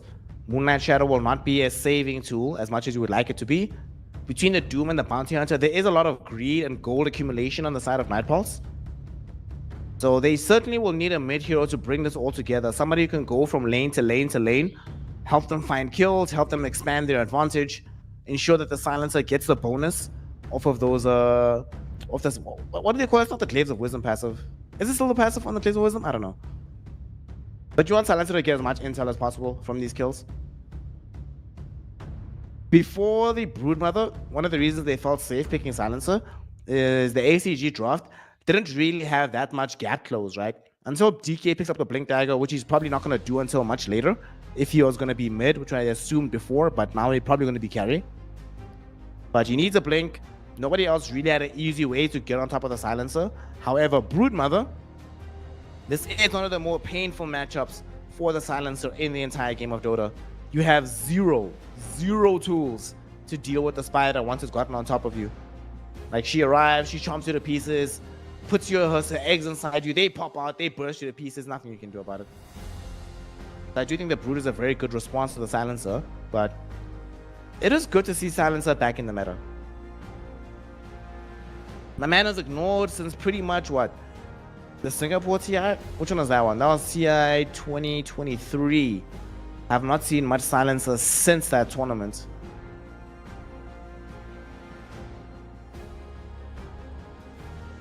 So for ACG, they are looking for an offlaner. Well, it could be offlane, safe lane, or mid.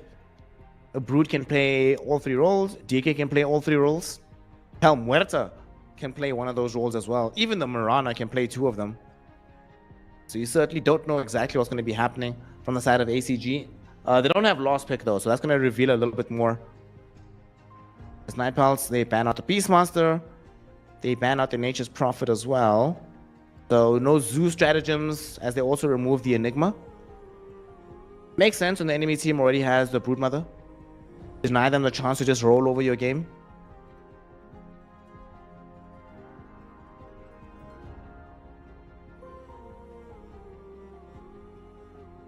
How about some Tidehunter? New Ravage is really good. Into the Lifestealer as well. Not only do you get the Anchor Smash, you have BKB Piercing Disable.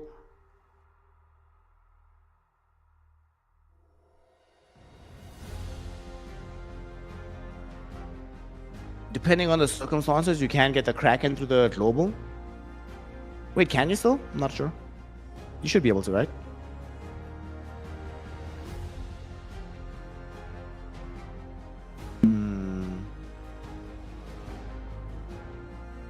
What is going to be the final option for ACG? Tell us who's going where. Like I mentioned, they have a very versatile draft right now, but going to have to make some tough decisions on what does the draft actually accomplish. And they're going to ban out the Dazzle at the end of the draft. Make sure that there's no overall big heals. The only other healing hero that's left in the game, since Warlock is banned, Ench is banned, Dazzle's banned, Husk is banned, you can pick up like some Oracle or something. Abaddon's gone as... Abaddon is still in the pool though. Abaddon is still in the pool. I would not be mad to see Abaddon from either lineup, honestly. If it was ACG, they could pick Abaddon and put it in the off lane. Put the Broodmother safe lane, put the DK mid. They got the Centaur instead. Alright, so the DK will be mid in the Broodmother safe lane. I ain't gonna hold you, gang. I'm not gonna hold you. Abaddon still seems pretty decent to me. There's a lot of disable here. A lot of like damage throughout the course of the fight for the side of ACG. That's the kind of damage that Abaddon excels at dealing with. They don't have any burst. Look at their lineup. They have burst from like Mirana, max arrow, big starfall, double edge, Muerta full damage. That's pretty much it. Before the DK picks up like a Daedalus or something, which he might not do since he's probably playing mid. I don't know, gang. I don't know. I could still see this Abaddon. The only problem with the Abaddon is who do you play mid? You could play the Abaddon mid. It's not going to be the worst matchup, but he's a very immobile hero, and they do need a moving hero for their draft. Some Puck or something, actually. Yeah, pick some Puck, dude. I think Puck could be pretty decent.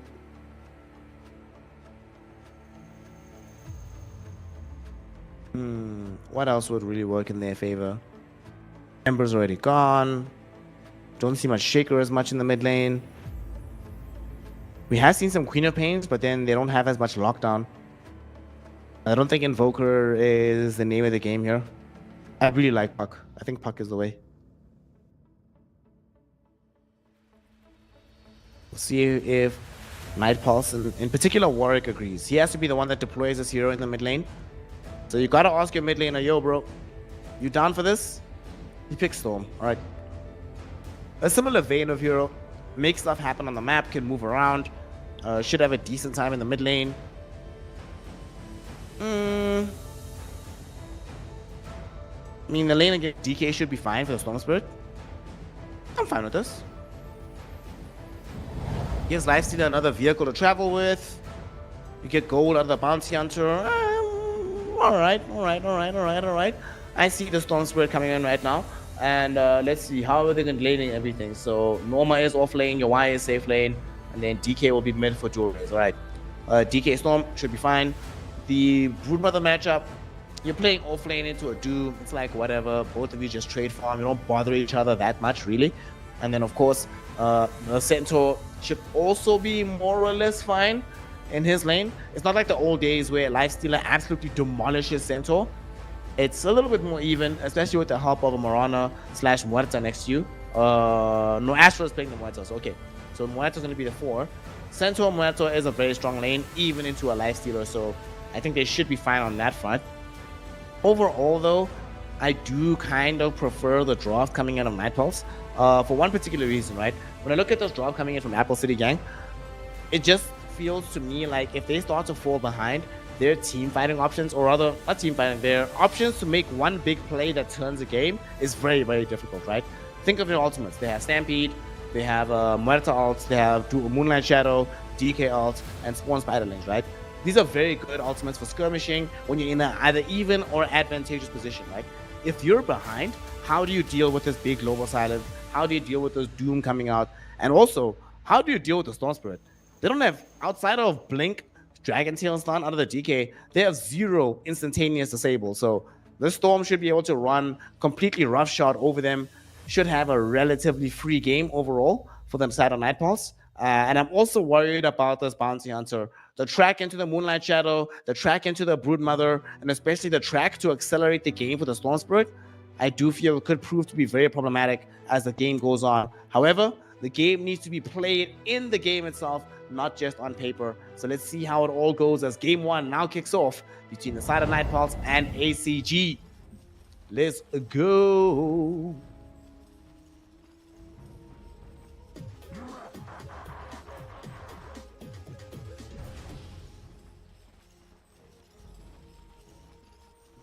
Quite excited to see how this one's going to turn out.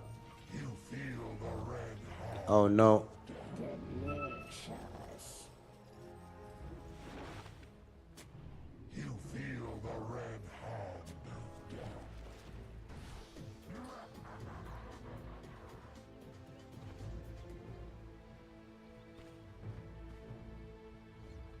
Alright, let's get into it. So far, nothing intriguing happening just yet. 30 seconds to battle.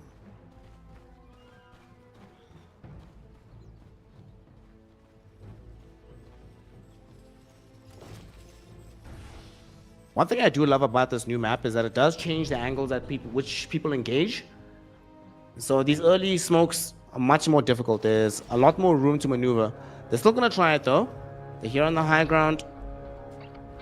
And the smoke will break, but the silencer sees it. They put out some vision. Let's see if a fight's gonna break out as they scout out this lifestealer. But he is gonna be able to get himself away to safety. He's all good. He's chilling. He's chilling. He's fine, gang. He's fine.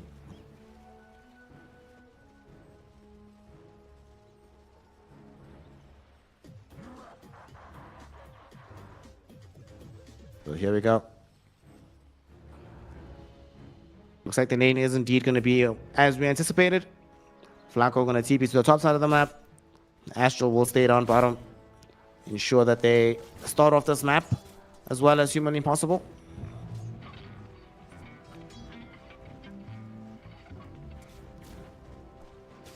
They actually might kill the Muerta down bottom. Astral's in trouble. They stuck around with all 3 heroes for Night Pulse. Astral about to die. Night Pulse find the first blood with Kami down in the bottom side of the map. Nice movement from the Lifestealer. Caught Astral as he was trying to move through this Lotus pool. Gets himself punished for that maneuver. Okay, good stuff. That's how you want to start the game if you are on the side right now of Night Pulse. Making sure that not just you get a first blood, but it goes the way of your Lifestealer. Mid lane should be a lane that DK ends up being overall favored, but still not going to lose out. That's the most important part for the Storm Spirit. Not getting demolished in this lane itself, so should still be fine.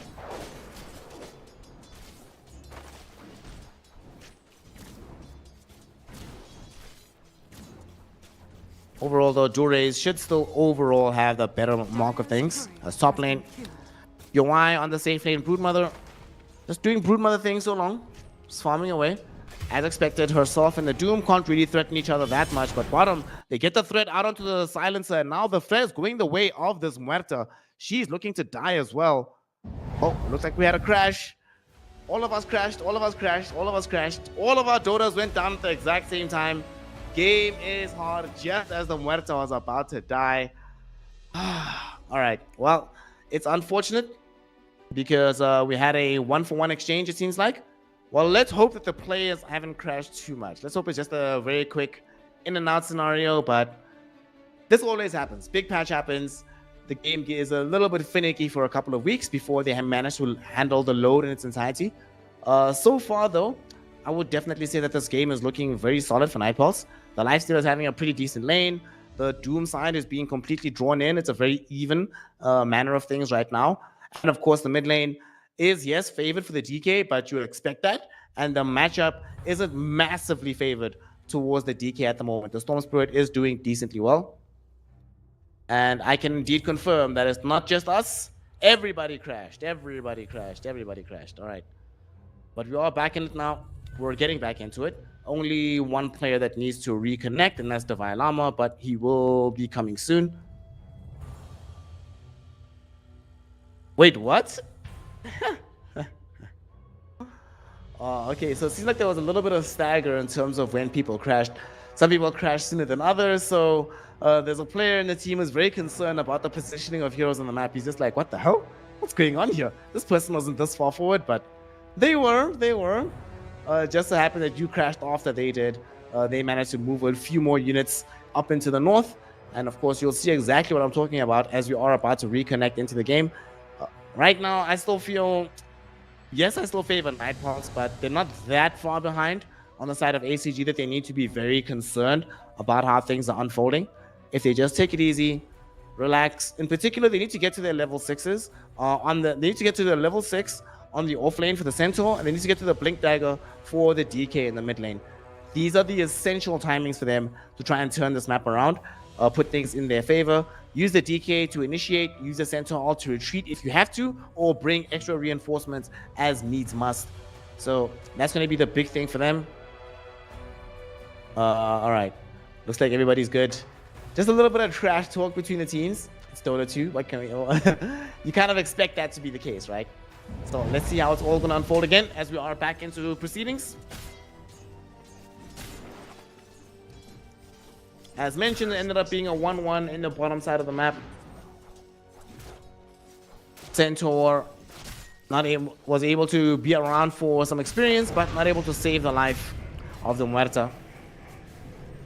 On the bright side, though, the Silencer did die first, so less experience for him, and particularly less stacks that's available for the Silencer.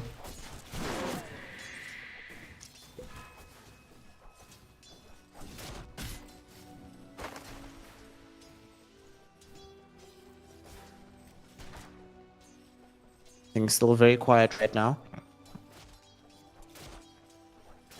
Everybody just farming. The farm wars today.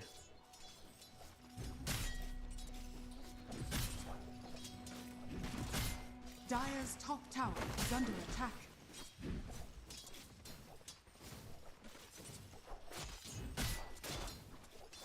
One thing that's intriguing me that I like from what I'm seeing so far is that they've now been able to put some additional pressure onto the Doom. They are taking advantage of the fact that Bounty Hunter is not the strongest laner. So we see that the CS of Divine Llama has been struggling a little bit. And they do have a Sentry Ward down as well. So they see this Bounty. As soon as he shows up, Flacco is there to put in the additional damage. And they might try and pressure Divine Llama. They don't have the Sacred Arrow though, so they can't guarantee a kill. However, they could kill Desire. Double Starfall is very, very dangerous. And we see how much damage this Bounty Hunter just took.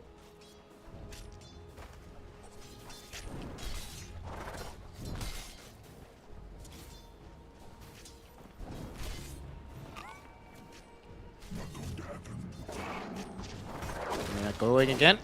Double Starfall's out. This time Desire will certainly die. They have the dust available from Flacco. They make sure to get the kill. Just picked up level 3, but about to grab level 4 as well on this Mirana. She is having an excellent start to this game. That's exactly what you want out of your kitty.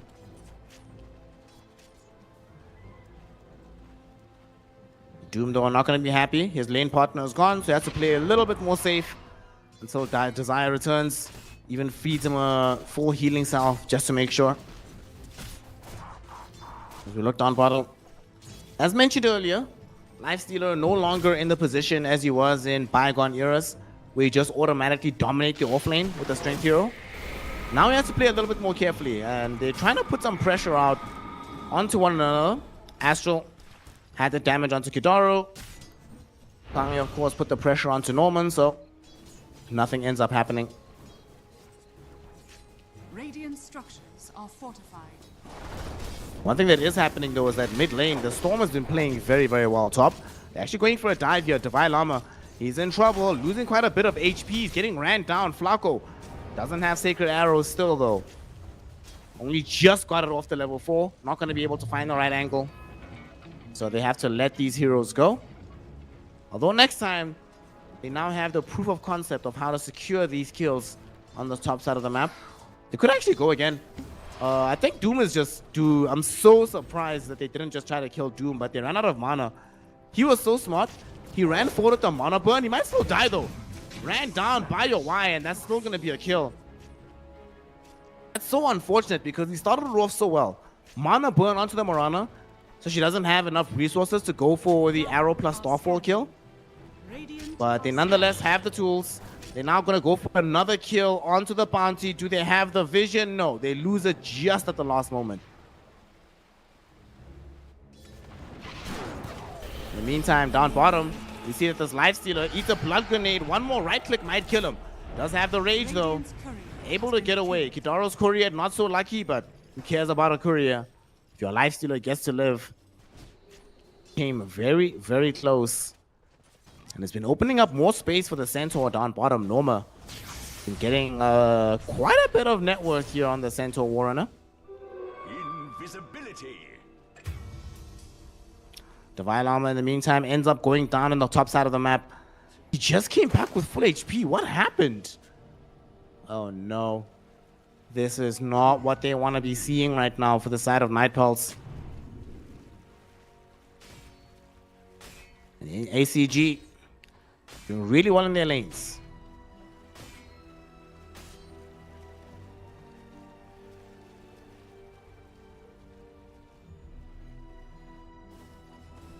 Making good progress towards their landmark timings, as I was mentioning earlier.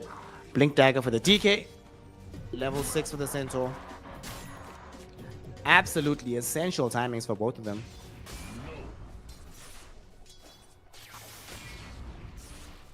And DK should get there sooner rather than later. Doing really well in the CS department. They are going to try and make a move on top of him right now, though. Kidaro there with the Arcane Curse, Last Word combination. Unfortunately, Astro shows up out of nowhere, Deadshot towards where Duraze is, but Duraze doesn't get there in time. They can't close in onto the silencer. Meantime, Night Pulse don't have enough to bring down the DK. They are going to try now onto Desire. They have a sliver of vision, but they do want it immediately. The sentries go down.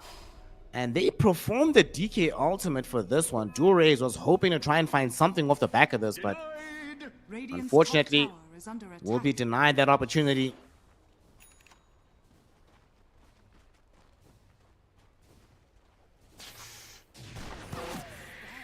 Radiant are scanning. Dire are scanning.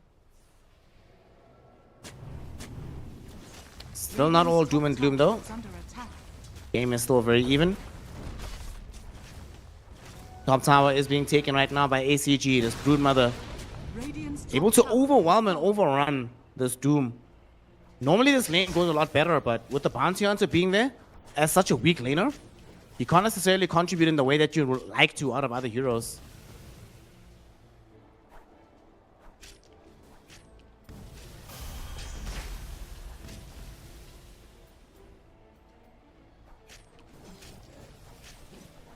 Warwick swarming away right now.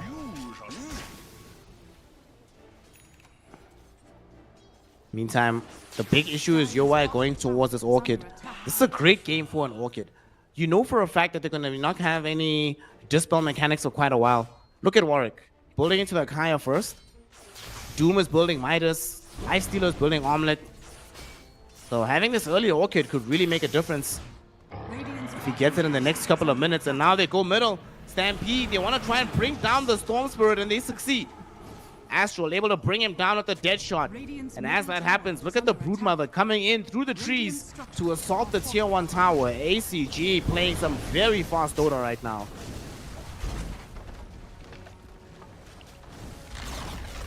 Radiant's middle tower has fallen.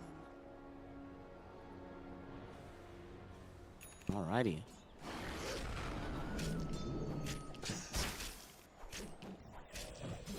Why? Not that far away at this point in time. About what? 1,500 gold from the full orchid. Has enough right now for the robe of the Magi, so just needs cornucopia plus recipe. They will try to dive him and kill him. Little do they know they've already lost the chance to deny him items. Still, they should be able to make this grab happen unless we have the greatest dead shot of all time. There's a calling being laid out. Nice little dead shot, but they did still apply the doom onto your Y. So the spider should end up dead. Kidaro credited with the kill, so therefore gets some additional intelligence thanks to the brain drain.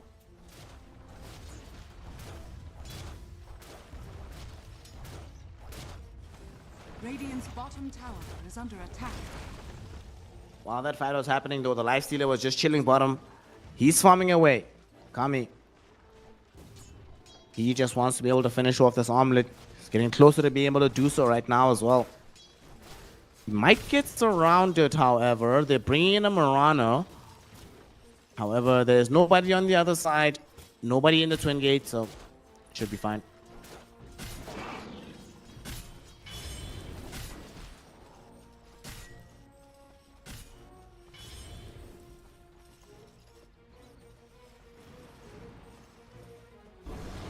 They are bringing the entire team bottom though, so they are certainly going to find this tower. The Lifestealer is like, you know what? Probably don't want to be there anyway. Y'all got this. It's fine. I'm going to just dip into the river. From there, head towards the wells. In the meantime though, Broodmother solo killed? What? She solo killed him?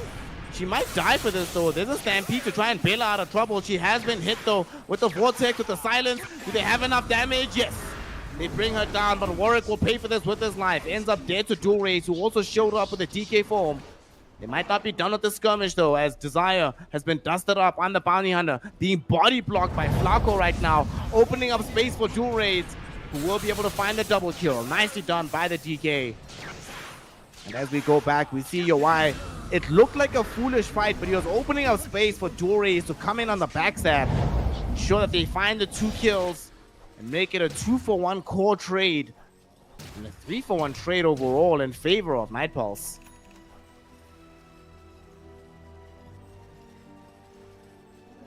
Regeneration.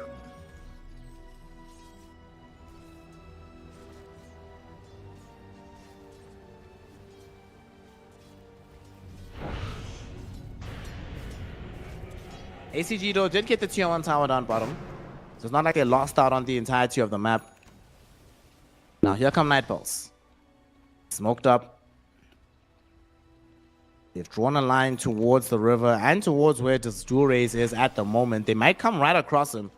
They will infest into the Storm Spirit. Dual Rays, I think they had a little bit of vision on top of him, but not enough to make the full jump. They're going, oh, they do. Now they found him, Dual Rays. The silence will be there to try and cover this, and they even doom him as well to try and ensure this kill, and they are going to get it. It takes them a while, but he does end up falling. In the meantime, they lose them Muerta and the Miranda on the back lines as well. Night Pulse. In with 3 hero kills all of a sudden. Woo! How did that happen? That was a Hail Mary jump because they had a sliver of vision, yes, before he went up the hill, but they weren't 100% confident he'd be where he was. Warwick just rolled the dice, but fortunately for him, they did not come up Snake Eyes. Rolled some perfect 7s, gets himself the kills. 2,000 gold in their favor for Night Pulse. And they're not done fighting. They're going to go top. They find Yawai. He just picked up the Orchid, but it's not going to matter. You can only silence one person at a time, buddy. They surround him and kill him. And Divine Lama, who was being bullied all game by the Spider, finally able to crush him underneath a can of Raid.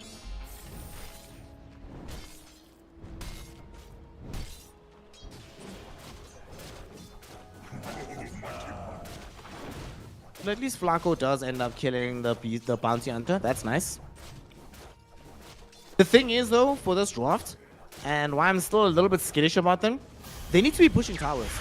Whenever the enemy team has heroes like Bounty Hunter, Nyx Assassin, you take advantage of them by doing well in your lanes, grouping up and knocking over buildings before they're ready to, like, pick you off individually. I mean, Bounty Hunter is nowhere near feeling like a major threat on the map. This is the time you need to be playing as a massive unit. forcing them into big engagements, but not able to do so just yet. Still don't have the Blink Dagger on the DK. Went for the Mage Slayer first. And now a fight is going to be coming. Both sides have scanned each other. They know an engagement is going to emerge, and they find Kidaro first. He's going to get hit with the arrow. He's going to get killed. No Arcane Curse, no Lost Word. No Global Silence. Now it's going to be ACG opening up the Tormentor for themselves.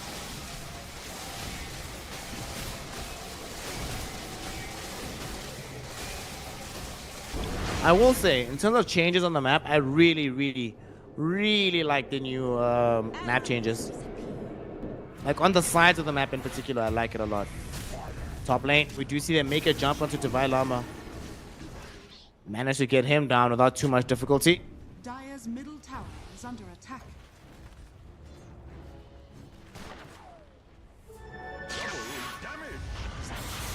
No Divine, no problem. They will dive middle onto the Muerta, and they should be able to find Astral.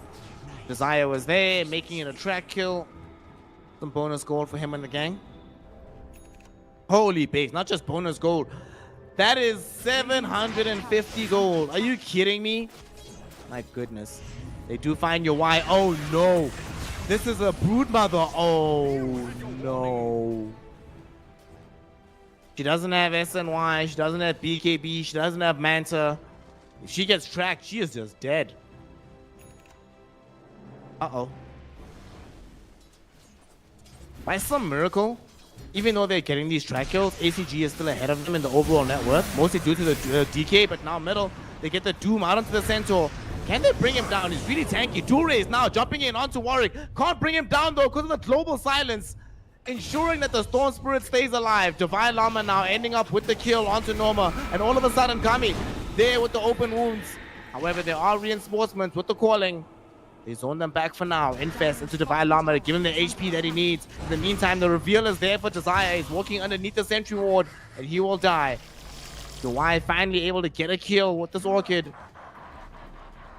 So ACG will turn what seemed to be a calamitous occasion into something not good, not great, but salvageable. They get a kill, but more importantly, they stop the push onto the tier 1 tower middle. Now they're gonna smoke up themselves. Dores has Blink, has DK form. He can start a fight, but oh no, Storm Spirit comes in right out of this outpost. DP'd in, but now gonna be forced to go right back home. The Storm is dead. Divine Llama forced to immediately run away. Man, what a time to be alive. Dota 2 is generally a game of margins, and that margin not very favorable towards Warwick.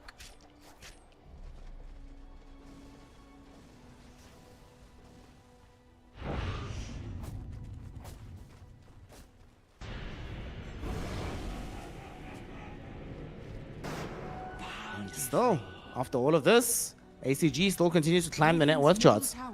Remember, they're doing this without a Bounty Hunter and without a Doom Midas, and they still command the net worth. That is very, very impressive. Radiant's top tower is under attack.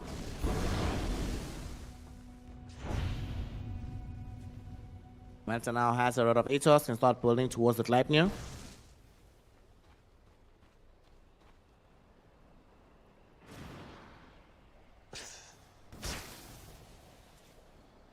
Radiant's middle tower is under attack. 3k gold lead. It has been starting to slowly but surely get dragged away. The Doom Midas kicking in. They would still like a couple of more track kills to fully accelerate themselves. Bottom tower is under attack. Now the Radiant side, they scan that the Roshan attempt is taking place. So in the river, the Spider and Muerta trying to take away the Aegis. And it looks like they're gonna get it. Night Pulse know what's happening, but don't really have a way to stop it. So there's gonna be the Rosh, number 1 of the game. Dire's top tower is under attack. Roshan has fallen to the dark. Alright, now they have what they need, right? They're about to get level 12 on the Centaur. They have Blink with almost level 15 on the DK. Waiting for the SNY next.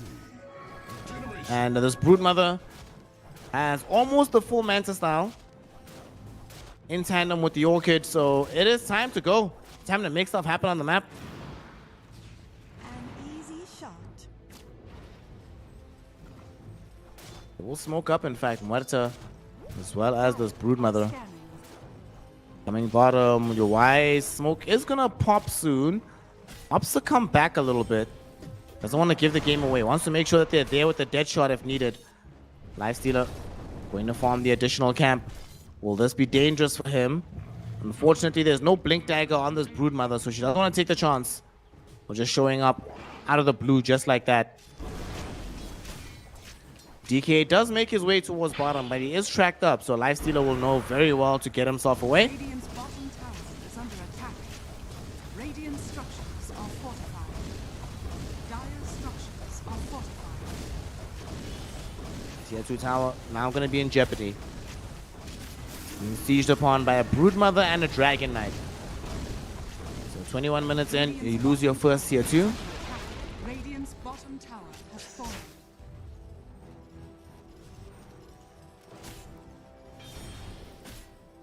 Nightfall Store has just been dodging them. They're like, well, let them do it. They want to farm for later. They're banking on the fact that their high ground is not excellent. I mean, obviously they have high ground capability through the DK and the Brood, but it's not 100% the best in the game. That being said, Nightfall has pretty lackluster high ground defense, so even not the best in the game should be perfectly adequate for this one.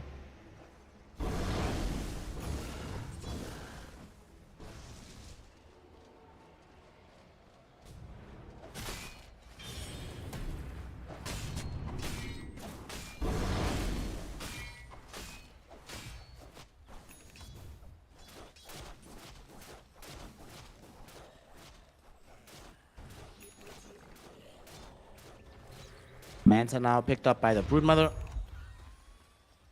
As we do have now smoke from Night Pulse. They want to try and find an engagement.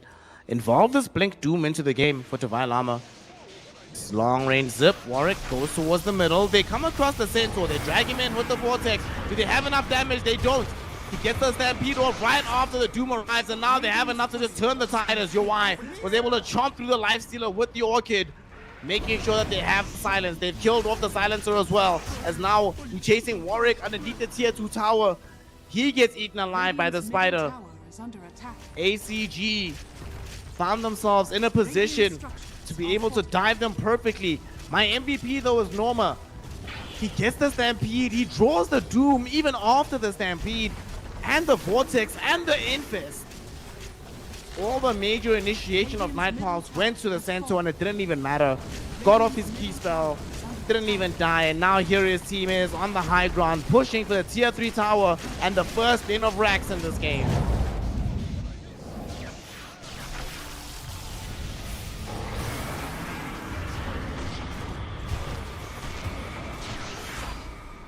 Radiant's courier has been killed.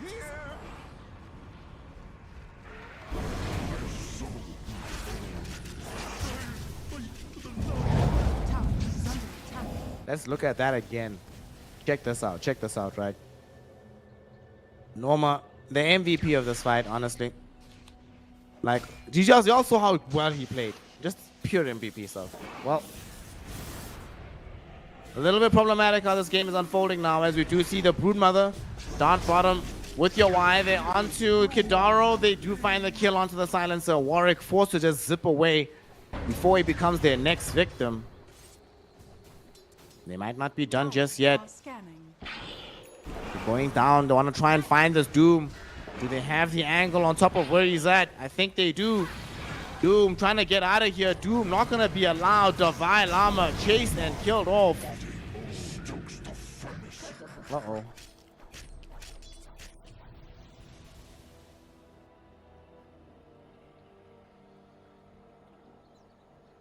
Okay, so it's not looking good. It's not looking good. It's not looking good.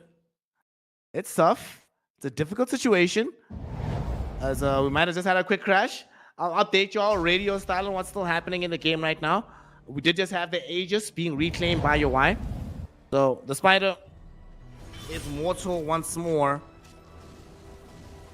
However, there's still so much they can accomplish. in the next couple of minutes. ACG, Dire's top tower is under attack. they find Desire down bottom. Flaco, can you get out? Arrow, not going to be there in time. Deadshot too far away. Hoof Stomp, not going to be there, so he does manage to get out to safety. Nicely done. Radiant are scanning. Dire's top tower has fallen. Man, this game is starting to look just increasingly more difficult for Night Pulse. And honestly, like, I haven't really felt the impact of the Silencer past, like, the one fight that they had in the mid lane. Silencer has not really felt like that viable of a hero. They keep catching him out. At least once your Y has hit him with the Orchid, and Silencer has no solution for silence. There's no Yule Scepter, there's no Manta Style, none of these kind of items to bail him out of that situation. Dire's middle tower is under attack. ACG, Dire's middle tower has fallen. just waiting for the next Tommy. Gonna go grab it right now, and it goes the way of Astral. Alright, a decent shot.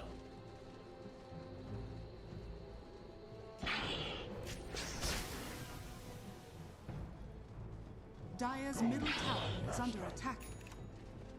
Your Y now has a Lincoln Sphere though. That's the complicated and difficult item, because now all of a sudden this Doombringer not really gonna have the major influence on these fights that he wants to.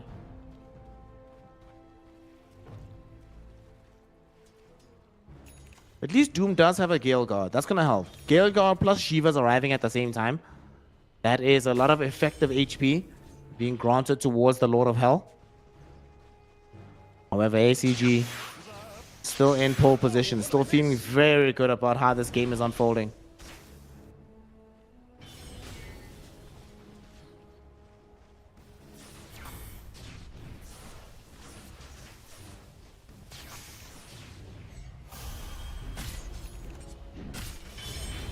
Radiant's bottom tower is under attack.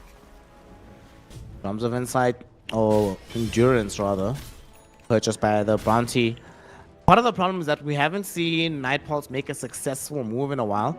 We have seen them try some engagements, but it's all gone south pretty much every time that they've tried. We need to see it really pay off. But maybe they want one more item on the Lifestealer. Are scanning. He has Manta, the Radiance, Armlet, Orbital Corrosion. Would like the Basher, but there's no time. He'll go for a fight right now. He will infest into Warwick. Unfortunately, the Spider scouts it. Scanning. They've been seen. They know this fight is coming.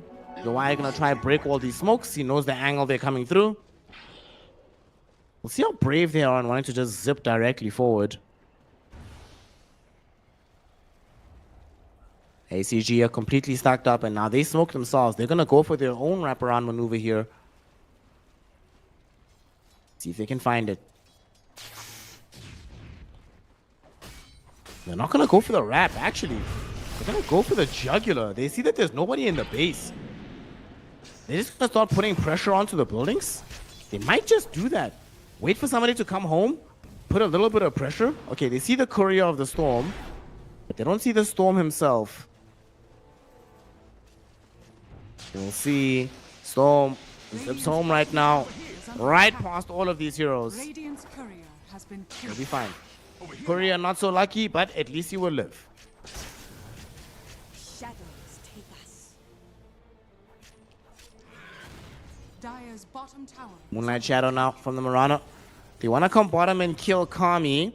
And I think they got him. He's dead. Dire's bottom Okay. has fallen. Okay. They get the Draken stun. They get the silence. They get the dead shot. They get the kill. Woo. Thank God for AoE Dragon Tail, baby. That was really, really close, because if there was Infest available, he would have lived. Mid lane, we see Warwick forced to pop a 9-second BKB, or 8-second rather. When did he use the first one? Pops it just to get away from your Y on the Broodmother, as he knows that ACG, because there's no Lifestealer, they don't even need an Aegis. They're going to come on the high ground. And here they are. Looking for a tier 2 tower. Potentially the end of the game here. Eating through the backdoor protection, no less. There will be a Glyph of Fortification used up, but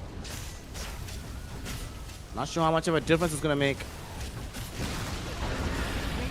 There, oh, Dragon Tail Slam onto Kidaro. Kidaro's gone. Kidaro's dead. Arrow, long range, even catches Desire for good measure. But the main thing is they get the lane of Rax. Has fallen. UI first didn't want to stick around for the jugular, but he's like, why not, dude? What can they do? Has fallen. Like, without the global, I feel like this is one of the reasons we don't see Silencer that much. The hero is so easy to catch and kill. And they have so many sources to do it now. DK, boom, blinks on you, you die. Cento, blinks on you, you die. You get Orchided or Bloodthorn now with the Soul Rend from your Y, you die.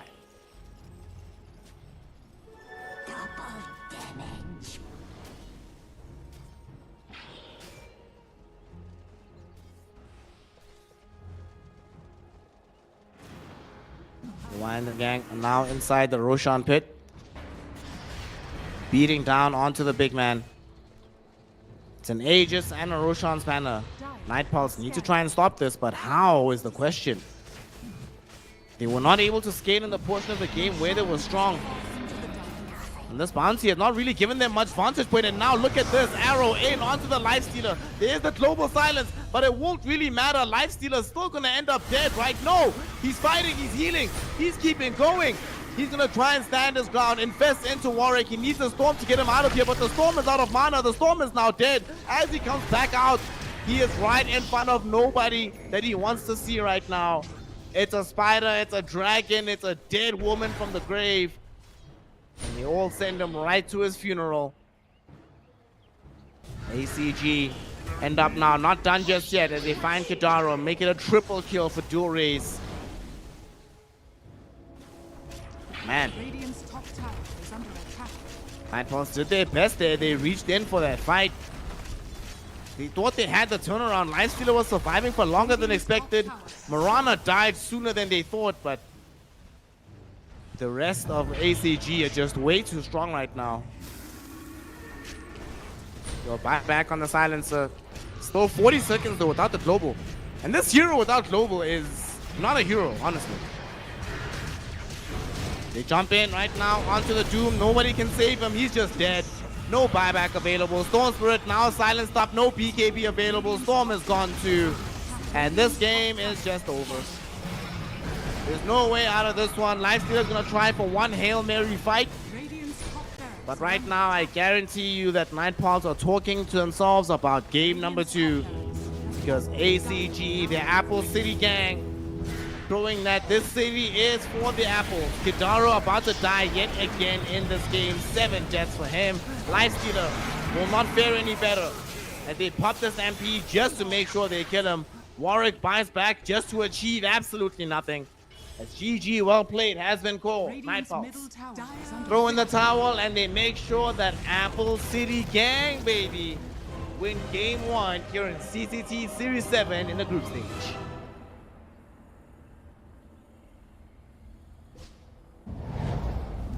That was what we call good stuff. That was good stuff. Look, like I said, I was skeptical about their draft in the drafting phase, right? I said they needed to get early level 6 from the Centaur, make sure that they get the early Blink Dagger on the DK, and just play as fast as possible. But I did not. There's 2 things I didn't expect about how this game would, in the long term, unfold, right?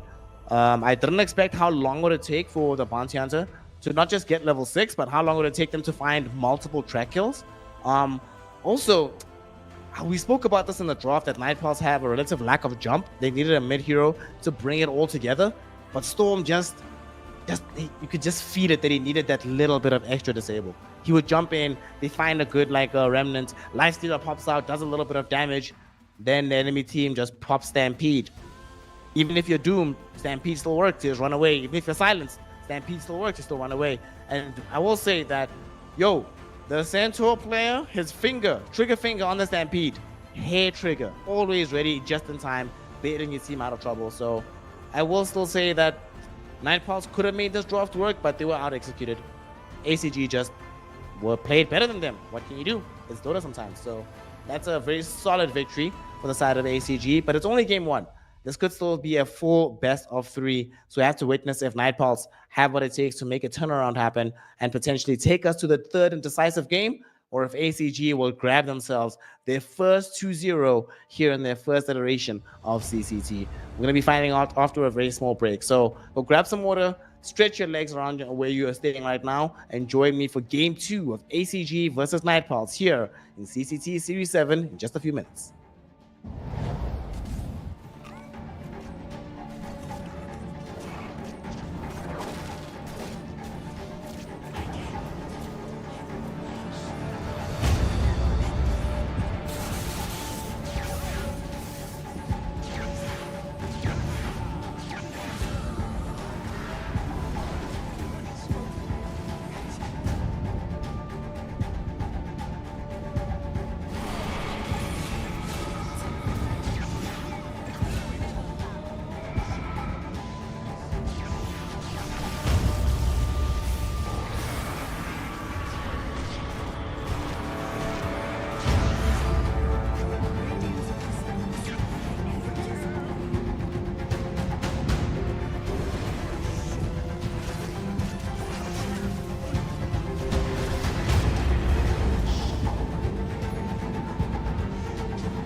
Welcome back, one and all, to some more CCT Series 7 action as we're into Game 2 of Night Pulse taking on the side of the Apple City Gang.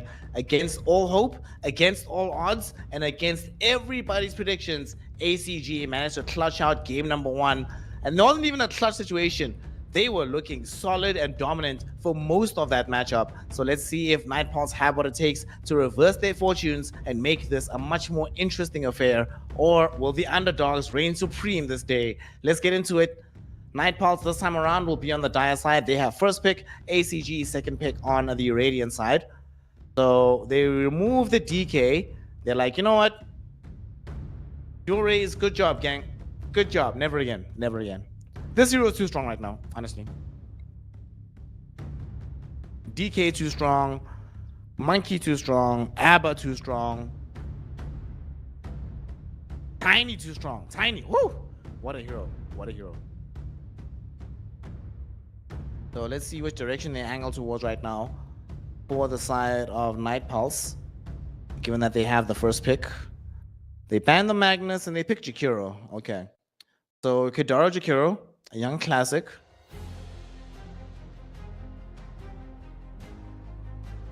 Even when this hero was sort of out of the meta, he was still willing to play this one.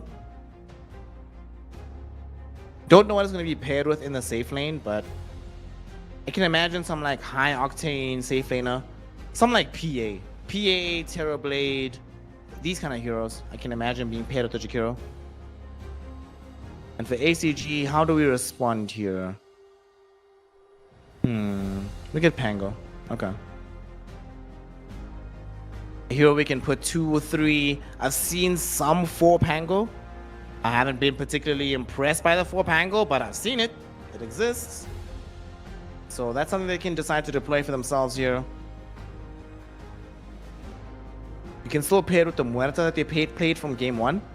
Muerta Pango, very good combination. Could see some Underlord being picked up. The Centaur plus Pango is also very good if they want to put the Pango in the mid and then have Centaur offlane. The way things have been going right now as well in the meta is that Pango's offlane win rate has been absolutely in the dumpster. It's not like the mid lane win rate is spectacular, but it's certainly much better than from the offlane. And I don't think Pango has a very good time into a Jakiro lane regardless, so I would definitely put him mid.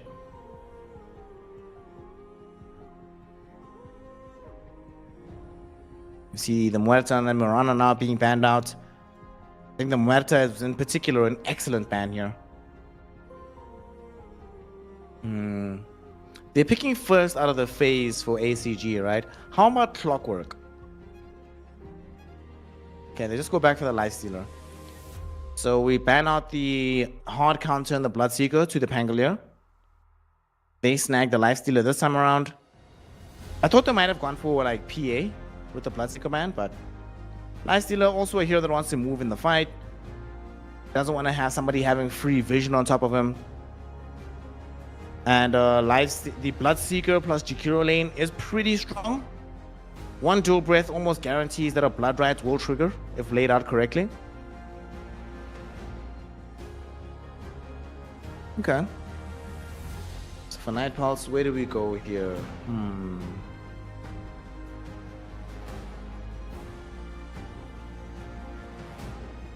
They can pick up some Phoenix perhaps. They don't have the best egg hitters in the world right now from the side of ACG. They go Mossy. Okay. So presumably that's the position 4. So Desire Mossy plus Timber for Divine Armor. I actually like Timber a lot here.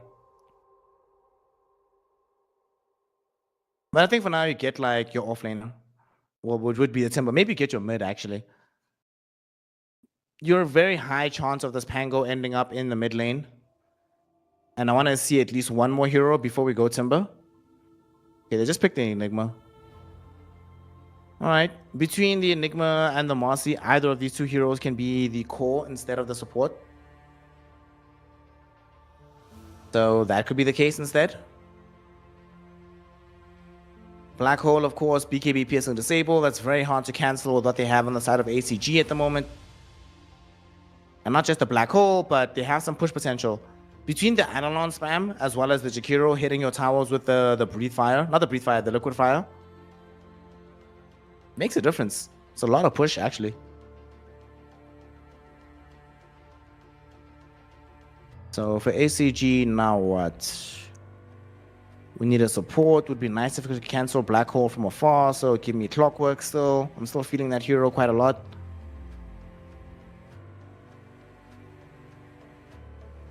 Warlock, okay. Warlock is still very good. I still don't mind the Clockwork, but Warlock is such a good place right now. Fatal Bond, spectacular spell. Literally nothing in the game can block Chaotic Offering. Literally nothing in the game. I want you to just think about this. Literally nothing in the game can block Chaotic Offering. It's one of those spells.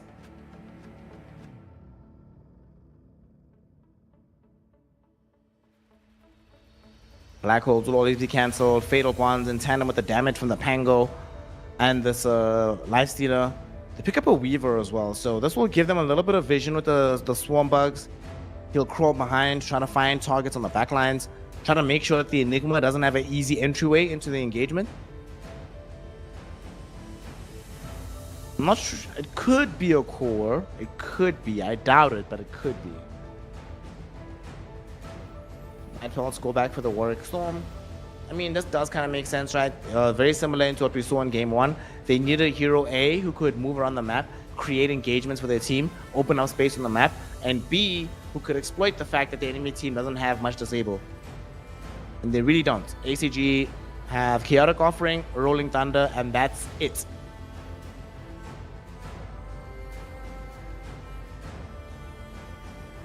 Warwick now will have the puck banned away from him. ACG need a mid hero. Not many left in the pool right now. There's Earth Spirit, Earthshaker, Invoker. Alright, there's two ways to go about this, right? They could also pick a hero that sort of matches the pace of Night Pulse, moves around in tandem with this Storm Spirit. Another path. Nah, okay, no, I was gonna think maybe you go like some sniper or whatever, and then just have this hero that's sort of carrying from the mid lane. However, if you do that, it does get a little bit risky because you don't really make that many plays. And besides, Pango should go mid anyway. I'm forgetting what I said earlier in the draft. Pango should be mid. Get a different offlaner here. It's ACG, just ban some carries. No morph, no PA. I could see a Terrorblade though for Night Pulse. I could see it. Yo, Terrorblade Mossy. Yeah, I could definitely see a Terrorblade here.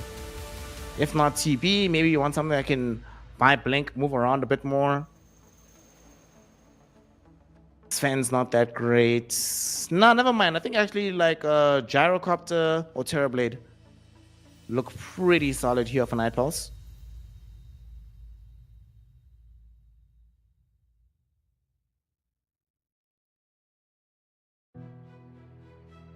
Unless you want to go a different route. If you do go a different route, what else is still available for you right now?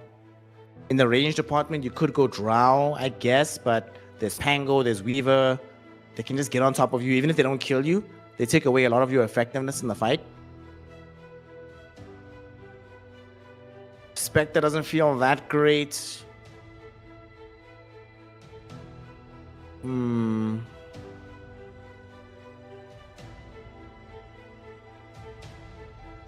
We'll see. Night Pulse are going to be picking last out of the phase, so ACG go... or other way around, Night Pulse go first. And they get Nature's Prophet. Alright, so there's the other range hero. Even if you get closed down upon, you have a way of like just standing your ground, fighting back. You can still get the Bodyguard from the Mossy. You can apply some additional pressure early on, move around the map with your team. You have Treant plus the Nature's Prophet, Treant plus Enigma Eidolons, plus the Jakiro with the Liquid Fire. That's your push potential that you need in this game, and your objective take that you get. There's pretty much no offlaners left that beat the Nature's Prophet right now in the laning phase. Yeah, Enigma.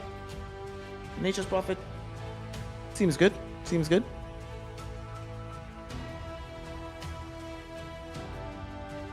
So what do you want here? Are we gonna go Centaur? Underlord. I like Underlord quite a lot. It does mean your team has to play together more than apart, but you get some damage amplification with the Firestorm plus the Fatal Bonds combo, which is an absurd amount of damage. Pit of Malice, great against Nature's Prophet, great against Enigma, great against Marcy, great against Storm Spirit. Does leave you a little bit bereft of movement on the map though, but Pango will have to just level up, do the most. If not that, maybe you get like some Primal Beast.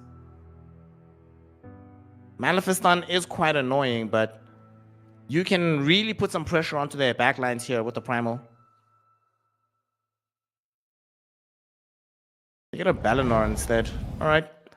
So it's not exactly the same idea as a Primal Beast, but the rationale is similar. Put pressure on their backlines. Instead of jumping in with the Onslaught charge, now we're going to be jumping in with the Blink, Crippling Fear, Void combination, trying to take them out.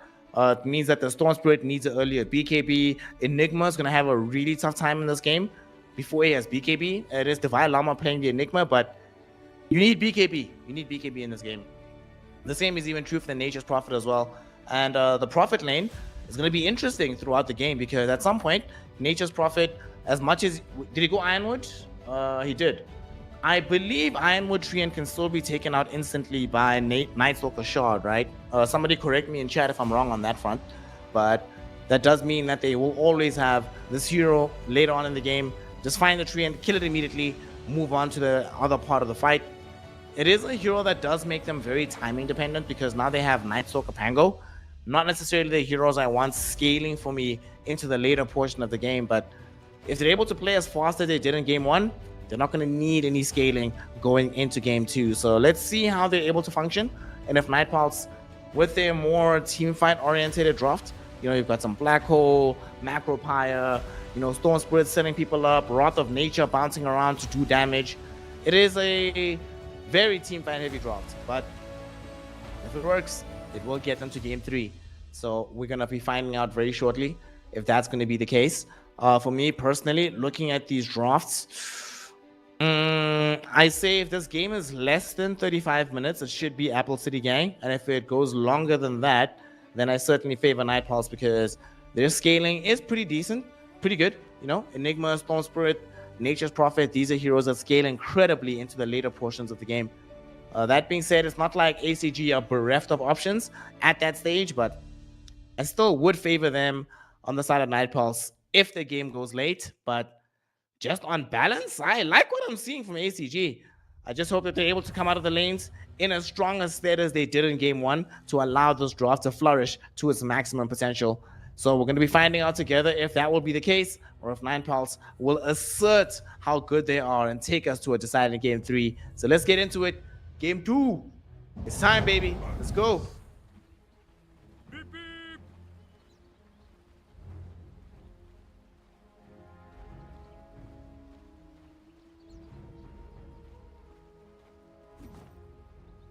Divine Llama, Enigma, classic stuff that we're witnessing here today.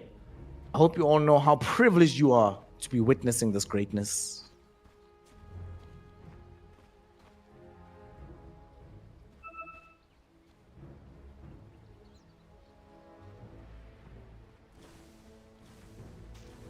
So far though, no big smoke moves, no big smoke plays.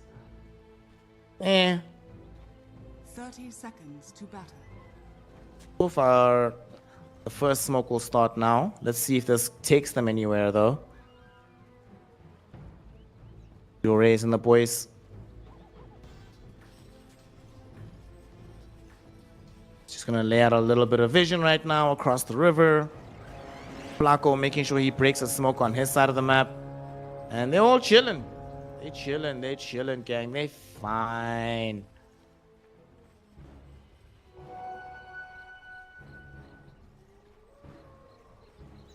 As things kick off right now. Does seem to be just a regular 2-2 bounty rune trade. Kami will take quite a lot of harass, but not going to end up dead just yet. He's fine. He's chilling.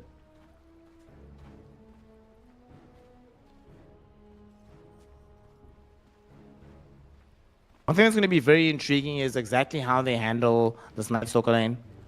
Nightstalker is one of those heroes that can be shut down in the laning phase.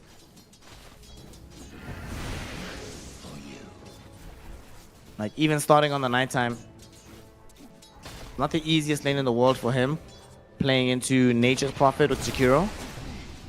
They did manage to, of course, zone back the Jakiro early on, but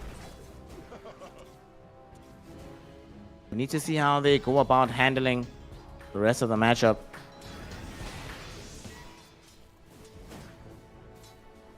So far, so good, though. Just a little bit of a farm trade. Nothing too special taking place just yet. As Kidaro is going to get ran down a little bit, taking quite a bit of pressure on the Jakiro. Thankfully, the Nature's Prophet is there, ensuring Norma can't close him down all the way. Dire's top tower is under And there is only level 1 on the Nature's Prophet and on the Night Stalker, so there'll be a lot of harass being traded. And the Weaver almost found the Jakiro Courier. He's only level 1, so doesn't have the Sakuchi just yet. Or the Geminate attack, excuse me, does have Sakuchi. You know, when I was a kid, I used to confuse these all the time. For whatever reason, my childhood brain assumed that the swarming thing was the Geminate, and then the actual swarm, like the swarm spell, is called Sakuchi. Or the swarm spell is called Geminate, Sakuchi is called the swarm, and then Geminate attack Radiant's is courier called has Sakuchi. been killed. Childhood brains, y'all. What can you do? Overall, though, as much as this Nature's Prophet is getting his farm away in the top side of the map, the Night Stalker is still keeping up in the CS department. The same is true of this mid lane. Pango and the Storm Spirit pretty much neck and neck at the moment. 12 and 3, 11 and 3, practically no difference. Down bottom, this Lifestealer is currently, at present moment, being outfarmed by the Divine Llama Enigma. We don't know how many of these were jungle camps because Desire has been dragging in this wave reliably for Divine Llama, but still, he's feeling himself, enjoying life. Enigma doing Enigma things. Top lane. Looks like we're going to get a kill onto the Jakiro. They want to look for the first blood and they're going to find it. First blood, maybe even more, because now they have the Void back online. They get it out onto this Nature's Prophet. He has a Swarm Bug on top of him, giving them the vision, and Norma will get the double kill off the back of it. Amazing work being accomplished by ACG as they put some domination work out onto the top lane, punishing Night Pulse in the process.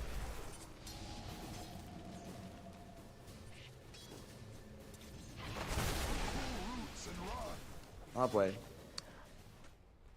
The thing is, as much as Night Stalker might not be a great laner by himself, you know, Carry Weaver is not the best laner in the world. Support Weaver is an amazing laner. I mean, look at this. Once you've got these bugs out, you know it's a double kill. The moment these bugs come out, you know it's over. Guaranteed kill. Also, shout out to the Night Stalker, making sure he has a hatchet in the lane. While we're watching that replay, though, we ended up having a kill middle. The Pangolier was diving underneath the tower to look for the Storm Spirit and got punished for it, thanks to the rotation from Desire. Very nicely done by Warwick there. Top lane. I think they dove too deep here. Bugs again. Out onto Kami. He's got a blood grenade too. And here comes the silence from Norma. They're looking for the Nature's Prophet again, and they're all going to find him. One down. Will they find the other? Of course they will. Kidaro will do his best, but the Void is up in 1 second. And there it is. Double kill for the Nature's Night Stalker. Nature's Prophet down. Jakiro down. And Norma on a double kill. It's a dominating spree at 4.5 minutes into the game. And here's what happened middle. Dores flew too close to the sun. Trying to bring down Warwick. Did not account for the rotation of that Marcy to try and dissuade him.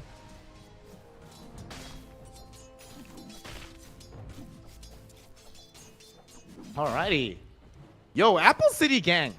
I'll admit, y'all, I was skeptical coming into this tournament how much they're going to be able to do up against the silver medalist from just a month ago in CCT Series 6 from Night Pulse. But ACG not only look like they can hang, it looks like it's Night Pulse that needs to catch up.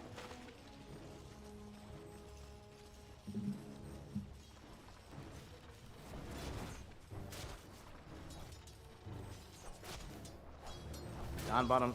UI is still trying to farm away, but doesn't have the most farm in this game on this Night Stalker, or this Lifestealer, excuse me. Mid, Warwick. Would he bring down Astral? No. Woo! That was close. That was so close. First Rolling Thunder of the game, though. Bottom lane, they're going on to the Enigma. They want to try and find this kill, and they are going to get him. I do not care where you came from. This Dore is able to bring him down. Good rotation. Don't think he'll be able to get much more out of this, but bringing down Enigma, halting his progression. Certainly a win at this stage of the game.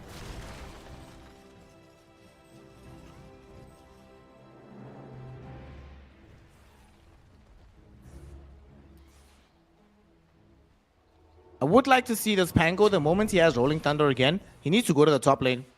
They need to kill this Nature's Prophet and open up the map. Making sure that this Night Stalker can have more avenues of rotations, can bully more heroes.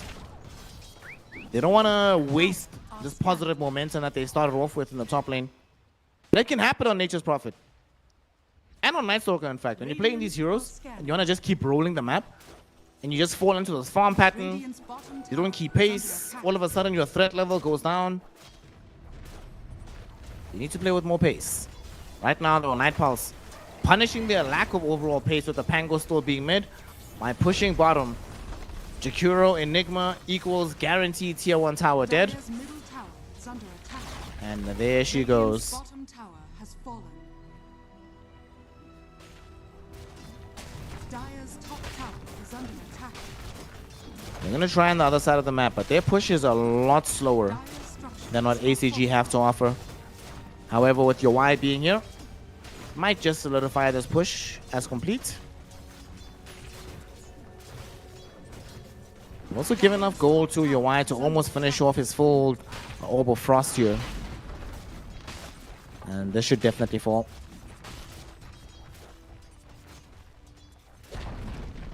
Dire's top tower has Mid fallen. lane. Dore is getting gone on a little bit. Pango still alive though. Now he gets off the Rolling Thunder. They're going to try and put the pressure in onto this Marcy, and Marcy should end up dead. Norma here in the mid lane, but doesn't have a Blink Dagger, so can't catch up to the Storm Spirit.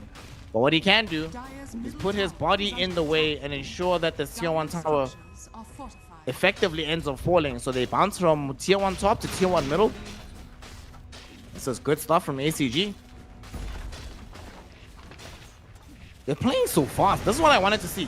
When you pick this kind of draft, you have to play like this. Keep the tempo up, always be going forward. Warwick though, trying to push them back. Gets the Vortex out onto Dual Rays. Pango trying to run away. Shadow Word bringing him low. There's the Infest helping him out, but he still will end up dead. But now Norma, massive silence, but doesn't want to keep going in the fight.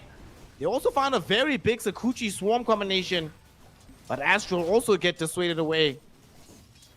I honestly think they were strong enough to take that engagement, but they don't have access at the moment to the chaotic offering from the Warlock. They'll choose to lay off the fight until then. But man, that looks so promising. Now, zip forward onto this Night Stalker. Norma, very, very tanky. Did already pop his wand though, and it will eventually die. Vanguard won't protect him forever. Now though, they do have chaotic offering. It goes out. There's gonna be the black hole from Divine Llama, but Jawai is behind it. He's killing Desire. They managed to bring down this Enigma as well. Warwick dove forward to ensure the kill onto the Pangolier, but that only ensures his own death. The remnants of his mana utilized to try and get away. But it's a vain attempt as he ends up dead. Dire's middle tower has ACG fallen. turn around the engagement onto the Night Stalker into a very successful team wipe, which also results in a tier 1 tower. Man, look at this. Like, Warlock literally just got level 6. Like, Creeps literally died right next to him. Man, what a perfect fight. Jawai cleans up the supports. Chaotic offering down. Warwick decides to dive in instead of diving away. Man, you could not write that script. Dire's middle tower. Although they did get some substantial gold from Night Pulse for killing 2 cores, unfortunately, the biggest beneficiary in that fight was the Lifestealer. Jawai now much closer to his Radiance than he was before. And they will drop the Wrath of Nature in the mid lane. End up being able to bring down the Pango. Radiant's middle tower is is under attack. Tier 1 tower finally being sieged. They want to try and take this bad boy down. There is a glyph to pop. Swarm bugs laid Radiant's out, middle but tower has fallen. they will just allow the tower to be taken. Dire are scanning. More important to make space for the lifestealer.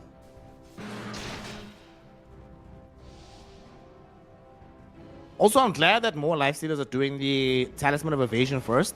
This actually increases your farm faster than getting the Sacred Relic first. What doesn't increase your farm is being dead, though. And he might certainly be so. Let's see how fast his trigger finger is on the Rage.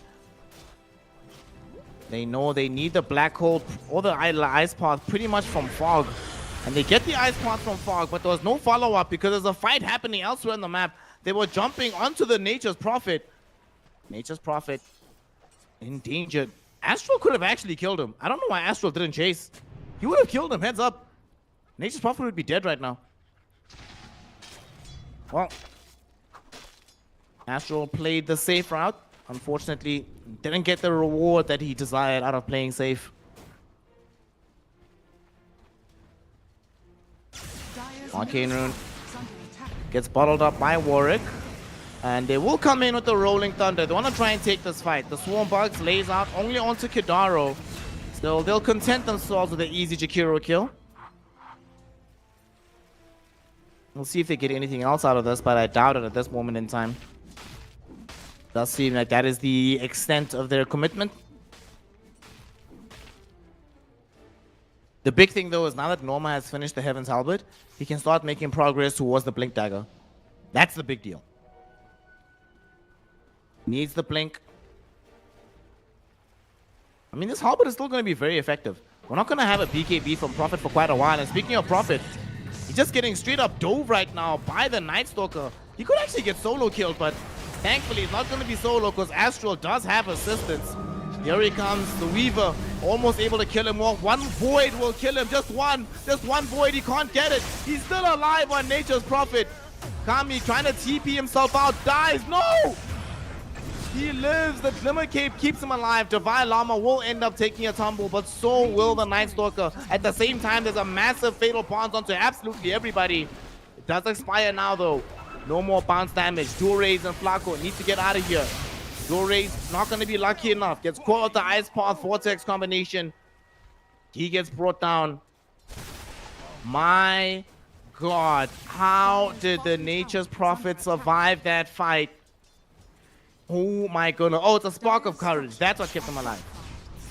That Spark of Courage gave him that little bit of additional armor.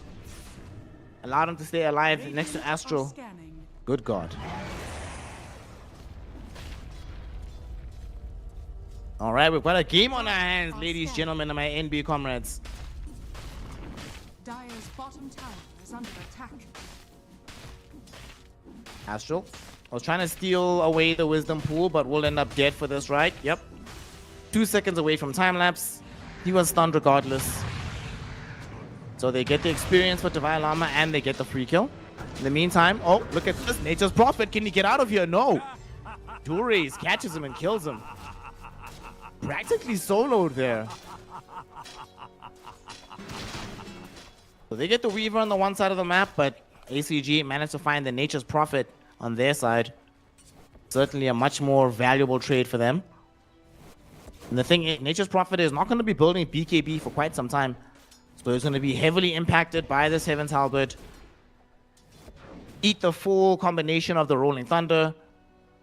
Have no way to get out of the open wounds. It's going to be tough. Gonna be tough.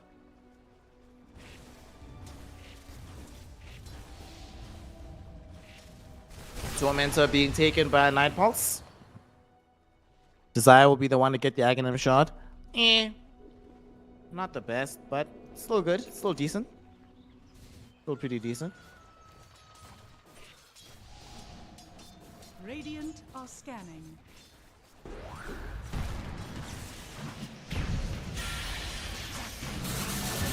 Oh, look at this. Easy jump onto this young Weaver. That Orchid showing dividends from the Storm Spirit. Now him and his team putting pressure on the tower. Are fortified. We spoke about this in the draft. They have the ability to take any objective they desire on the side of Night Pulse. Radiant's bottom tower Right now, that is under desire attack. is for the tier 2 tower, but ACG making a wraparound for the defense.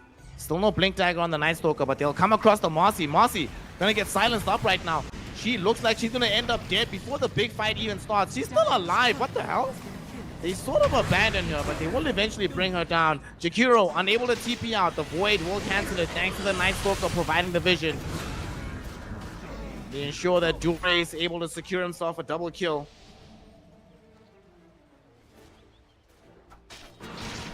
Good defense from ACG there. Not the fight that they really wanted, however. They wanted to grab at least one of these at cores, but they'll certainly take it, keeping their tower alive.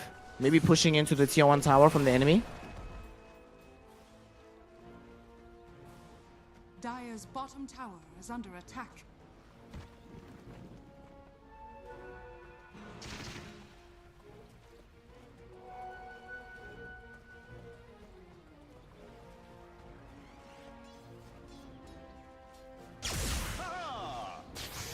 Mid lane, Warwick was being hunted or getting the hunt down onto Doraze, but Doraze just blinks away. He's safe, he's fine. Heading off into a Manta style for himself. Wants that Dispel into that Orchid. Lifestealer might need a Manta of his own, and indeed, Lifestealer is building one.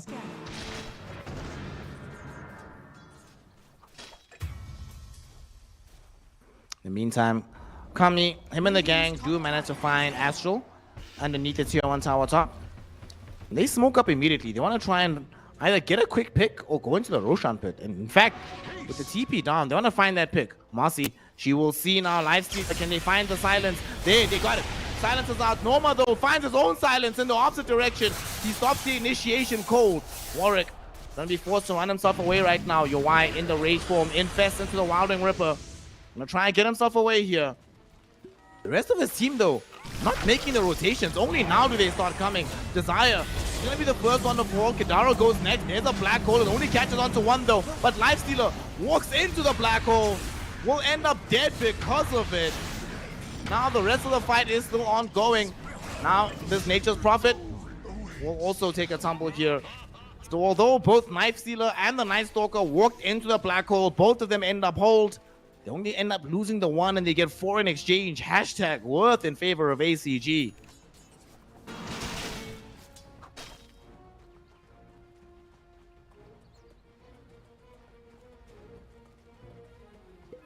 What a fight from them.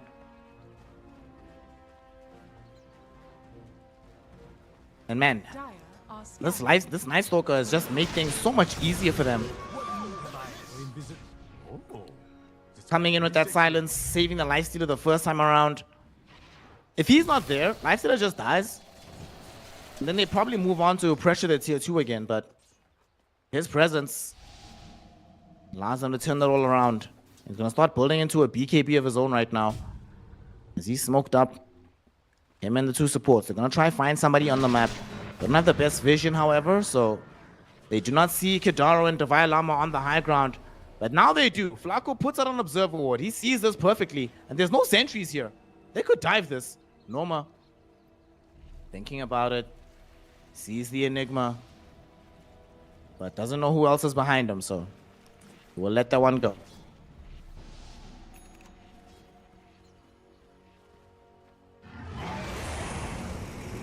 Maybe they jump middle, though. Warwick goes in. There's a Rolling Thunder.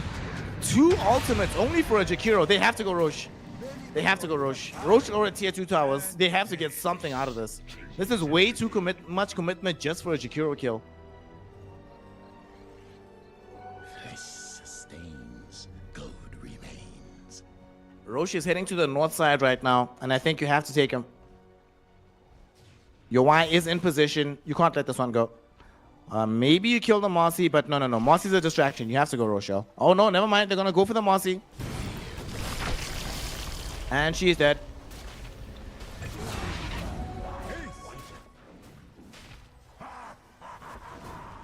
They did almost mess that one up, though. Norma used the Void a little bit too early. because they have open wounds, they have more than enough slow to find kills like that.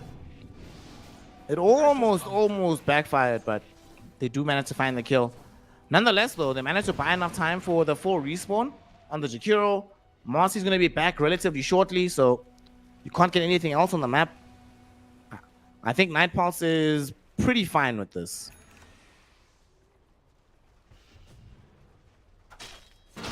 What they're not fine with is the fact that the Lifestealer is pinged out where an Observer Ward is, but it happens. That's just Dota.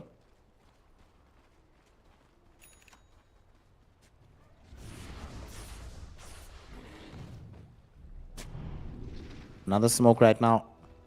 The Night Stalker. Gonna give the smoke towards the Pango and the Weaver as well.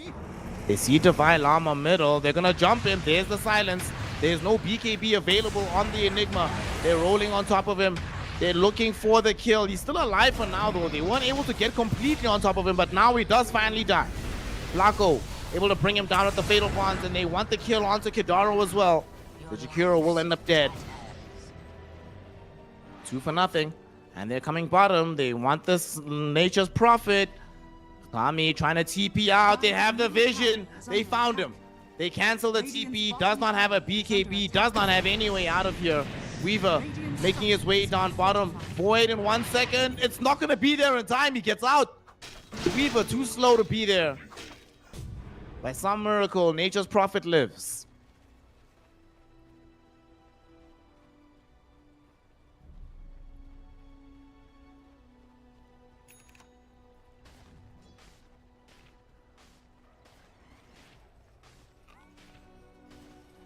Night Pulse now will smoke up themselves.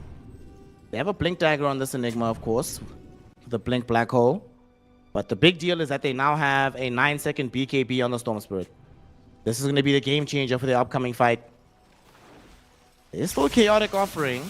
They jump now. They find the Night Stalker. There's several heroes. Fatal Bonds is out. No Chaotic Offering just yet, but there was a big infest with the bugs flying through. Desire falling low. Desire dies first. Warwick trying to go onto Norma. Uses all of his BKB to get the kill on the Night Stalker, but definitely dies for this on the way out. As he goes down, the rest of his team is trying to retreat, but now Kami, his own BKB is set to expire. Dure is able to find a triple kill, bringing down Kidaro, as once Kami's BKB expires, his life is also forfeit. 4-for-1 exchange. They thought they had the easy jump on the Night Stalker, but it turns out to be a bait, to be a trap, to be the biggest mistake of their lives. Night Pulse get punished. They lose 4 and the Roshan on top of it. I mean, look at this. He was dead to rights. The Infest saves him. Shadow Word is buying him additional time. The silence is making it hard. And Warwick has to pop all of his BKB for this kill. All of it and most of his mana as well. And the crazy thing about this fight, the insane thing about all of it, Warlock did not commit the Chaotic Offering. He had so many opportunities. Decides to hold on to it. And the reason why, you might be asking yourself, why didn't he Chaotic Offering if they could just win a team fight? Well, he's the Black Hole counter. As long as Chaotic Offering is available, Divine Llama cannot use Black Hole, even with BKB.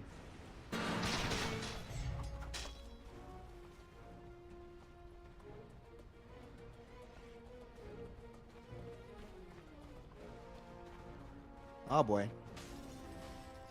Dire's middle tower is under attack. Game is certainly looking tough right now for the side of Night Pulse.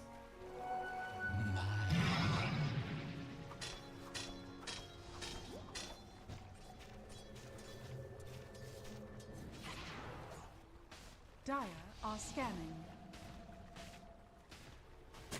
It starts to change a little bit because, I mean, they do have the BKBs onto Night Pulse. They just need the third one onto the Enigma, not that far away. The thing about the way the game is unfolding for them is not that they don't have the right entry points, they don't have the right targets. Right now, they just lack damage. Like, they just don't have the hurt. Nature's Prophet has a Mjolnir, but there's no, like, Daedalus or whatever available on this hero.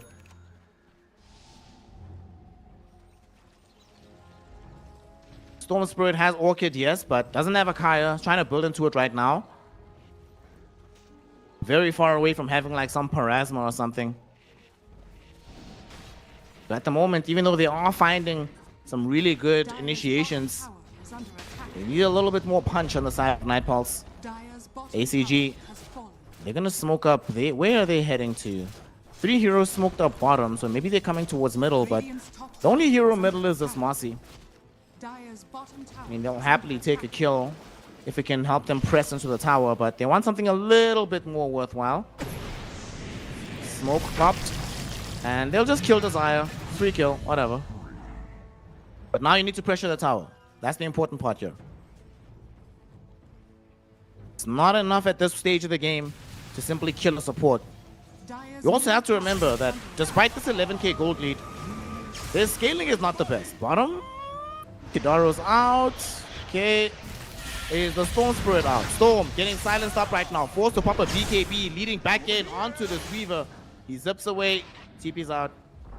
He's gonna be Dire's fine, but middle tower that has is another BKB charge down for the Storm. He's all the way in 7 seconds at the moment.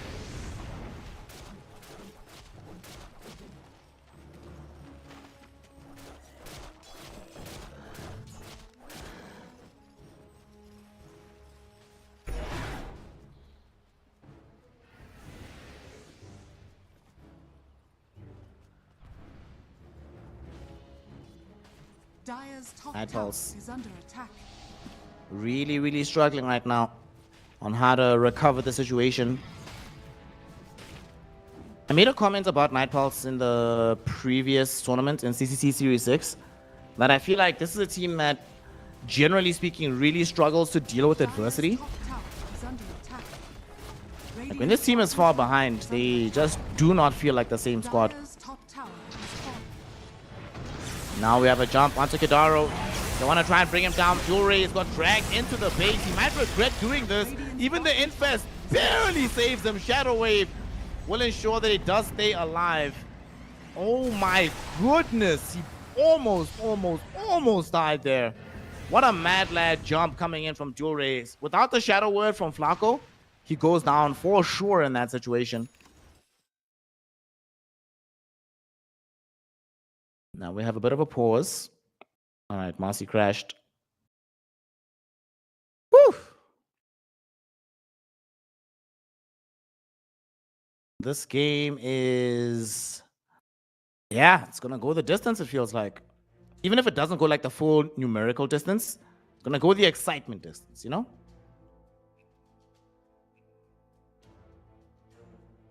The 12k gold lead at the moment in favor of the side right now of ACG.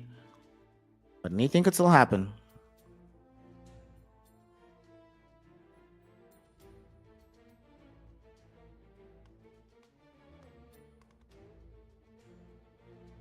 Are there any items coming up that could make a big difference? There's a Hex eventually for the Storm.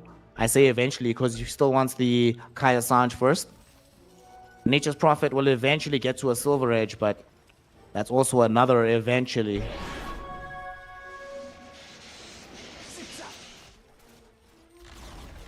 Radiant's bottom tower has fallen. Go for my master.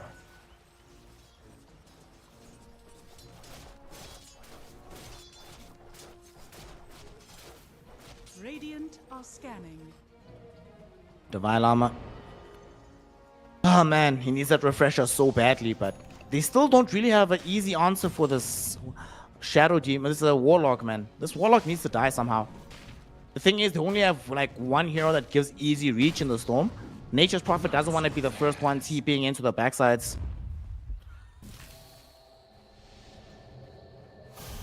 Astral.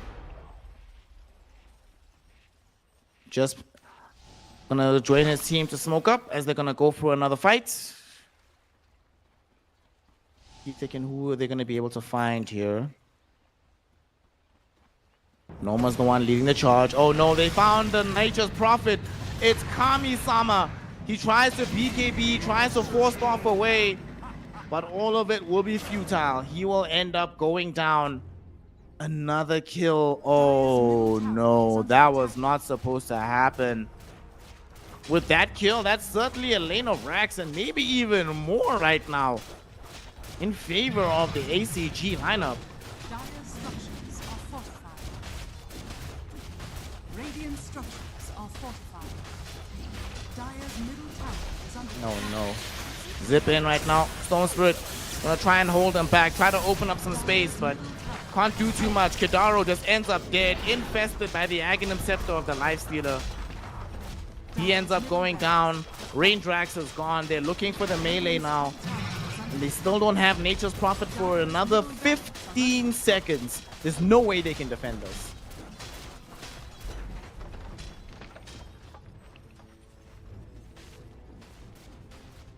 With one lane gone, the second might follow. Dire's The Vile Armor has already... Oh, did he already use Black Hole? I didn't even see it.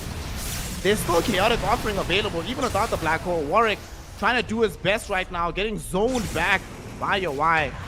They're doing this without an Aegis, mind you. Desire now just getting run over by this Nature's Prophet, or this Night Stalker and the Pangolier. Your Y gonna get the credit for the kill, but Night Stalker did all the work. Your Y just going onto the low ground, chilling with his homies, watching Astral get healed up. Warwick went for the long range zip and found nothing. And here comes the creep wave. They're a little bit far away. Nature's Prophet is trying to cut this wave as much as he can. But unfortunately, there's also a wave coming through middle. Your Y falling quite low, does have the infest. And the tier 3 tower is on 3 HP and will now be taken away by these illusions of the Pangolier. So now they can back up, get themselves the next Roche, and then you try to leverage that to go onto the high ground here.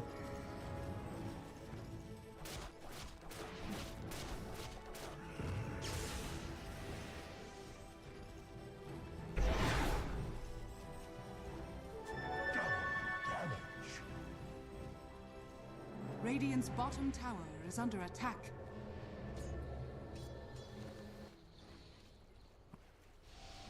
Warwick. Oh man, it needs that Hex, also needs the SNY, or the Kaya Sanj. This BKB will help from the Enigma, but it's not enough. Blanco has been very patient with how he's been leveraging the chaotic offerings.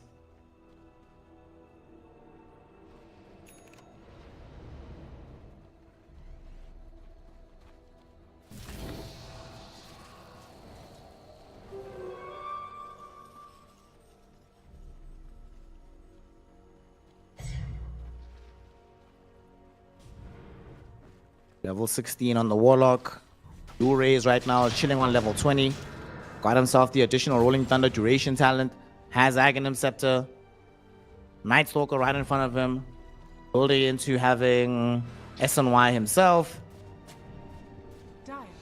There's a substantial amount of gold. Has more gold than the enemy team's Ember Spirit, or Storm Spirit in the mid lane. And speaking of Storm, he's gonna jump in looking for Astro, but in the meantime, Night Stalker jumps on the back lines, interrupting the fight, stopping them from engaging the fight. Now here comes Dual Rays looking for the Rolling Thunder. They want to try and bring down Divine Armor so that there's no Black Hole. He tries to BKB, but they get him before that. Yuai in the meantime infested into the Nature's Prophet, prevents the attacks, pops out, kills him off. And now 3 heroes have died. Desire pops his BKB, but he knows he's dead. No way out of this one. He goes down. And this is going to be the beginning of the end. I don't even think they need this Aegis, but they're going to be disciplined enough to go and get it. Well, at least Noma wants to, but the rest of the team is like, mate, why you want to go for the big man? We can get a second lane of Rax and still get the big man. 35 seconds, no Nature's Prophet. We know for a fact there won't be a BKB on Storm Spirit. There won't be a BKB on Enigma.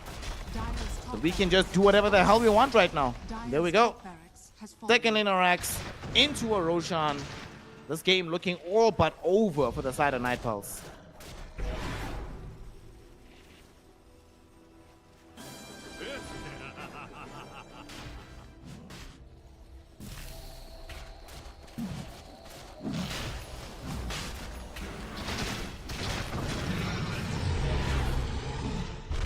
Aegis being taken. He rolls. He lets them know that it's coming. Divine Armor rolling up, looking for the Black Hole. He can't find it. He still doesn't have a BKB. He doesn't have anything. He's gone.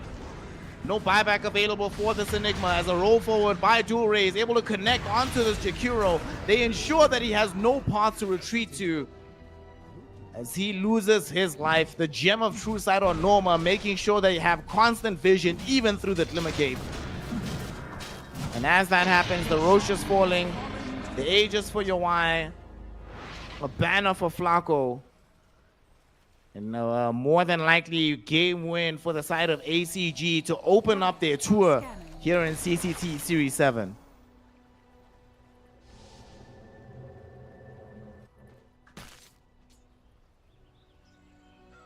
Man, what do you even do right now?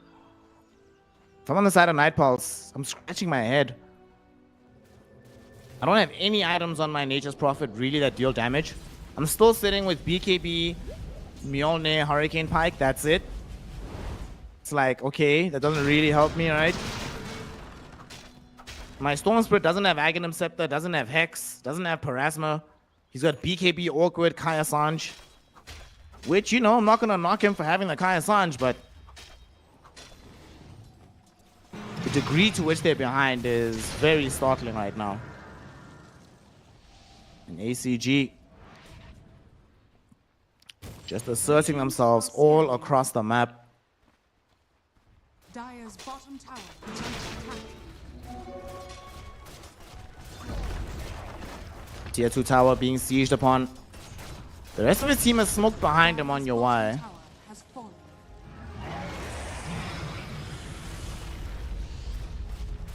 And here they come. They're on the high ground. ACG, they try to jump Warwick. He does manage to go bottom, get the Vortex out onto the Lifestealer, but he does still have an Aegis. Bottom tower Happy to sit here, beating things down. In the meantime, there's a Rolling Thunder on the background, finding both of the supports. Desire barely gets off his BKB.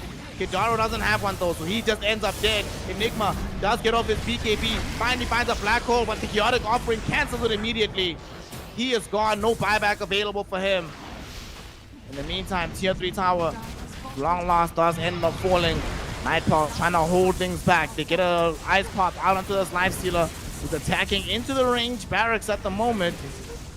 Should be able to easily chomp these ones down. Nice little long-range rebound coming from the Marcy, but it might not be enough. Warwick doing his best, getting the Vortex out. The right clicks are going to be there, but the Infest, it's into Warwick. As the Lifestealer bursts out, he takes away the Nature's Prophet's life, as he will be able to right-click him to death. No Nature's Prophet, no Enigma, no Stone Spirit, no buybacks. It's GG, well played. Apple City Gang get themselves the 2-dub clean sweep over the side of Night Pulse. Woo! Listen, I must say, remember, this is the first time that Apple City Gang have, with this complement of a team, have been here in CCT Series 6, or Series 7 rather. One player, Astral, was in CCT Series 1, the first iteration, playing with the Greek stack, with Focus, with Desire, with the whole gang. He gets kicked from the team, doesn't necessarily manage to find much success, grinding it out with Apple City Gang, but here they are, finding victory up against the runners-up of the previous iteration of this tournament. So, man, I gotta shout out ACG. They played some really solid Dota, but the thing is, why they won, right? It's not just because they out-executed the side here of Night Pulse, which I think is true, but they out-executed them in a specific scenario. They were like, we're gonna play our draft the way it needs to be played. Fast, aggressive, non-stop. They did that across both games. That's what both drafts demanded, and both drafts come to fruition and give them success on the side of ACG. So congratulations to them. They get their first win in the group stage right now. Unfortunately, Night Pulse will earn their first loss, but lots of the tournament left to go, lots of the group stage matchups left to play, so they certainly have many opportunities to reverse their fortunes and demonstrate why they didn't deserve second place last time, but they maybe should have been first overall. Well, we're going to be seeing more Dota 2 this evening because ACG versus Night Pulse is not the final matchup of this evening. To round things off, we do have the 4 Pirates taking off Passion UA, and that matchup should be coming in about an hour's time. So that gives you at home more than enough of an opportunity to walk around, get some fresh air, go get a drink of water, make yourself some nice meal, whether it be dinner, lunch, breakfast, whatever. make sure that you have enough sustenance so that you can join me for the final series of the day, because I assure you it is going to be a banger.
Welcome back, everybody. We are here for one final series to round out the day as we conclude this evening with a matchup between Passion UA and the Four Pirates.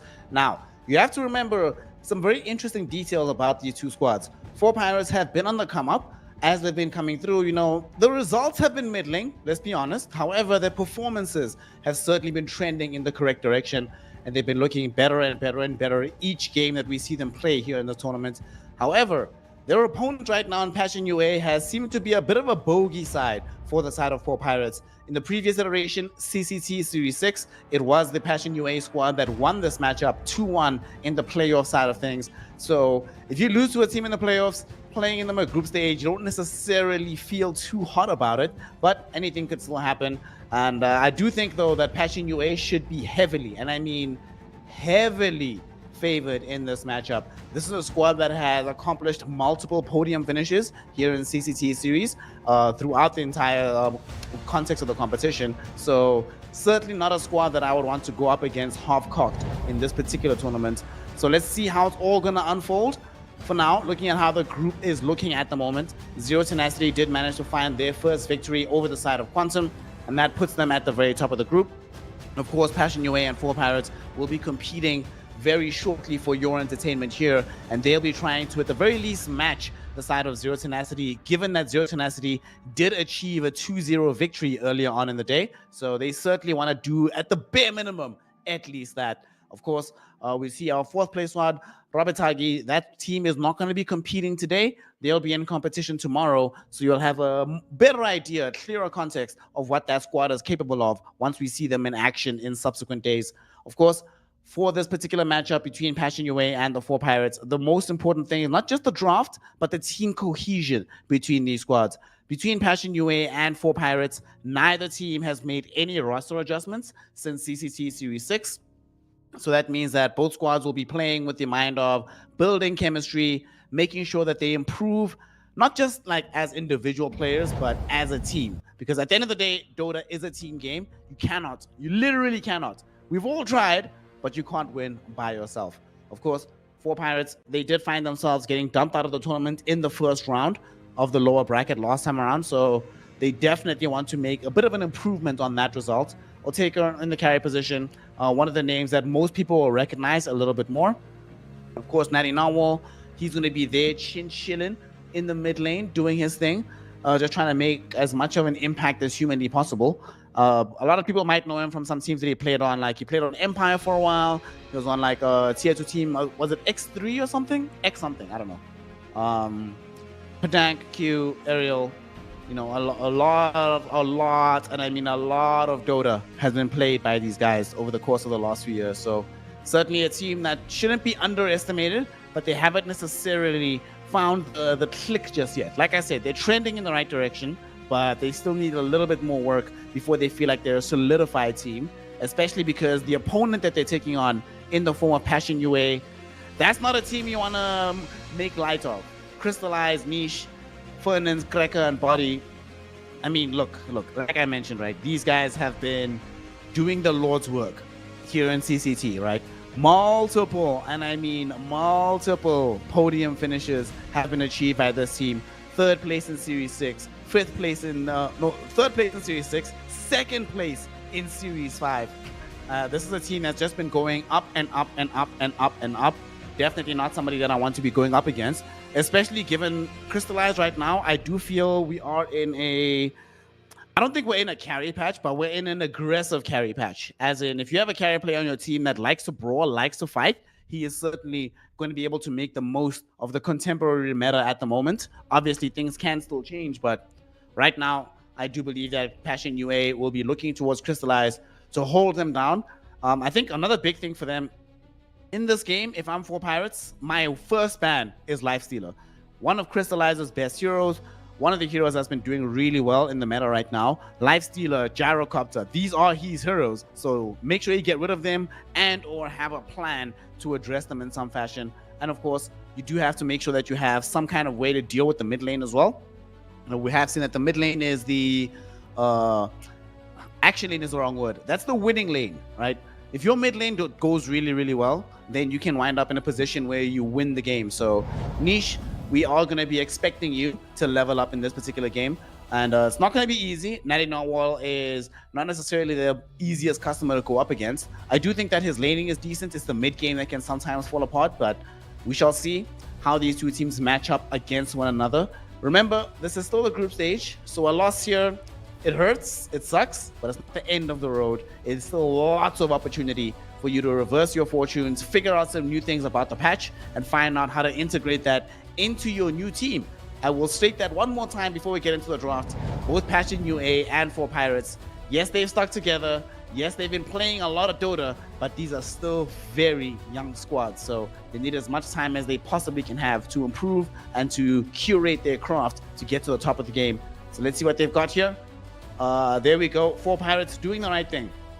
You're playing against Crystallized, you have to ban Lifestealer. In this meta, right now, you ban Lifestealer. For me, that's my first ban. I'm not even joking. So I'm not even surprised that they opted to go for this right now. DK also being removed from the fray. What a ridiculous hero. So I can completely understand why you banned that out. And then we see a Magnus ban from the side of 4Pirates. By the way, 4Pirates are playing on the Radiant side with the second pick. So first pick for Passion UA, which in this instance, which heroes are available? Muerta still in the pool, Jakiro's here, Io's here, Abaddon is here, Monkey King and Ember Spirit. Both of them are here. I would like to see Monkey. Like first pick Monkey? Love to see that. But they just get the Abaddon. That's the other uber buffed hero. Like, my god, this hero was just buffed to the gills. I don't understand what happened in the Valve offices. Where did somebody lose a bet where it's like, yo, you lose a bet, you have to buff one hero beyond recognition, and then you just draw the hero from a hat. He got a bat and he's like, alright, sweet gang, don't worry about it, I got this. Yeah, this Aber hero is just obscene right now. Would be nice to have a break / long-term silence. So I would still pick Muerta if I was them. Muerta, Tidehunter still in the pool, Leshrac as well. Okay. We have been seeing more and more 4-position Leshrac, so it's not certain that this hero will occupy the mid lane. Still though, in general, Lesh, one of those heroes. Just one of those heroes that if it feels decent to play Lesh, Lesh is going to be having a very good time. I imagine that they're probably going to pair this with Warlock. Even if it is a 4, I would still imagine that Warlock would be a very good complement to this. Well, if it's a 4, then maybe you'd rather have Clockwork instead of Warlock. But Warlock Leshrac is just obscene. Even Abaddon can't heal through all of that. It's just way too much damage. Ban Passion UA, I'm having that on my radar right now. That perhaps we have to ban out the Warlock.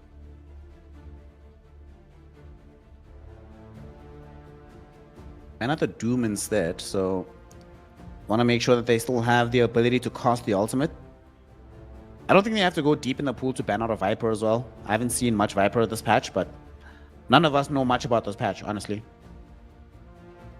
Honestly, I always love these couple of months right after a patch because none of us know anything. Anything can work because nobody knows if the thing you're trying is meta or not. It's beautiful. I did know though, literally the moment I read the patch, I just got to Abaddon and I was like, holy based. I was like, yeah, this is... And literally I messaged one of my homies, I was like, yo bro, stop practicing Abaddon. We're gonna win some games, gang. I like the tiny ban, of course, from previously. There's the IO being removed now as well. I mean, they have Leshrac.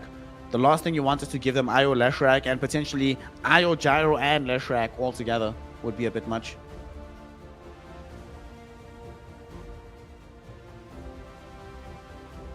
However, if I'm on the side of 4Pirates, I'm starting to think about Muerta a lot.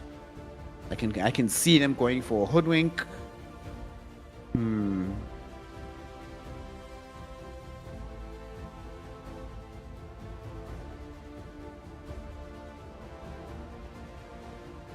Maybe if you're Passion UA, since you pick first out of the phase, maybe you're the one that... oh no, you pick after the phase, sorry. I had my things mixed around.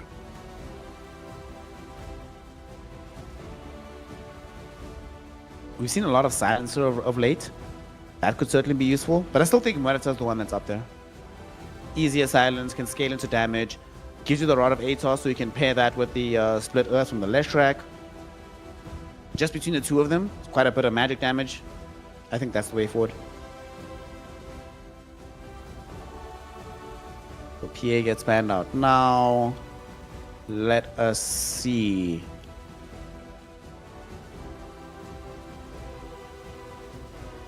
Warlock is still in the pool. I would, if I had to choose between getting the Warlock guaranteed or getting the Muerta,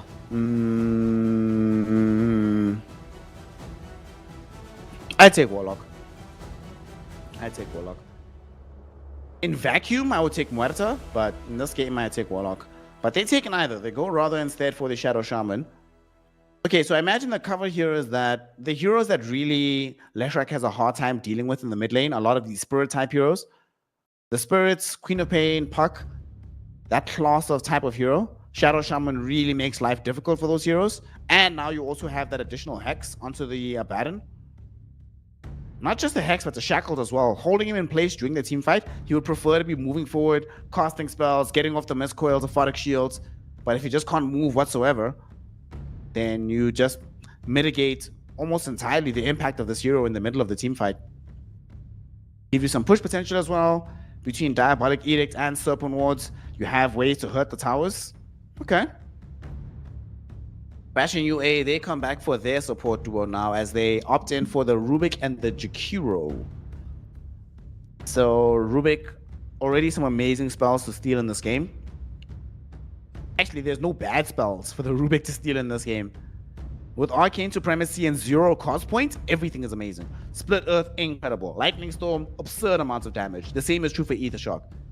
You get Hex, you get Long Range Shackles. You can get Pulse Nova. You can get some Serpent Wards. Man, this is... Alright, Rubik. Back out here. We haven't seen my man in a long time. Used to be one of my favorite heroes, but... has had some difficult patches, to say the least. Of course, they do have the Jakiro as well. That's going to give them the push potential that they need. It's still not enough, the way I see it right now. I mean, yes, they have this Abaddon. He's going to be the one that rushes forward, opens up the space, gets on the tower, hits it down, you know, and then the Jakiro can help facilitate that.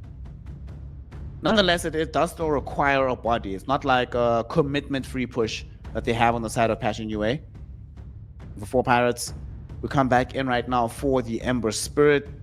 Well, if I'm Passion UA, I'm looking at my mid and being like, yo gang, can you play some Monkey King, bro? This is a Monkey King game. I mean, it could still be carry Lash as well, but if it is mid Ember, you play Monkey, you get like some Mage Slayer Monkey in a game like this. They do pick up the Watermelon right now, and they don't have any tools on the side. Well, now you really want Monkey. Now you might not play him mid though, because you have 2 options. Do you put him in the safe lane to try and bully the Side Hunter? Do you put him in the mid lane to bully the Ember? Or do you pick Monkey and then you end the draft with like an Ursa pick? The Ursa bullies the Troll, the Monkey bullies the Ember Spirit, and then you just roll the map from there. Oh, well, they do want to bully the Ember Spirit, but it ain't gonna be a Monkey. It's gonna be a damn Husker that pulls up in the mix right now. Okay.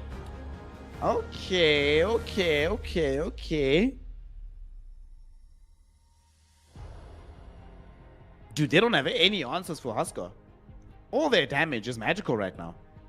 Leshrac, Shadow Shaman, Ember Spirit. Like, Ember Spirits don't build into the physical damage build anymore, right? Tide Hunter is all magical as well.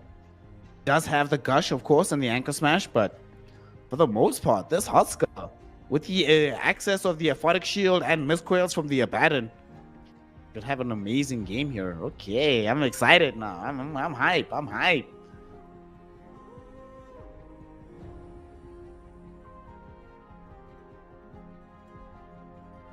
End of the draft. Still need a carry for the side of 4 Pirates. We still need a carry for Passion UA.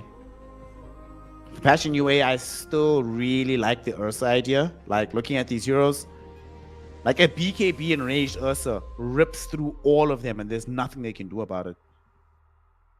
So I think Ursa and Monkey is the way to go. I prefer Ursa, but Monkey is still acceptable. For 4 pirates. Oof, it's tough. Ursa would actually be pretty good for them as well. One of these heroes that can actually rip through the Huskar. Huskar, by the way, cannot fight man-to-man with Ursa, like if they have sufficient farm on Ursa. Early on, yes, you can. It's perfectly fine. But as the game scales... Oh, they actually banned the Ursa on 4 pirates. I mean, Passion UA is picking first, though. Okay, that makes sense. So no Ursa. From 4 pirates... I mean, I think Passion UA want Monkey here. Let's see what they ban right now. Don't have much reserve time. Actually, have plenty. Minute 15? Yeah, they're Gucci. They're chilling.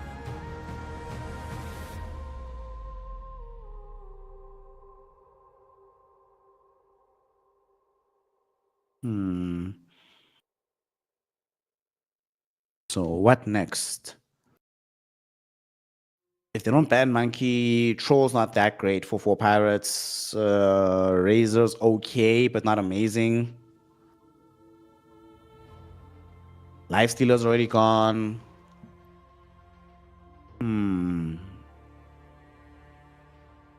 Troll not that great right now. Even though there actually is potential on paper for a good Troll game, but not the best hero in the world. How about they go all the way range? Pick up some Drow or something. I think Drow is actually the way. Crazy physical damage. They don't really have any lockdown. Their lockdown is lift into Ice Path, and they don't have much close down. That's the bigger thing, right? If you play this Drow Ranger, you can just sit very far back, hide in the Ember Spirit, play ahead of you in the fight. You just get to lay out that long range damage. I think that's the key here. Let's get some long range damage for 4 pirates. I like that a lot. For Passion UA, I still like Monkey quite a lot. If not Monkey, Dawn carry? Alchemist. Oh, even forgot about Alchemist. You know, there's certain heroes that you just sort of assume are banned. You're just like, oh, it hasn't been picked. I'm just assuming it's banned. Of course, Alchemist is not the obscene hero he was in the prior patch. In the prior patch, it was just... Now, it's still very strong, though. It's still very strong. It gives them some minus armor into the enemy team, especially to help them with the Roshan attempt. Another beefy hero that can go in with the Huskar, so that Alchemist blinks in on the one side, Huskar goes in with the life break on the other side. Massive 2 tanky heroes on the forefront of the fight, a Baden on the background healing them up. I can see this. I can see this. I do like this Lina, though, quite a lot. I think this is an amazing Lina game. Again, for similar reasons why I want to draw Ranger. They don't have close down potential, right, to get on top of this Lina. And in this game, she provides 2 things. Firstly, damage, magical damage, right, which they will need, magical burst damage. But she also scales into physical right-click output. They have it all covered, right, with this hero. You have the Laguna Blade type of burst to deal with the Alchemist, and you're going to eventually get the physical right-click damage to deal with the Huskar. Now, this Lina's the one. I like this Lina. I like this Lina quite a lot. It is going to be going into the mid lane. Natty, Narwhal, Lina. So safe lane, Ember Spirit. Yo, listen, gang. If this is like the old days where he goes for that crazy Eternal Envy build, Battle Fury, double Daedalus with some Divine Rapiers, yes, I'm excited. I'm hyped for this one. I do think the main objective, though, is not to emulate Eternal Envy, much to my chagrin. It's mostly to dodge the matchup of this Huskar. Ember Huskar, impossible matchup for the Ember Spirit. So now you dodge it, you put the Lina there, and this accomplishes 2 things, right? Firstly, you get to have a lane in the mid lane, right? It's not just going to be a complete dumpster fest.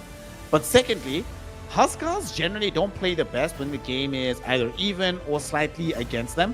And Lina should be able to make the game, not slightly, but definitively against them in the mid lane. So I don't know how they're going to adapt to enable this Huskar here in game 1. But what I do know is we're going to find out together. So let's go. Game 1, baby.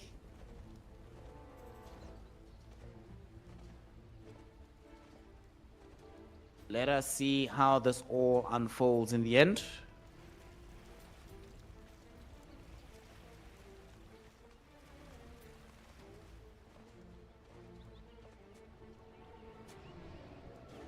The good luck, have funs come out. And now we are gonna see some Dota.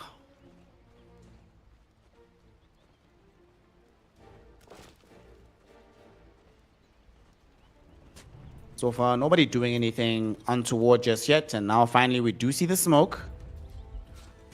Let's see where they end up going with this one. 30 seconds to battle. Both sides invis up. So far, it does seem like the Dire side is holding position around their tier 1 tower in this mid lane. They do not want to put themselves in a bad position to start this game. I mean, everybody is aware right now of just what could happen if you end up messing this up. The battle begins. Alchemist triggering a stun. Who's he going to throw it on top of? It will go out onto the Tidehunter. Tidehunter trying to run himself away, but he's not going to be able to do it. Tide dies. Crystallized, Gore's first blood, and now looking towards Ariel as well. They have ended up losing Cracker though, but Crystallize is not done. Channeling another stun, throws it forward, but not enough damage. Ariel survives on 23 HP on that Leshrac. Nonetheless, only the single kill for the side of Passion UA. It's the first blood for them. Even though they lose it to Kiro, they will definitely take that trade.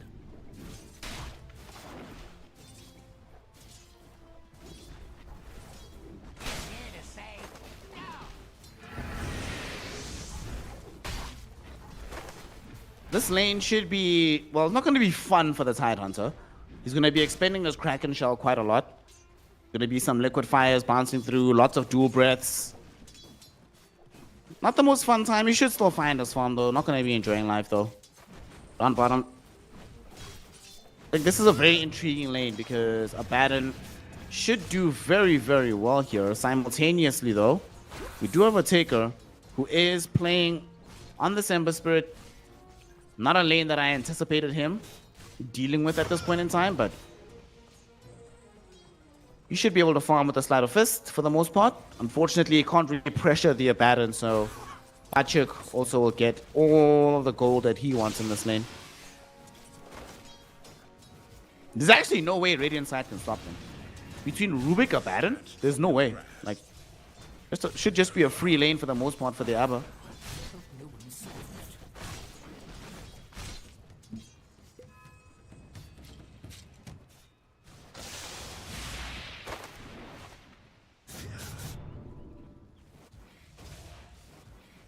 In the meantime, how's the mid lane going right now?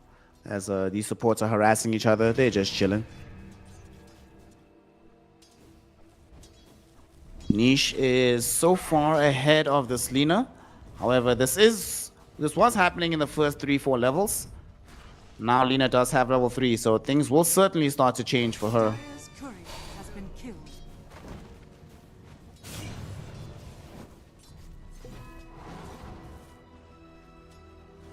We'll come back in a while and see how things are progressing on that side of the map. For now, she's just chilling, getting close to farm on the Husker. I do think she should outstrip him in the CS department though, as time goes on. Lina is just a laning monster right now in the game. Speaking of laning monsters, Crystallize is certainly one of them on his Alchemist. The reason why this hero was so omnipresent in 737, if it wasn't banned, it was picked. And it was banned far more often than it was picked, let me tell you that.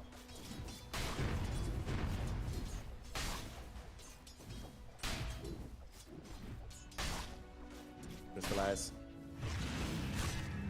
Just chilling, farming. Down bottom, they almost killed Pedanic on the Shadow Shaman. He's about to die. One more right click is all they need. Bachuk, he'll be the one to get it.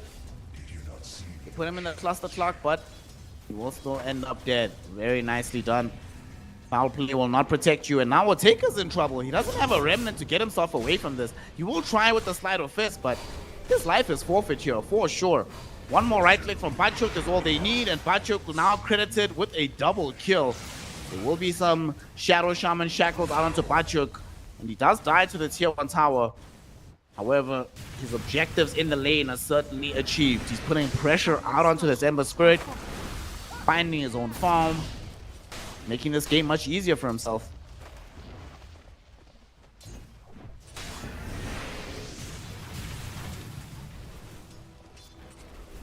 Tidehunter. Very low on HP. Crystallize channeling up the stun right now, running him down. Does he have the range? He does. Forces out the magic wand. A pretty hefty one at that. Now, not going to be available for future engagements. Aerial? Aerial, brother. Watch out.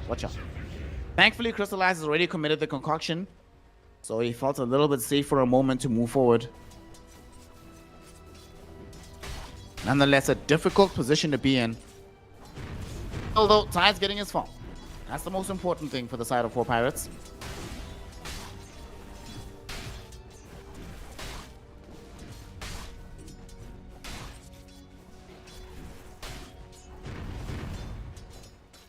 At the same time, though, Alchemist, in general, quite happy with how this game is unfolding.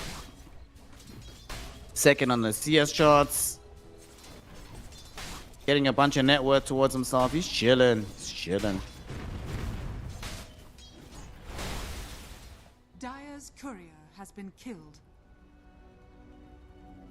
Gonna try for this kill top lane right now. Onto Tidehunter. Does have the Kraken though. So he's gonna be fine. Instead, they come in. Aerial. Lots of damage, but nothing happens. Meantime, Natty Narwhal still just farming away on his Lina. They're actually gonna try and kill the Huskar? Huskar middle? Huskar, is he dead? Blood grenade out. They're getting a little bit more damage, but no, it's not enough. In the meantime, though, Jakiro is getting gone on as well. He will end up dead. Will they be able to chase down the Tidehunter? One more right click is all Crystallize needs. He got slowed down so much by the gush coming in from the side. Now channels the stun, throws it out, finds the kill. 2 for 1 here in the top lane. It's the Alchemist that emerges in pole position here. While that was happening, mid lane, they attempted to go for an assassination attempt onto Huskar. The 4 Pirates failed to accomplish it. They're just being ran down, and now top lane. Crystallize channeling another stun. Can he get it off? Yes, he does! Literally last second stun gets thrown out. All the supports playing in the top side of the map. So that does mean that Oteka is almost by himself down bottom. Needs to be a bit careful here. But should still be fine. They don't have an additional stun on the Baron.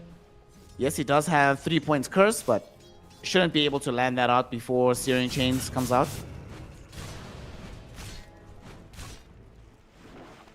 Besides, it's not old curse. Old curse with the silence? Woo! That was something.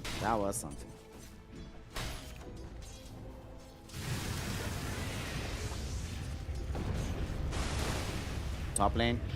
Looks like Cracker is about to lose his life. He was trying to head himself into the Lotus pool. Sadly, all he finds is death. 4 Pirates recovering this top lane really well. Looks like they're going to start falling behind this Alchemist, but the Tidehunter getting a couple kills, making sure he doesn't fall too far behind.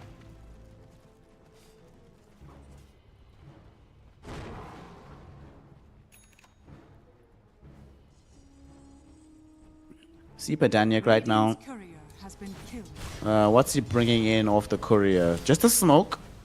So who is he available to smoke with though? Oteka does have level 6, so you could smoke with the Ember Spirit, maybe go through the Twin Gate.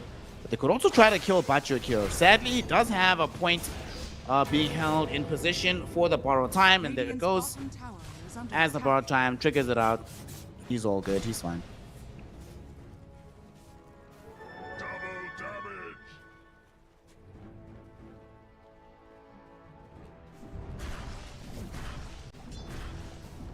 You see the Huskar right now just in the jungle, trying to finish off his armored phase boots. And then at that point, we want to start making moves on the map. The one thing that does suck though, that thing I was mentioning earlier down bottom about their lack of lockdown, as we see the Jakiro dying next to the Roshan pit, it's really going to hurt them when the Huskar wants to make big moves, not being able to bring heroes down. And speaking of lockdown, they've locked down a Baron. He still has 50 seconds until he has access to borrow time again. But he barely survives, 45 HP. But he manages to get out the Aphotic Shield. He's going to be fine. Shout out to Fernance. Without Fernance being here on the Rubik, there's a dead Abaddon, and they're still going to go for him. Oteka, though, doesn't have enough mana to make the leaps forward. So it looks like they're just going to lose Pedanic. There's going to be the foul play, but it will not matter. Oh! Natty now shows up with the Laguna blade. It was a debate this whole time, baby. Nicely done by him. And very importantly done as well, because you have to remember that this Lina is effectively going to be the win condition for their team. Like, we don't see Ember Spirit just yet going into this.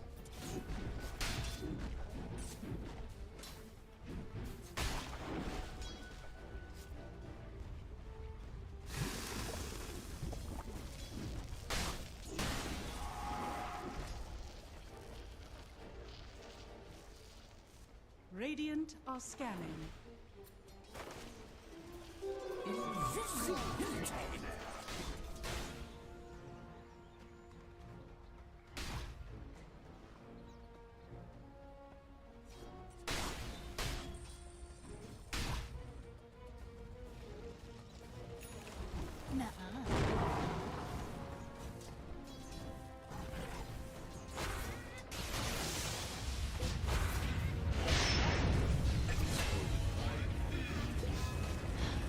Dire's middle tower is under attack. Dire's structures are fortified. That should help.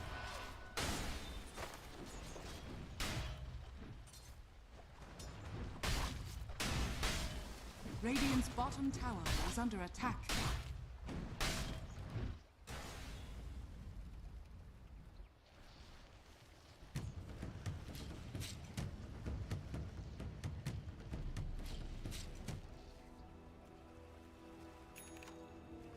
Radiant's middle tower is under attack.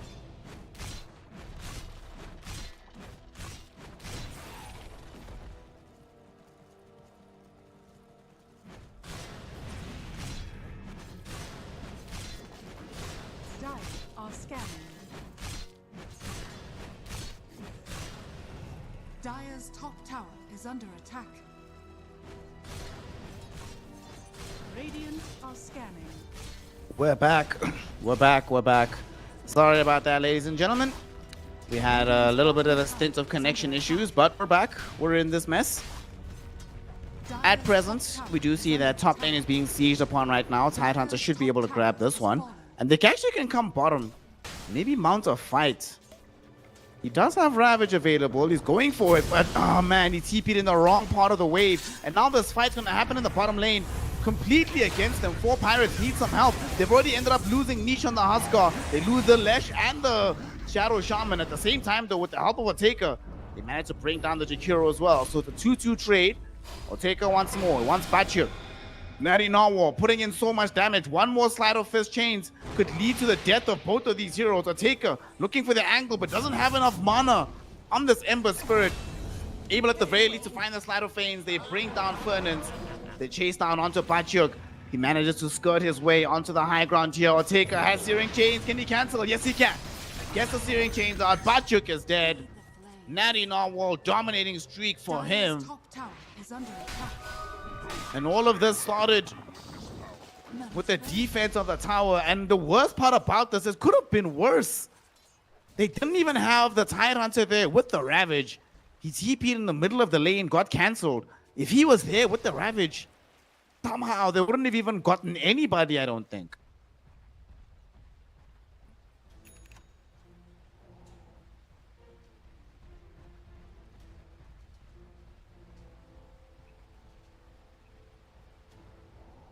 Well, this is going to be now a very intriguing game in the next few minutes for the side of Passion UA, because they were supposed to try and leverage these early kills with the Huskar having his omelet.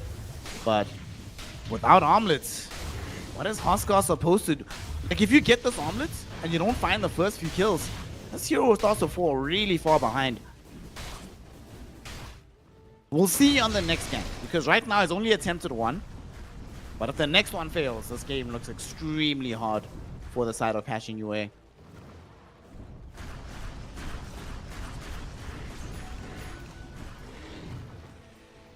I'm going to be going for the SNY next for the status resistance. And then you'll start thinking about getting a BKB. Radiant's bottom tower is under attack. Radiant's bottom tower has fallen. While Huskar is busy farming the jungle, they end up losing their tier 1 tower in the bottom lane. Crystallize only now getting his Radiance. This is really late for an Alchemist.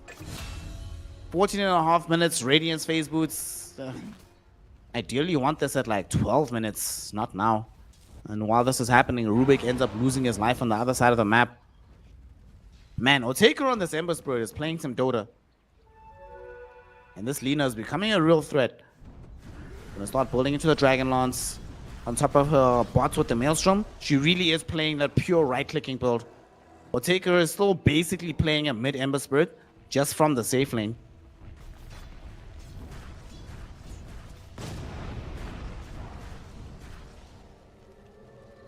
They're gonna smoke up right now though. Niche in the gang. Gonna try find something. They are bottom.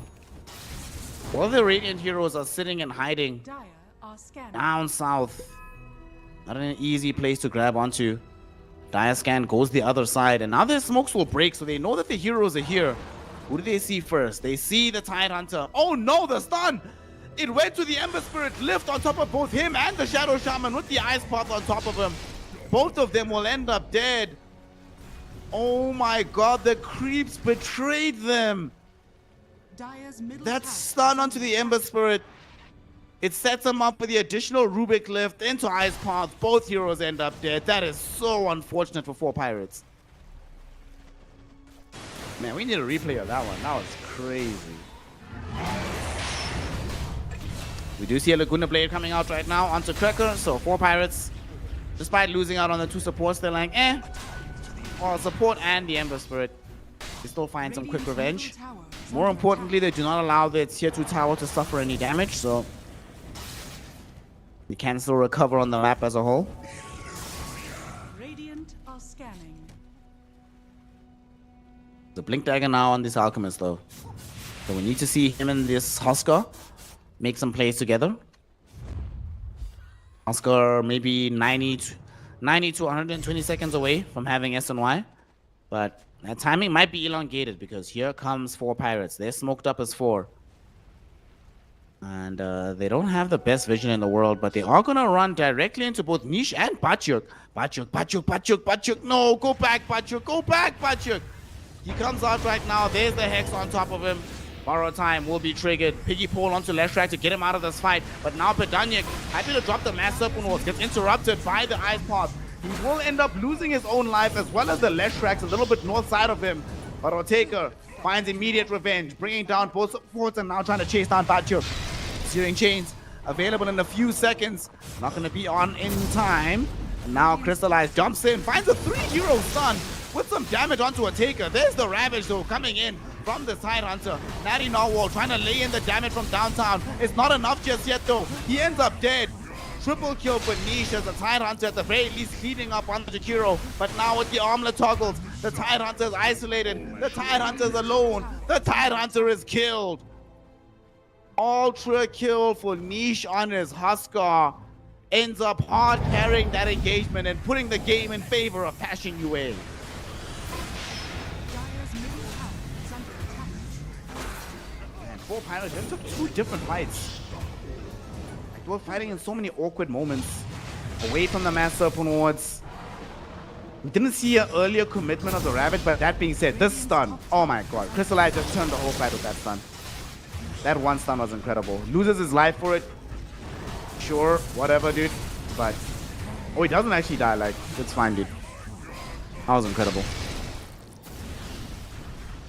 They now might actually jump Lina.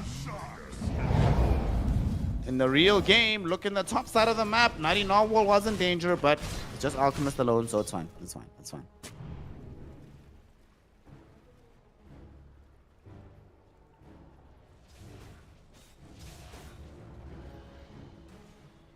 Pedanyik building in towards that Glimmer. Enemy team does have a substantial amount of magic damage. You need that item. Especially because your carries, your cores don't seem to have any interest in BKBs. I doubt they're going to get them anytime soon, so...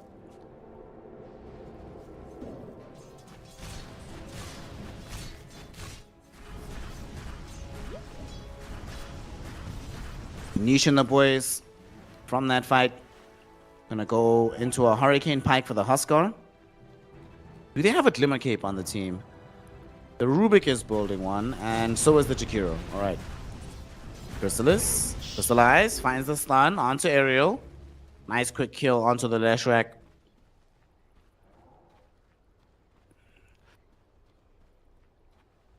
The lane's not in the best position to immediately take the tier 1 tower.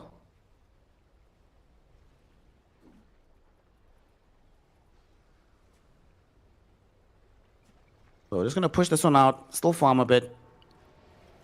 Natty Narwhal in a awkward position. Does have a TP out, but just still sticking around. I'm not sure why for this Lina. Maybe he wants to know if he can go bottom or mid. We'll see all these heroes position around the tier 1 though. Tower has fallen. And he will go mid. And go die? Is he just dead? Yeah, he's dead. He's just dead. TP'd onto a creep. Niche was right there. Dove him immediately. Now will result in a kill. And as Roshan heads bottom, look at this. Niche picked up a double damage rune or amplify damage. This is going to be the first Rosh of the game in favor of Passion UA.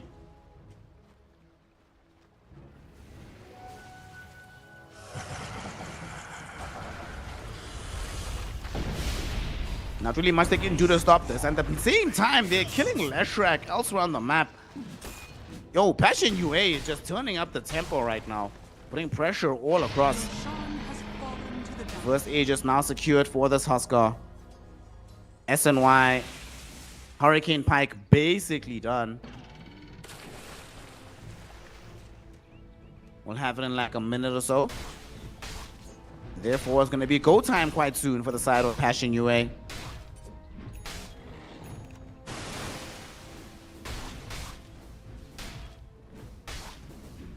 Tidehunter just trying to farm himself back into relevance. Doing his absolute best, but the tough situation.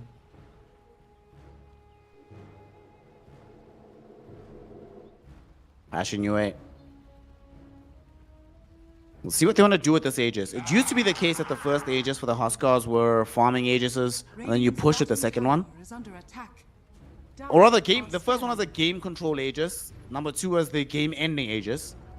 However, things have changed. Roshans are a little bit less important given how much harder they are to obtain, so maybe they want to get as much out of this first Aegis as possible. We'll see how far forward they push. Dire's middle tower has fallen. Radiant's bottom tower They're already here on the high ground. War Pirates will have to retreat, is under attack. come home for this one. But while that's happening, 3 of the heroes on the side of Passion UA are smoked up. They want to try find a fight elsewhere. They see the Ember Spirit near the top side, and they scan Lina by the triangle. I think that's the bigger grab that they would like. Let's see if they can get on top of her. Crystallize. Him and the gang are chasing. But I think they'll chase. Oh, wait. Top. He's dead.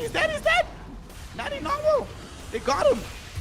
Chased his ass halfway across the map, and they found him.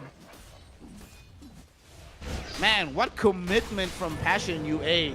They literally smoked by bottom rune and still found the kill by top wisdom spot. Now, Mass Open Wars have been dropped next to Bacho because already committed the borrow time, so they will be able to find a kill onto that Abaddon. Tidings. You're dead. That's certainly something quite nice. Oh, this is intriguing. Ember has gone for the newly rebuilt and reworked Revenant's Brooch. Has that for himself, and now might need to deploy it in a fight here middle. There's an anchor dead in the water onto Cracker. Big slide of fizz coming from the Ember Spirit, and now self-stun onto the Alchemist. But they don't want to jump him. They know that the Huskar might be nearby. Crystallize, not Liz, lies. Goes on to the Shadow Shaman. Thankfully for him, he does have a Glimmer Cape to protect himself. Aerial, though, might not be so lucky. Actually just blinks forward onto the Jakiro. Cracker is down. Niche will be able to find instant revenge, though. Definitely not worth it for Aerial. Has more net worth than the Jakiro. And the trade will signify that Huskar are coming away much better than the Leshrac does.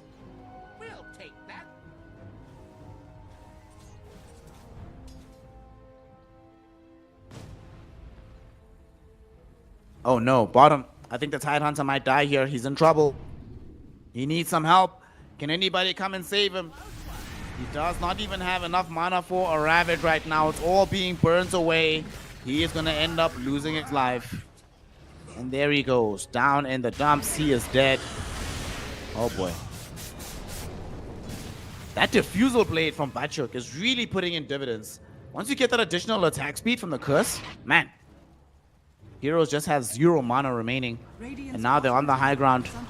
Looking to push. Potentially end the game here. Crystallize will stun himself outside of the base, but on the high ground are Bachuk and Niche putting in the pressure. 20 seconds, no Tide Hunter. And they definitely don't want to buy back on top of a Niche. We'll take quite a bit of damage here. We'll end up losing life 1. 10 seconds for the Tide Hunter to return. Bachuk lost a lot of life. Borrow time though will help out. Otaka unable to find the slide chains in that situation. So they end up losing the tier 3 tower. They do claim back the Aegis though. So it feels relatively even in terms of that trade. But you still have lost the tower, so you need more out of this. And that's why they smoke up. We do have a Blink Ravage available, or Taker. Able to find the slide chains onto this Jakiro. Crystallize, channeling the stun. They go out onto a Taker with the Macro Pyre. They're trying to get everything down. In the meantime, though, in the river, another fight is breaking out. There's the Ravage from the Tide Hunter. It's 5 heroes caught in the Ravage. Can they kill anybody, though? Crystallize got off the BKB. He still wants to continue fighting. Niche going forward with the big leap forward on the Huskar. Can't keep himself on there because of the Hurricane Pike from this Lina. And instead, there's a lot of damage going back onto the Husk. But he still kills off the Shadow Shaman. And now they have the chain disable onto Lina. She's going to die as well. Towards the south, they also lost the Tide Hunter. Only a Taker remains alive. Can he get out of this engagement? Looks like he should be able to. Okay, he's gonna be good. He'll be fine. Unfortunately, can't say the same thing about his lane of racks. As right now, Passion UA are in the base, looking to try and bring this bad boy down. And look at this. This fight could have been so good. 5 hero Ravage, but they just didn't have enough follow-up. Not enough damage from a Taker. Crystallize managed to get off the BKB, survive. Huskar zones back the Lina, so she can't be in the main part of the fight. They just positioned this really, really well on the side of Passion UA. Now they have a full lane of racks to their name as well.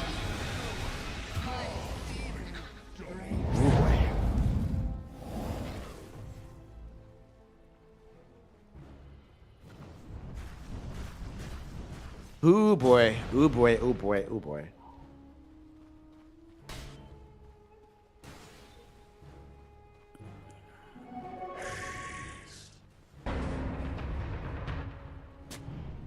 $8K gold lead. A lot of the map in their favor. And we still don't... Oh, Taker? Okay. Taker's fine, Narina Wall is fine. They're both okay. They're both okay. They're both okay.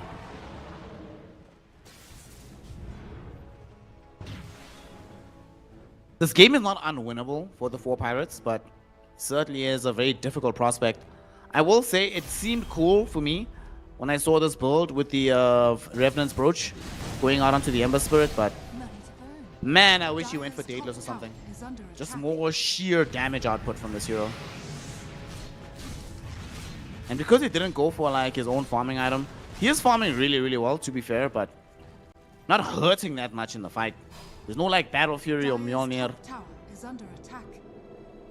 And Lina, she also doesn't have damage items, so the problem is if Lina is really farmed like you wanted her to be, then it's fine, but she is the least farmed core in the game. Not by that much of a distance, to be fair, but enough that it makes a difference in these engagements. As we now see Passion UA, they smoke up. Where are they headed to? Roche ended up being one of the longer ones.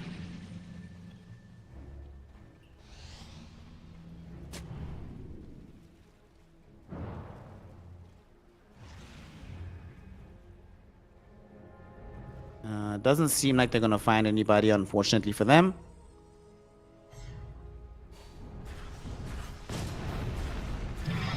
So they'll just mount this push honestly again. And then see if they can go into the Roshan pit. Try to claim themselves in Aegis. For now though, tier 2 tower push should be sufficient. Radiant's middle tower is under attack. However, there have been a couple of items that have emerged for the Radiant side, which could change things around. There's now a BKB on the Ember Spirit, Top tower is and under we're not that far away from having the Silver Edge for the tower Lina. is under attack. That's going to be the big item for her.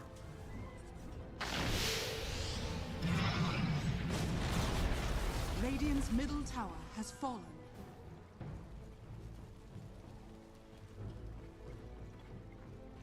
Smoke up right now by 4 pirates. They're trying to find some stragglers.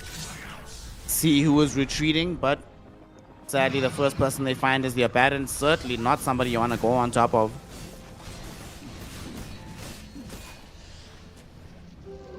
They are still coming in from the side of Passion UA. There's the Blink Ravage forward by the Tidehunter. Maybe they just bring down both supports. They'll get him. It did cost Mass Serpent Wards and Ravage and a BKB charge on the Ember Spirit. So this is not cheap. They need to get more out of this. Niche running around. Invis Rune is turning everything for him. They will go. Life Break going forward onto the Shadow Shaman. Glimmer Cape protects him a little bit. Niche forced off the way. He's kept alive. That might not be true for Bachuk. Has to go into the borrowed time just to survive this fight. Chrysalis with the BKB. That's all that's keeping him up. And on the high ground, Leshrak chasing forward, trying to bring down Niche all by his lonesome. Will fail. As Chrysalis crystallize, jumping forward. Almost stunned himself, but manages to catch 3. But there is no follow-up from the rest of his team. So you can't pursue the engagement. Oteka goes home, wants to bring back some mana. And now they don't have a Ravage. They don't have a BKB on the Ember Spirit, so they have to give up this Roshan. They can't keep fighting.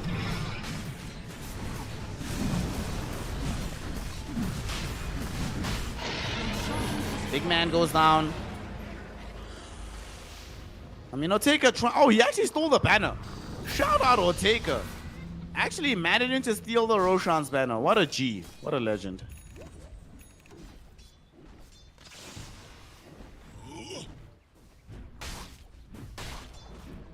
That's actually a huge deal, because that is going to be the bulk of their pushing prowess. Passion UA's draft does not push especially well. They kind of need to win a fight first. So the fact that you deny them this banner will definitely buy you some time. Man, basically enough to finish the Tidehunter Shivas. Dire's Practically top has it tower right now. is under attack. By the time they come into the base, he'll have the full Shiva's God, which is going to have a big impact. This Huskar has been surviving so many fights by the skin of his teeth thanks to his regen. However, all of a sudden with the Shivas, that regen doesn't hit like it used to. Especially once they pick up the Silver Edge as well from the Lina. And she almost has it too. 500 gold away.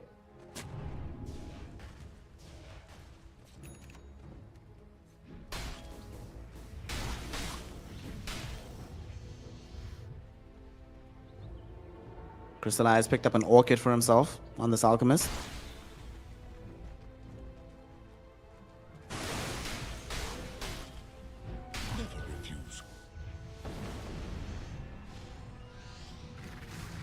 This game has slowed down somewhat, which is very good news for the Radiant lineup. Gives them time to finish this full Shadow Blade Silver Edge combination for the Lina, Radiant's top tower which she is will under have attack. now. The courier's right coming in. So Berserker's Blood, yeah, not going to be that effective in the next fight. If they can hide this and try to gank them, this could be really, really effective. It's also really good against the Abaddon. If you chain stun him and you break him, he can't automatically cast his ultimate. Suddenly, Bachuk is mortal now. All they have to do, though, is Lina cannot show. She has to stay hidden as much as possible.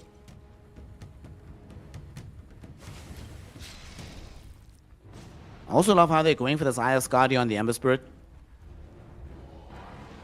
Just to, as much as humanly possible, reduce the incoming heal.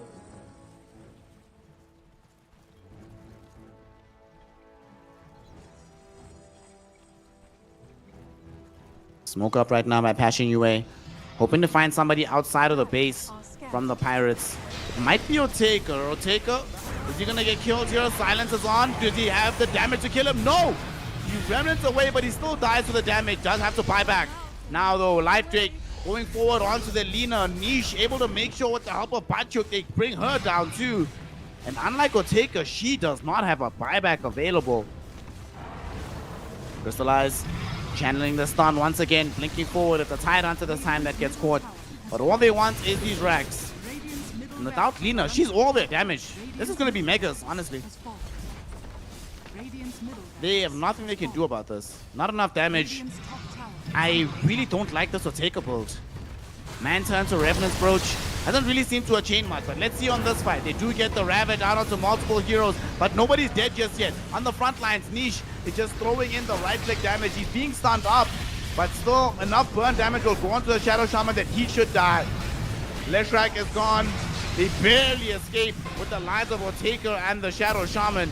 On the second round though, Niche is still standing very strong, able to bring down the Tide Hunter. Ariel trying to zone back the supports. He's gotten one. Can he get the other one? Yes, he can. Will definitely die for this though. And it's a dieback on that Lesh. He came back for life too, hoping to turn this game around. Not going to be good enough. On the bright side, they did buy time. They're not going to be megaed before the Lina is here. And here she comes.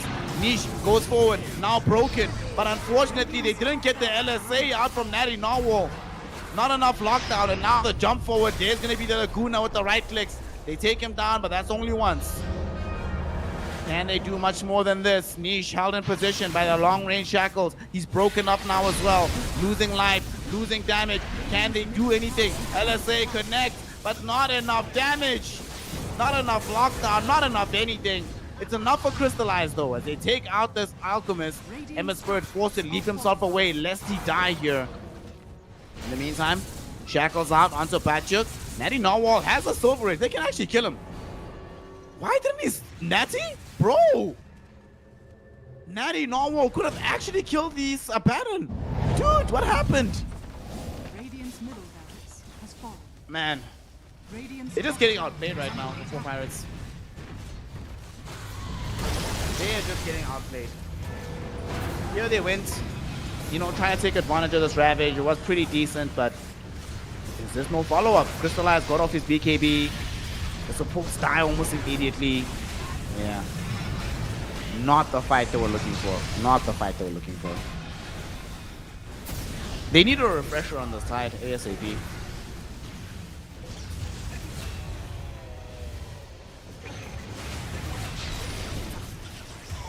At the very least, and ironically, I'm not even lying, them killing Jakiro prevented this from being mega creeps. If they had Jack alive, this would have been megas for sure. But they get some turnaround. Here though, I still can't believe this. Oh, the replay cut short, but Bachuk should be dead. That Abaddon should have died for sure, but Natty Narwhal maybe forgot that Silver Edge disables the borrow time as well. Ended up getting punished for it. And now Gem, they see Natty Narwhal, they lift him back. They need to keep this Lina alive at all costs. And now they get out with the life break. Out onto her. There's the Ravage, but it's not going to save her life because Crystallize comes in with the BKB stun. Lina is gone. They do lose the Rubik on the other side of the fight, but now Niche going directly onto this Ember Spirit with the help of the Ice Pot. They secure his kill. Next up on the chopping block is the Tide Hunter, and nobody is escaping because the foul play will not protect you. Crystallize gets himself a triple kill. They want to get more. They want the other two. They want the Rampage, but they don't have vision. It's nighttime, so Ariel and Natty Narwhal able to escape, but it will not matter. GG, well played, has been called. Passion UA secure themselves game number 1 and put themselves in a very good position to get the entire damn series in their opening game, CCT Series 7.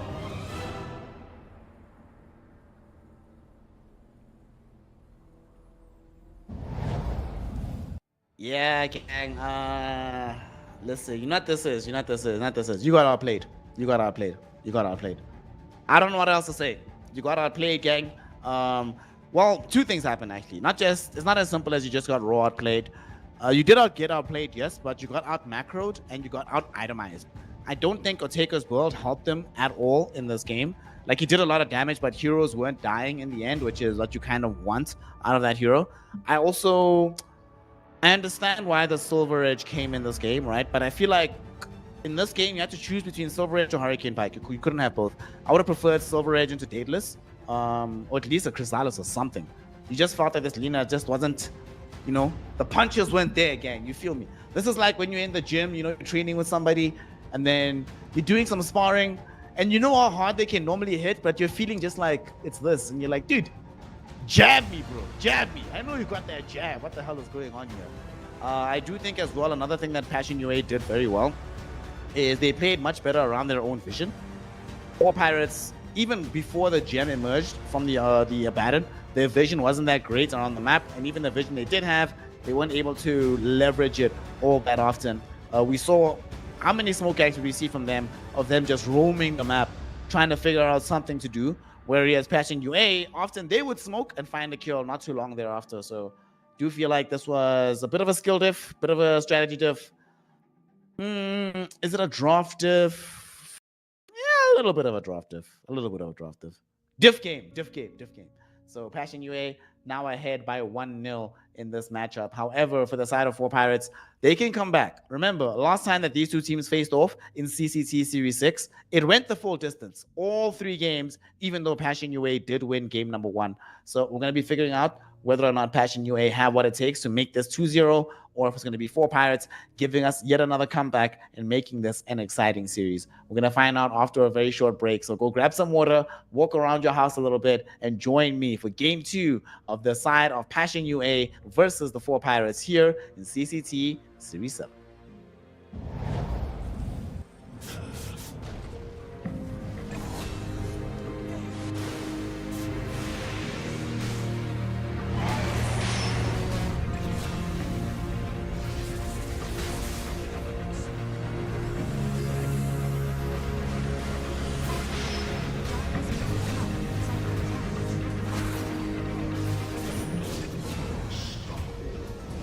Who would have thought?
Welcome back, one and all, to some more CCT Series 7 action as we are in the final matchup of the evening between Passion UA and the Four Pirates. Historically, this should be a Passion UA favored matchup. However, within that history, it has largely been 2-1 wins in their favor. So there will be a lot of hope for all the Four Pirates fans out there to try and get the get back here in Game 2. So let's see what both teams have to offer us. Radiant side will be Passion UA with the first pick. Second pick for Four Pirates on the Dire side. So far, Broodmother banned out by Passion UA as well as the Darkseer. On the other side for Four Pirates, they take out the Abaddon, no Lifestealer, no DK, and no Magnus. So let's see. Doom gets banned out, and they go for the Bristle. So some things have not changed from the last meta. In 737, if you wanted Bristle, you had to ban Doom. You don't play around the Bloodstone as much with this hero anymore. Because of that, I kind of feel like this hero has a little bit more purchase as a safe laner than an off laner at the moment. But we'll see. For Four Pirates, what is going to be the opening pick for them? On 8, we got the Bristle. What do we get on 9 here? Io is still in the mix. Hoodwink is still in the mix. Muerta still in the mix. We've been seeing some Tinkers being deployed mid. I wouldn't mind seeing Monkey like I wanted in the previous game. Hell, I wouldn't even mind Pudge. They're seeing a lot more safe lane Pudge as well. And I feel like the Pudge Bristleback matchup is honestly not that great for Bristle. However, I wouldn't want to see first pick Pudge. First pick Dawn, that's fine.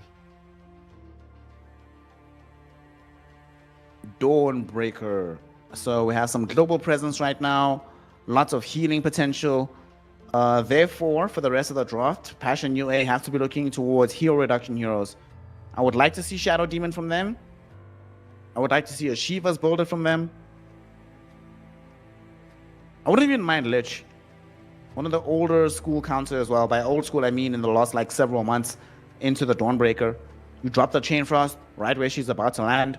Guarantee that there's always going to be some swirling damage around the initial target. But I still really like Shadow Demon. I think Shadow Demon should be the way forward. Of course, Four Pirates have the pick first, so they could actually go for the Shadow Demon as well. Shadow Demon is amazing into Bristleback. So I like SD for them. If they don't go SD... Muerta, still very good. I mean, Muerta, Dawnbreaker lane, that feels very strong.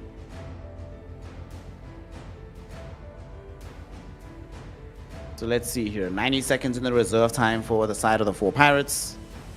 What are we taking out? What are we grabbing for ourselves?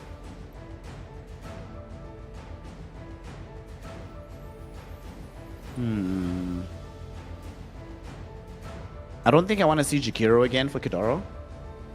Maybe Warlock, actually. I could see Kidaro Warlock. Yeah, actually I like Warlock a lot.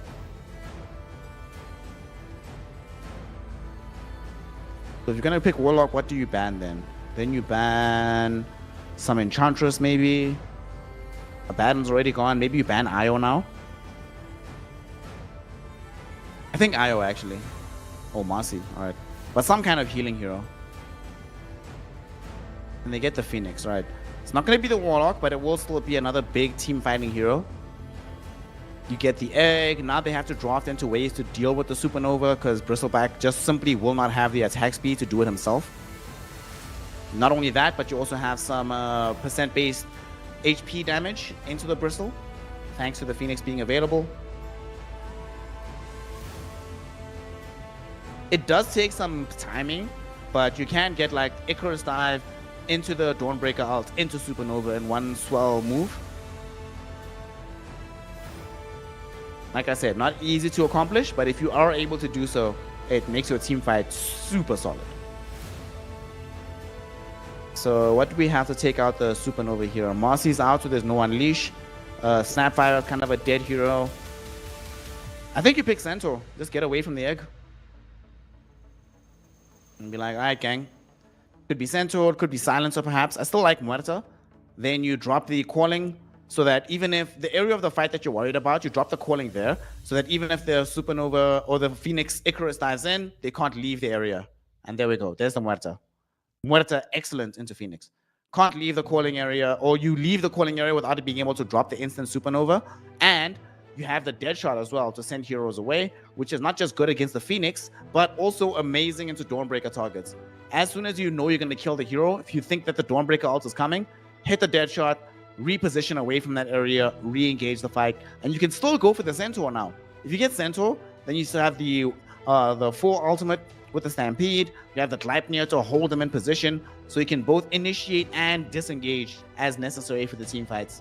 I like this Muerta a lot. I love this Muerta.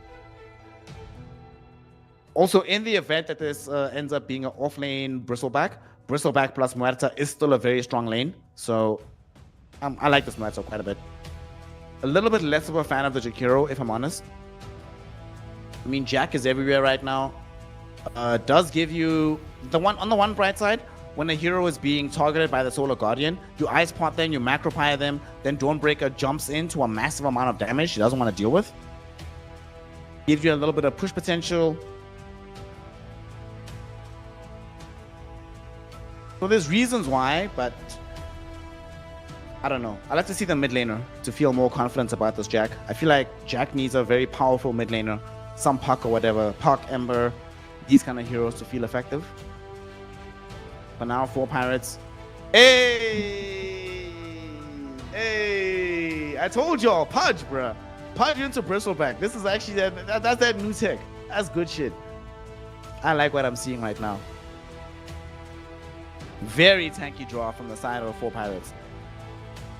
Pudge, Phoenix, Dawnbreaker. We still don't have like the best egg hitters in the world right now from Passion UA.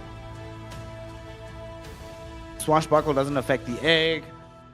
Fire Spirits get on top of the Muerta. She can't utilize the Pierce the Veil to destroy the egg at that point. The Pudge, one thing I love, like I mentioned, I love the Pudge into the Bristleback. Also into Muerta is not too bad whatsoever either. Also, you have so much magic resist on the Pudge. Or you have so much strength.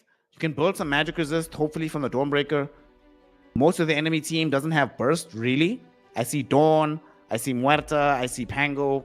I don't see burst at all. There's no like Lion on the team. There's no Lina on the team. There's no Sniper on the team.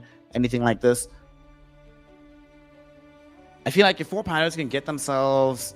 Dude, this is a Monkey King game. It's not the easiest game, to be fair. There is Shakira to deal with. There's a Pango to worry about. However, Monkey could make a difference here. I think this is a Monkey game for 4 Pirates.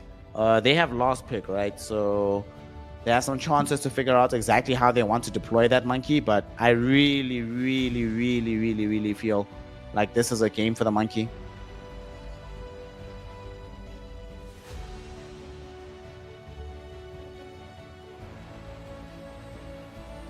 Oscar banned by Passion UA. We've obviously already seen in the previous series what that hero is able to accomplish. So maybe they want the Ember. So this could be offlane Pango. But Pango also gets crushed by Huskar. So I can understand why they'd ban that out.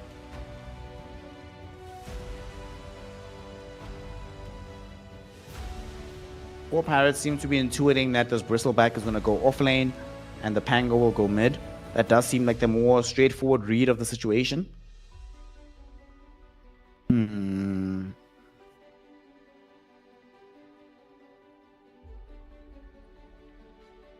Terrorblade not that great into Pudge for Passion UA.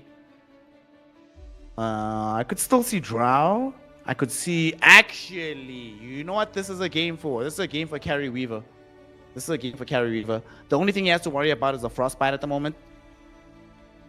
When you play Carry Weaver, here's the thing, right? The difference, even if the Pudge alt, like shift Qs, hook into Dismember, right? You literally always have the opportunity to time-lapse. Always. Throughout that game.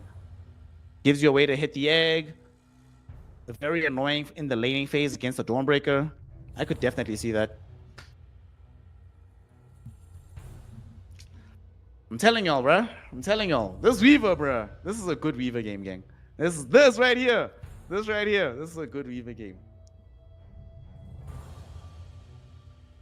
All right. Now let's see what comes next for Pirates. So they need a carry now. No, they need a mid. Sorry, they need a mid because Pudge is carry. Storm would be decent. Storm or Ember, one of these two heroes. I prefer Ember Spirit because you have more long-range lockdown onto the Weaver. Weaver hates playing into roots, and if you pick the Ember Spirit, then you have two roots, Searing Chains as well as the Frostbite. That'll actually enable you to set up for some of the other spells that you have in the game, because you can't time lapse. If you get rooted and then hit with the hook into the Dismember, you can't do anything. So I like Ember. Tiny. I like Tiny even more. Actually, Tiny's even better. I thought Tiny was bad. The thing with the Tiny is that this Tiny is now going to be playing in the safe lane because most people play Tiny safe lane now instead of playing in mid.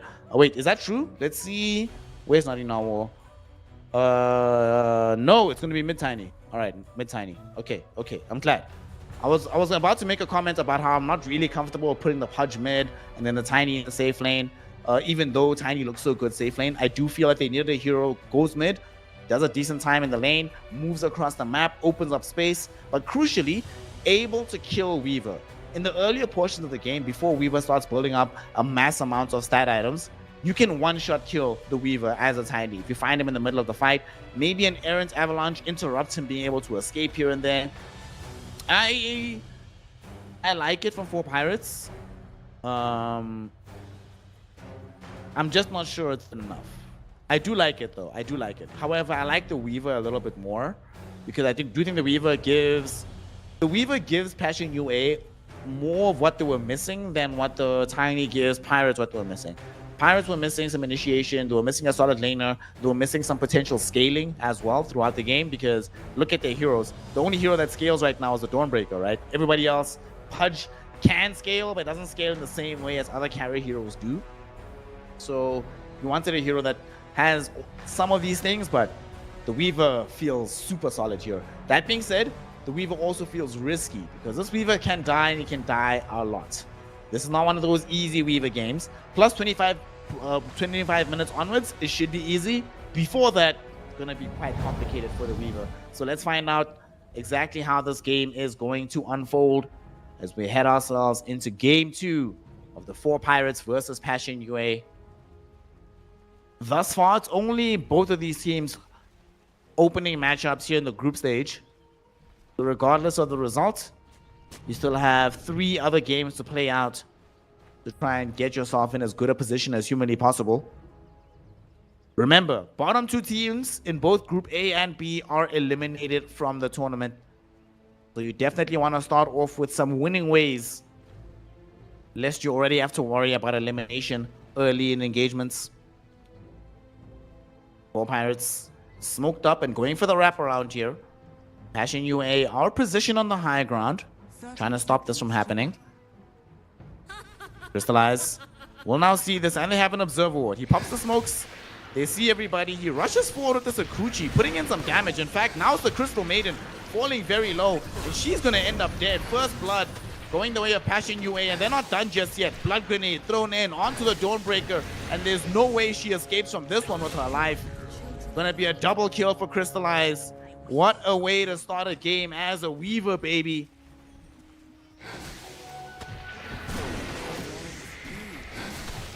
And they might even get another one. They're looking for Natty Narwhal, trying to run him down on the high ground, and they're gonna get him. It's a triple kill. Crystallize boss, bruh. OG Crystallize, what a gangster. Triple kill to start the game. What's he bringing in off the courier? Pretty much his completed Falcon Blade. Just needs the fluffy hat and the Falcon Blade recipe. Then he'll have it complete. Man, that is... You could not plan a better start to the game as a Weaver right there. Perfectly done by him.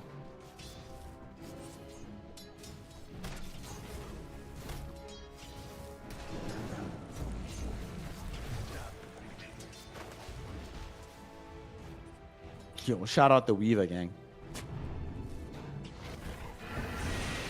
So now it's going to be up to 4 Pirates to try and figure out how to recover in the laning phase.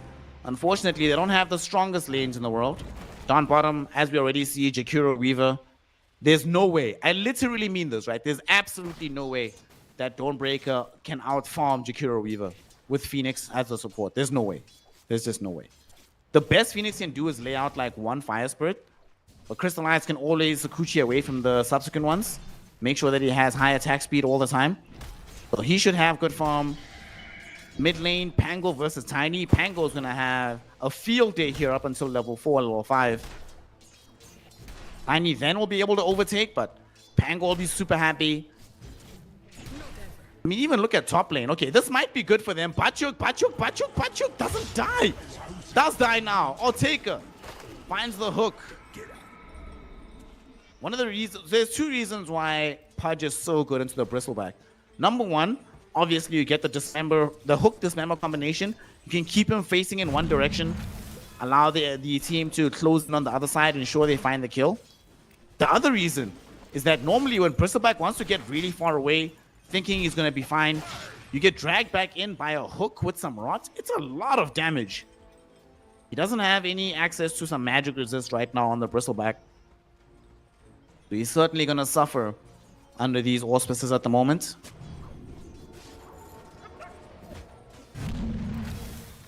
Still though, that's only 1 lane going in the favor of Passion UA. The other 2, or 4 Pirates, excuse me, the other 2 definitely feeling favorable for them.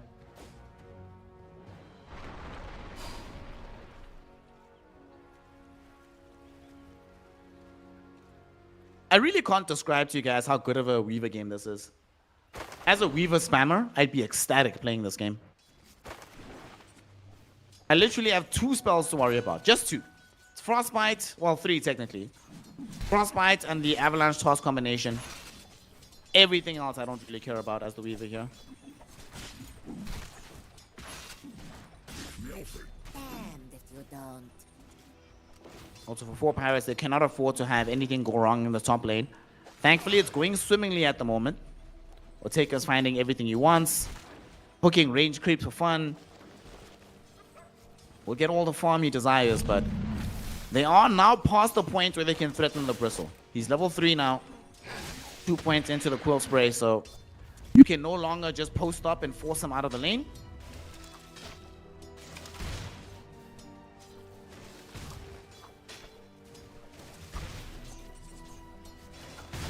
This game right now going a little bit too well for Passion UA in my opinion. And unfortunately, if you look at the supports on the side of 4 Pirates, it's Crystal Maiden Phoenix. These are not the supports that like make moves to try and recover other lanes on the map. Crystal Maiden can do it with twin gate rotations, but that requires the enemy carry to be posted up really far forward. Then you try and catch him. Speaking of the carry, look bottom. Dawnbreaker is in a lot of trouble here. She is dying, but at the same time, so is the Pudge. Pudge ends up killing off Fernance, but dies also from the back of this. Bachuk on this Bristleback, able to ensure that he gets the kill. Down bottom, they found the kill as well. Man, it is looking relatively decent for Passion UA.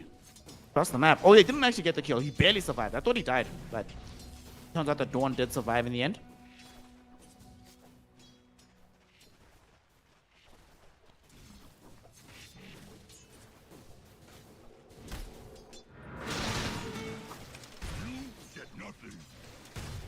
Mid lane still very, very even. And unlike many matchups where Pango might have a bit of a rough time, doesn't have to buy raindrops in this one. So you get to leverage all of that farm very usefully. Top lane, they're bringing in a rotation. They want to try and get the kill onto Bachuk. They want this, but they also brought in the Jakiro here with Fernance. They want Oteka first, and Oteka's going to be the one that takes the tumble. Bachuk still alive. They don't have enough damage. These supports just don't have the chase necessary. They do find another breathe fire. Ariel. Ariel's about to die. It's going to be another one. The Phoenix, he's gone too. It's a double kill for Krieger. He should die here. Blood Grenade, Frostbite will lead to the death of the twin-headed dragon, but nonetheless, the fact that he got a double kill to begin with is a massive win for Passion UA.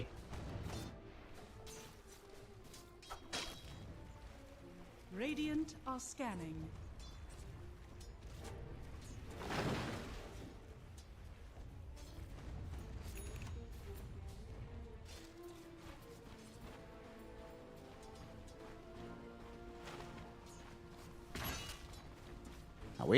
I like the way this game is going so far.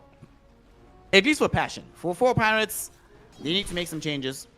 Well, the thing is, what's unfortunate about their draft is, again, not only can their supports not really move, their core heroes need so much farm before they can do anything. We need a Blink Dagger on the Tiny with the Power Treads / Phase Boots. We need the level 6 plus at least the Phase Boots, maybe half the way to the Pipe of Insight for the Dawn. Oteka still trying to get himself towards having Glimmer Cape into the Aghanim Scepter. They are not going to be ready to fight for quite some time.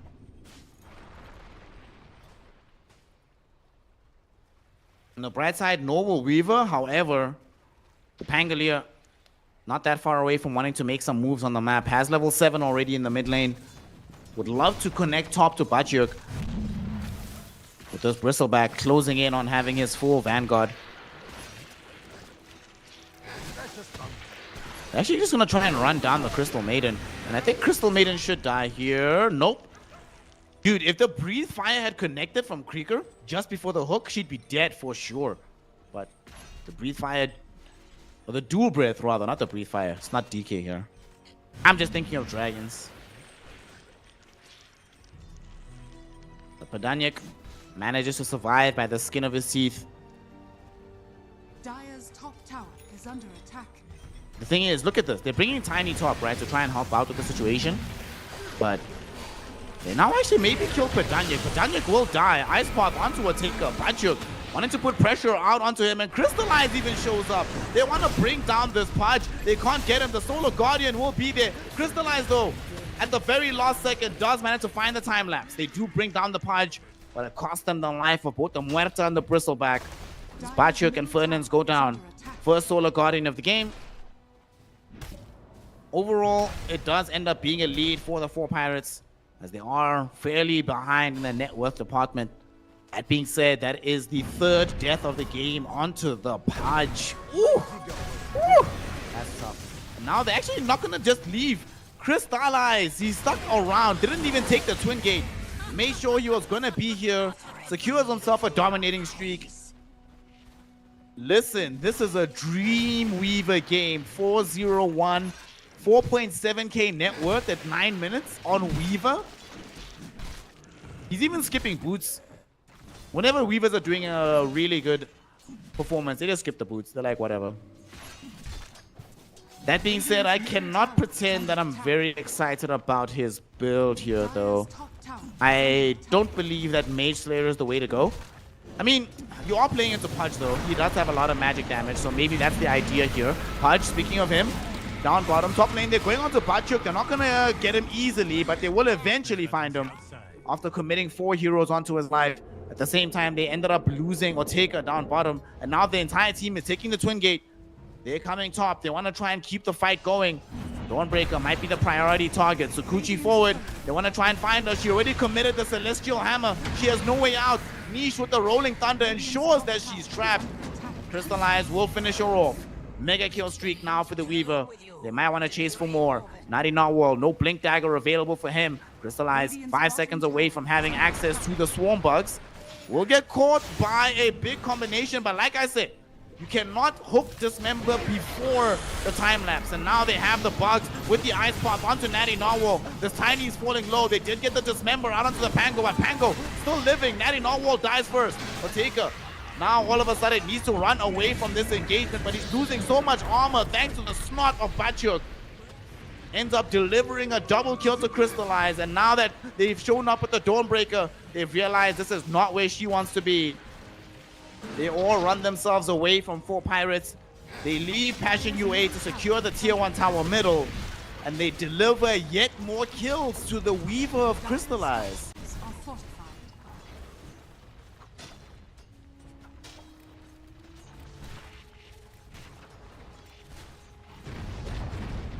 Dire's middle Oh tower boy. has fallen.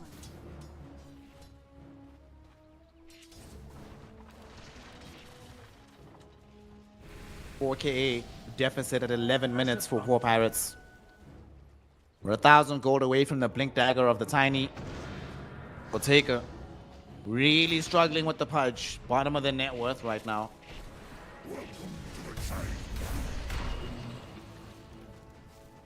Yo, gang, listen. Are scanning. This Weaver situation is about to become very treacherous, right? And like I said, I don't like this Mage Slayer. I get it. Enemy team has Pudge, they have Tiny, they have Phoenix, they have Crystal Maiden. Radiant's bottom tower is under attack. I understand. Dire's top tower is under But I attack. wish he'd gone for this Desolator first. Dire's top tower has fallen. This Deso is going to crush the side of 4 Pirates. Like, their heroes don't have the best armor in the world. Radiant's middle tower is under attack. I mean, Tiny gets all his armor from the Grow. Pudge has middling armor. Phoenix has practically no armor, nor does the Crystal Maiden. Dawnbreaker's the only one that's like, alright, Dire she's are topped out in that department, but Dire are scanning. this Weaver having too good of a game right now. And the problem is, they haven't lost any towers. 12 minutes into the game, they've managed to bring down 2. Whilst their mid tower is at 75%, so is the bottom tower. Top tower is closer to 90. Kill. And now Crystallize. Oh, he sees Natty Norwal. Oh no, this could be a problem. Deadshot will be there onto the Tiny. Tiny trying to toss away Crystallize, but he does have a haste Runa trigger. That'll allow him to escape. Ariel should be very lucky, or feel very lucky, that he wasn't the one caught by the Deadshot. Otherwise, we'd be staring at a very, very, very, very, very dead Phoenix right now.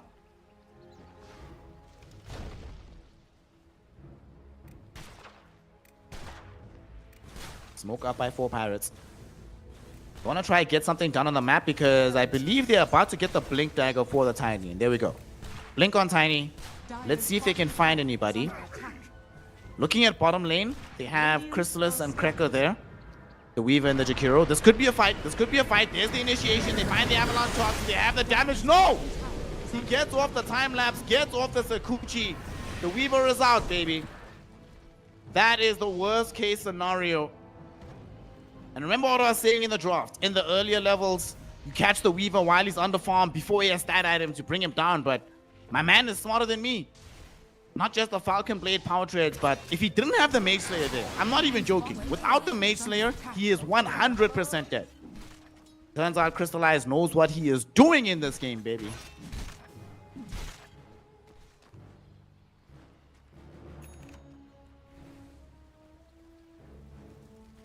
At the very least, there is now a Dawnbreaker that has access to the Blade Mail. Unfortunately, there's only 2 sources of completely uncontrollable damage. The Bristleback and the Jakiro. Everybody else can sort of angle themselves to avoid being hurt by that Blade Mail.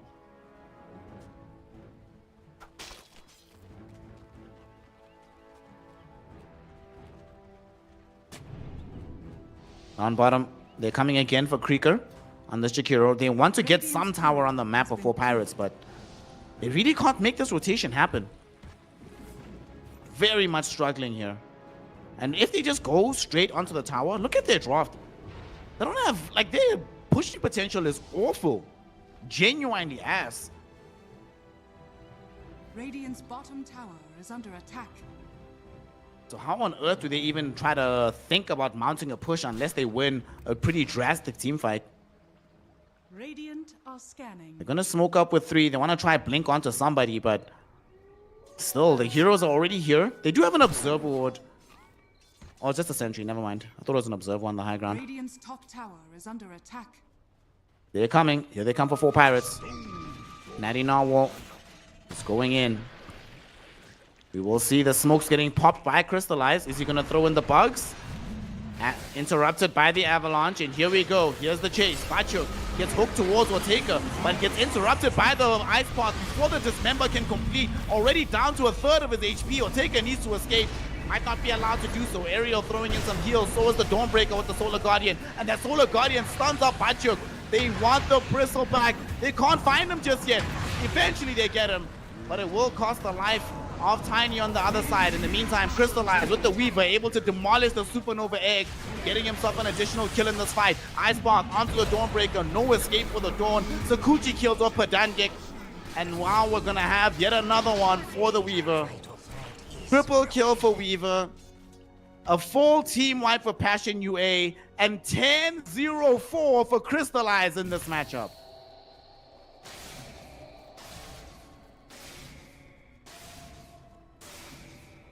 Crystallize dealt 3,000 damage in that fight.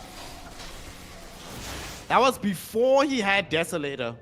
Just with movement, Mage Slayer, Sakuchi, Swarmbugs, able to accomplish all that. And now he also has a full Desolator coming into him right now. While when he remembers to send the courier.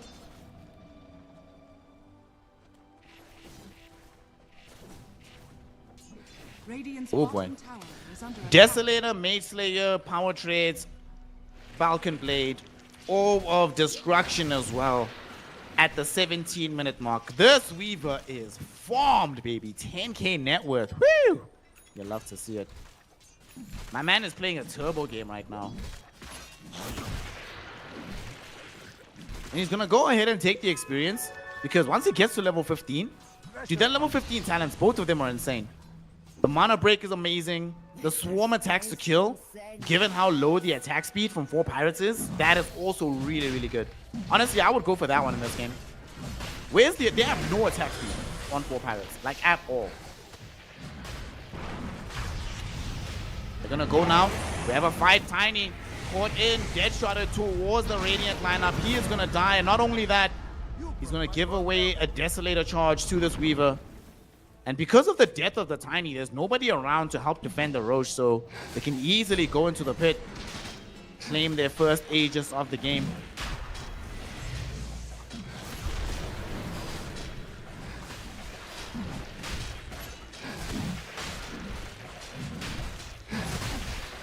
This Blink Dagger just took too long from the Tiny, honestly. Well, it's not even that it took too long. It took too long, yes, but the reveal as well, the fact that they couldn't kill the Weaver. The plan was we kill Weaver close to the safe lane, we take the safe lane tower, we open up the map. The fact that Weaver survived that engagement and has just not died since completely upended the plan from 4 pirates. This Mage Slayer, must say, Crystallize, you've taught me something, brother. I'm gonna be building Mage Slayer next time I play this Weaver into a heavy enemy magic damage lineup. Because normally you go like some SNY, some BKB, maybe a Linken's, depending on the situation, but Crystallize really understands the assignment right now. As him and the team are pressuring the tier 2 tower in the top lane, and 4 pirates not even thinking about going in to defend that one. They just have to let this one go. Radiant's middle tower is under attack. Dire's top tower is under attack.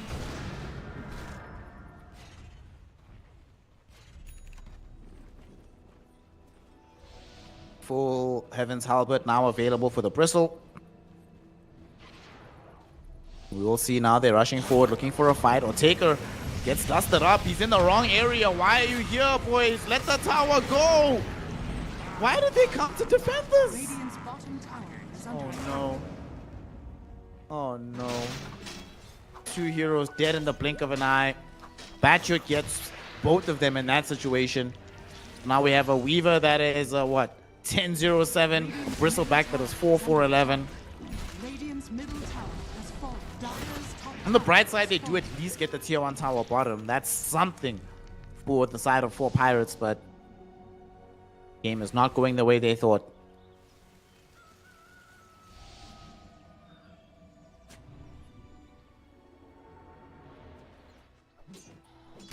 Also, I was gonna say that like Batchuk with his Heaven's Halberd, this is so genius because Batchuk is looking at the game, right?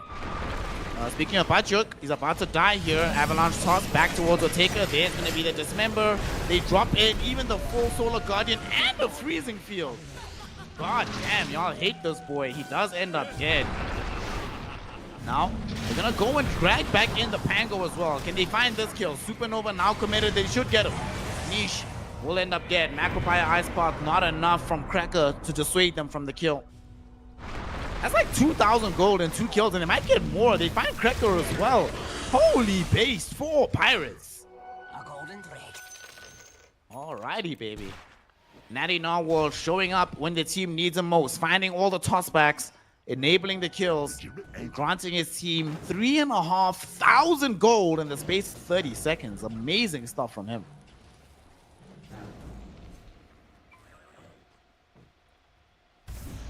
So I was going to talk about earlier this bristleback.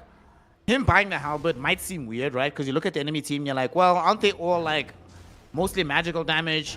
You know, Dawnbreaker does physical damage with the Starbreaker, but is it really that deep? Well, nowadays, most of the tinies, even if they play mid, will be building into this Echo Saber style and eventually try to become massive right-clickers. So if you have the Heaven's Halberd already ready, a lot of damage you mitigate. As bottom, Phoenix has no way to mitigate the Swarm Bug damage. Getting ran down upon. Crystallize will find another kill. Might even find the double on top of this. But Danyek will end up going down. 10 Desolator charges for Crystallize. Tier 1 tower about to fall. Dire's bottom tower has fallen. This game looking increasingly out of reach for 4 pirates. Dire's bottom tower is The scary thing is, all of this is happening before the supports even have items. Like, sure, we've got the Glimmer Rod of Atos, but we'll eventually have Gleipnir for Muerta, the full Solar Crest for the Jakiro, Radiant's and then top what? tower has fallen. 4 pirates. Dire's middle tower has fallen. Radiant's top tower is under attack. The most impressive thing about this game for me is the fact that Bachuk has been keeping Radiant's top so tower much pace is with the under farm, attack. both him and the Pango. Patch and UA are ahead as a team. It's not just this Weaver that's doing so well that if you kill him once, the game Dire's ends. bottom tower is under attack. We have a lot of work to do as 4 pirates. As here they come for a smoke. Crystallize. He'll be the first one caught, but he does have an Aegis. Bachuk going forward, looking towards Padank. Crystallize almost dead, force the time lapse in, and they actually hook him away from the rest of the fight. Bachuk though is still alive, hasn't died just yet on this bristleback. Eventually, no, he's not gonna tumble. Niche instead goes on the backline with the Rolling Thunder. While the fight was happening though, the Aegis expired on the Weaver, allowing Oteka to be able to bring him down in that engagement. The kill did go the way of Padanyak though. He ends the Beyond Godlike streak, and this engagement's not over. Niche getting chased away right now. He will fall to the Starbreaker. That's the second core taken away by 4 pirates. Oteka wants a little bit more. Does get thrown back with the dead shot though. Can't keep the chase going. But now they know more or less where Fernandes is going to be at. Can they get there in time? Doesn't seem like they'll be able to. Nonetheless though, amazing fight for 4 pirates. They kill the Weaver just right after the Aegis expires. They force the Pango into an awkward place. Don't allow him to escape. And crucially, only lose 1 hero in the process. That is a worthwhile engagement for 4 pirates any day of the week.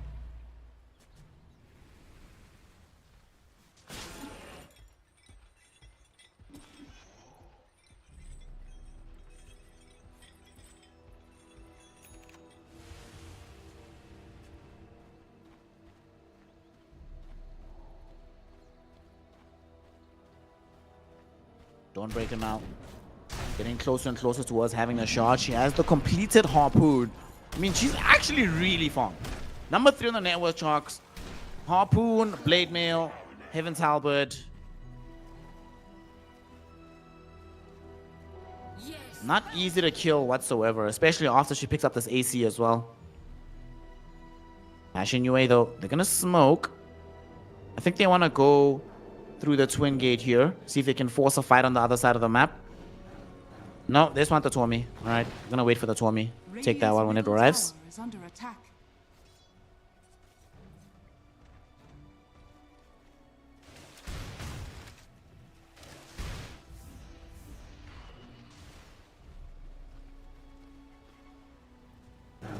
But Danyek does have Tumbler Sway. Hate this item with all my heart.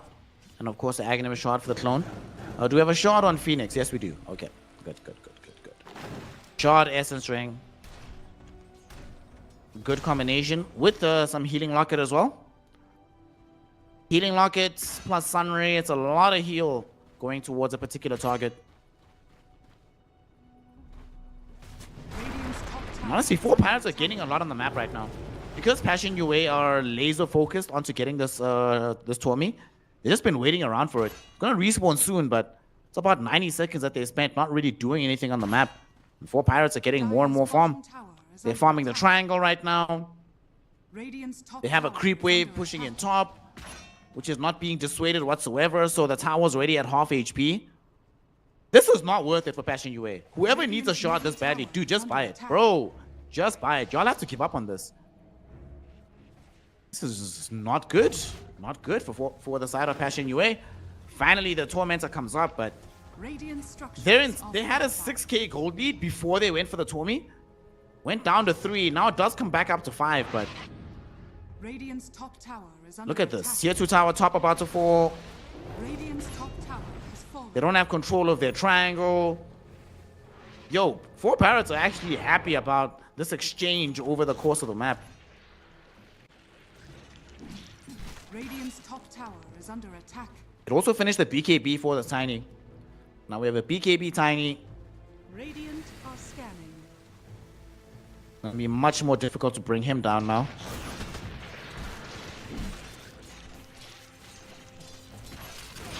Passion UA. Nice hook dodge on the bristleback.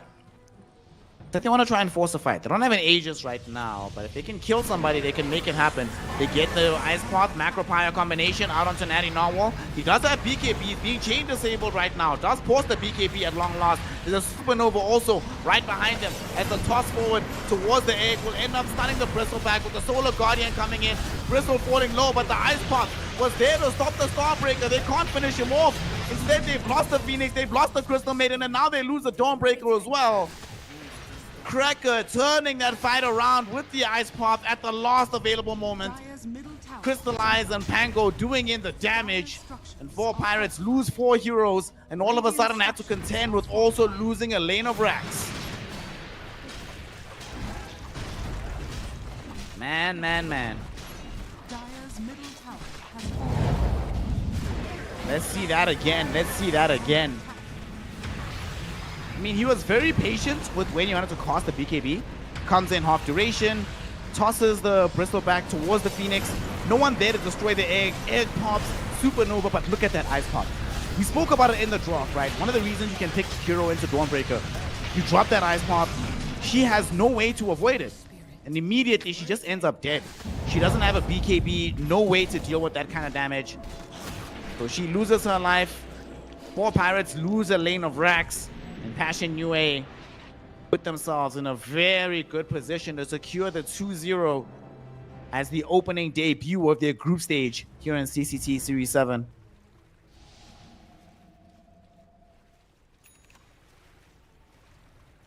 Looks like it's now time for the Roshan. But I want to take the fight first before they go into the Rosh. We smoke up now on the high ground. Both teams coming in very carefully. We still have 10 seconds until the Supernova is available, so Ariel cannot die first. Are scanning. Gonna be available in 5, 4, 3, 2, 1, and there we go. Supernova. They're trying to go for the wrap right now. Both sides, in fact, going for the wrap. So we've just swapped positions from these teams. That's hilarious. Bachuk has been slowly marinating the Roshan, but not really. Roshan is much stronger than he used to be. You can't do these kind of shenanigans anymore. He's just been honestly just wasting mana at this attempt. And here they come. 4 Pirates coming in from behind. A little bit of peppering happened onto the Rosh. They want the clean jump. The thing is, they also have to be careful. Mid lane is constantly pushing in. There are super creeps available here. Roshan is now heading to the bottom side. The smoke on the Tiny will be popped right now. Pango saw him. There will be an avalanche toss, but it only connects onto Muerta. She's not dead just yet. And now Ice Pop, Macro Pyre onto the Dawnbreaker. Too soon on triggering the Solar Guardian. Ends up with her being dead. 70 seconds, no buyback. We see the Crystal Maiden falling low as Natty forced to pop the BKB. Trying to TP out right now. Should be able to do it. He's out. I don't think the Crystal Maiden will be that lucky. She goes down, critted up by Crystallize. It's a double kill for this Weaver.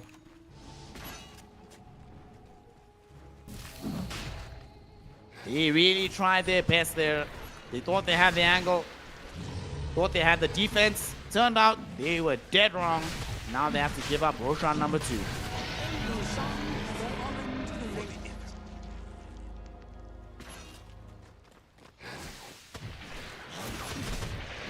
We almost have a full data list for Crystallize. Man. This Weaver is having the time of his life. Only a single death the entire game. I believe his one death as well gave like 1,200 gold to the Crystal Maiden. Overall, though, they are in their bag. Oh no. And now they've gotten to that point in the game, ladies and gentlemen, and my NB comrades. Ninja gear time incoming. Already got 2 of them on Huerta and onto the Jakiro. Let's see who else is able to snag one for themselves. Okay, Weaver went for the Gale Guard. Alright. So he wants the barrier damage protection. We'll still see what Bristleback and Pango decide to do. On the other side, for 4 Pirates, we have 3 Gale Guards and 2 Serrated Shivs. That's fine. Nothing crazy, really.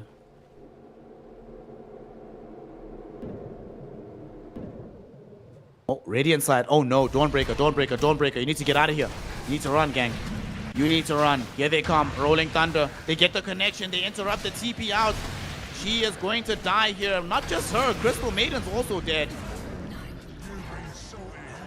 2 heroes brought down in the blink of an eye by Passion UA, and they made it look extremely easy to do so. And now here they come. There's not a tier 2 tower to stop them. They are coming for a lane of Rax. We'll see the Tiny do his best to cut waves. He'll cut wave and TP out, right? That's the plan. Yeah. Indeed, he does just that. And we do see that the Pudge has been roaming middle, trying to cut that wave as well. So this will save the lane of Rax down bottom. Not going to get taken over by Passion UA just yet. Still, it's only a matter of time. The next wave is incoming. And they have enough power to push through the backdoor protection, honestly. They have the one solitary melee creep. They glyphed it to make sure that he's safe. And now here they are. Melee barracks about to fall. No way to stop this. Ashen UA, yo. Ashen UA. Really putting the pressure onto 4 Pirates. 20,000 gold. According to Gaben, it's a 96% probability that they win this game. Radiant's middle Insane. tower is under attack.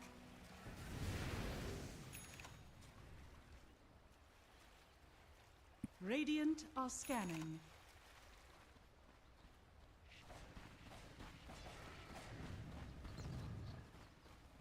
Four Pirates struggling at the moment. And the thing is, look at their carry. Their carry is a Pudge. He's not going to carry this game. You have to rely on Tiny now. And he's the one going into the Revenant's Brooch after the Echo Saber. I was critiquing the Revenant's Brooch on the Ember Spirit previous game. And for me, it's part of this, right? The rationale is you get Revenant's Brooch after you have like an actual multiple hero, like a bigger damage item, right? Or facilitating damage item. An item like Echo Saber, Battle Fury, Silver Edge. Items that don't do damage all that much by themselves, but ensure that whatever other damage item you have can reach full effectiveness. He does have it now, but he's still so far behind.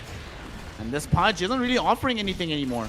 We're going to see if we can find the appropriate hook here, as they're trying to defend against Megas. Crystallize was going to go and disable some Blink Daggers. There is a Sentry, so there is a blink away from Otaker. Does find the full combo onto the Weaver. Weaver not even dead just yet. Able to get off the time lapse. Niche with the full Rolling Thunder. They ensure the kill onto the Pudge. Natty Narwhal surviving only by dint of having BKB and the assistance of the Solar Guardian. Nonetheless though, They haven't been able to force them away from the racks, so they've taken away the range racks. Harpoon now going in onto the Weaver with the Supernova behind the Dawn, but it's not enough. Hook missed by the Pudge. Supernova does go off, but it goes off too far away to stun anybody. In the meantime, Crystallize and the gang bring down the Dawnbreaker. Freezing Field cancelled as the Crystal Maiden dies, and so does the Tiny. Going towards the eastern side of the fight, Oteka trying to run himself away from Crystallize, but Niche says you can run from him, but not from me, gang. I've got the swashbuckle, I've got the catch, I've got the kill. 3 cores dead, no buyback. Crystal Maiden dead, no buyback. Phoenix dead. Does have buyback, but does not have Supernova. So this game is all but done and is officially done now. GG, well played is called. The 4 Pirates throw in the towel, and Passion UA shown that they have leveled up from CCT Series 6 because now they take down their opponents in 2-0 fashion. And ladies, gentlemen, and my NBA comrades, this game wasn't even close. This was, woo! Hey, they got cooked, gang. They got cooked. I was saying in the draft that I believe this is like a Dream Weaver game. There's only 2 things to worry about. He never really had to worry about them. Genius itemization. This Mage Slayer. Yo, this actually might be the future. I think this is the future. This is the new build. This is actually the new build. Mage Slayer into BKB afterwards. I definitely like what I saw coming out of this Weaver. He dealt 34,000 damage. Woo! For context, if you combine the damage of the Dawnbreaker and the Tiny, they come up to, I believe, about 1,000 damage less than what Crystallize did by himself. What a hero. Unfortunately, the Oteka Pudge, I thought when we were looking at the draft, I did call for the Pudge. I saw it coming. I thought it could have worked out better, but they were just inhibited by a couple of things. For me, the game really did turn on the fact that they couldn't get the first initial kill when they revealed the Blink Dagger. If you don't get that initial kill with Blink Dagger on Tiny, it's not the end of the world. But if you don't get the next one, and the next one instead ends up your team being team wiped, game kind of, it feels very over. Your progression is completely halted. He ended up trying to build into this like Echo Saber, Revenant's Brooch to deal the damage that he knew the Pudge was missing. But unfortunately ended up being a little bit too late to try and mend things with how the game was going at that point. So congratulations to Passion UA, 2-0 victory. And that's going to be them grabbing their first win in the group stages so far and feeling very confident about what their run will look like going forward. Remember, they came 3rd last season. They certainly will want to try and rectify that and put themselves 2nd or in pole position at the end of this tournament. With that, though, we are going to be rounding out proceedings for this evening. So it has been, unfortunately, a clean 2-0 affair across all the games today. So if you favor one of the teams that's won, probably go watch those games. Otherwise, maybe, don't get your heart broken by watching your favorite team being demolished in 2-0 fashion. Well, with that, we are going to be closing things out right now. Thank you so much for being with me today for these last 2 series. For those of you who've been here the entire day from early in the morning, who are hanging with my homie Blue Scale, thank you all for also hanging out, holding it down and making sure that these teams, the thing is, you have to remember, these teams, they're up and comers. The names that you see playing in this tournament, I guarantee you, in the next year or 2, you will see lifting major honors at lands all across the world. So if you want to know what's going to be happening in the future of Dota 2, this tournament is certainly where you are going to find out. With that, we are done for the day. Thank you so much, ladies, gentlemen, and my NBA comrades. We will see you tomorrow to continue the proceedings, to continue the group stages, and to see which team can wind the very difficult, very arduous, but very rewarding path towards getting to the top of the group, the top of the playoffs, and winning at the very end of CCT Series 7.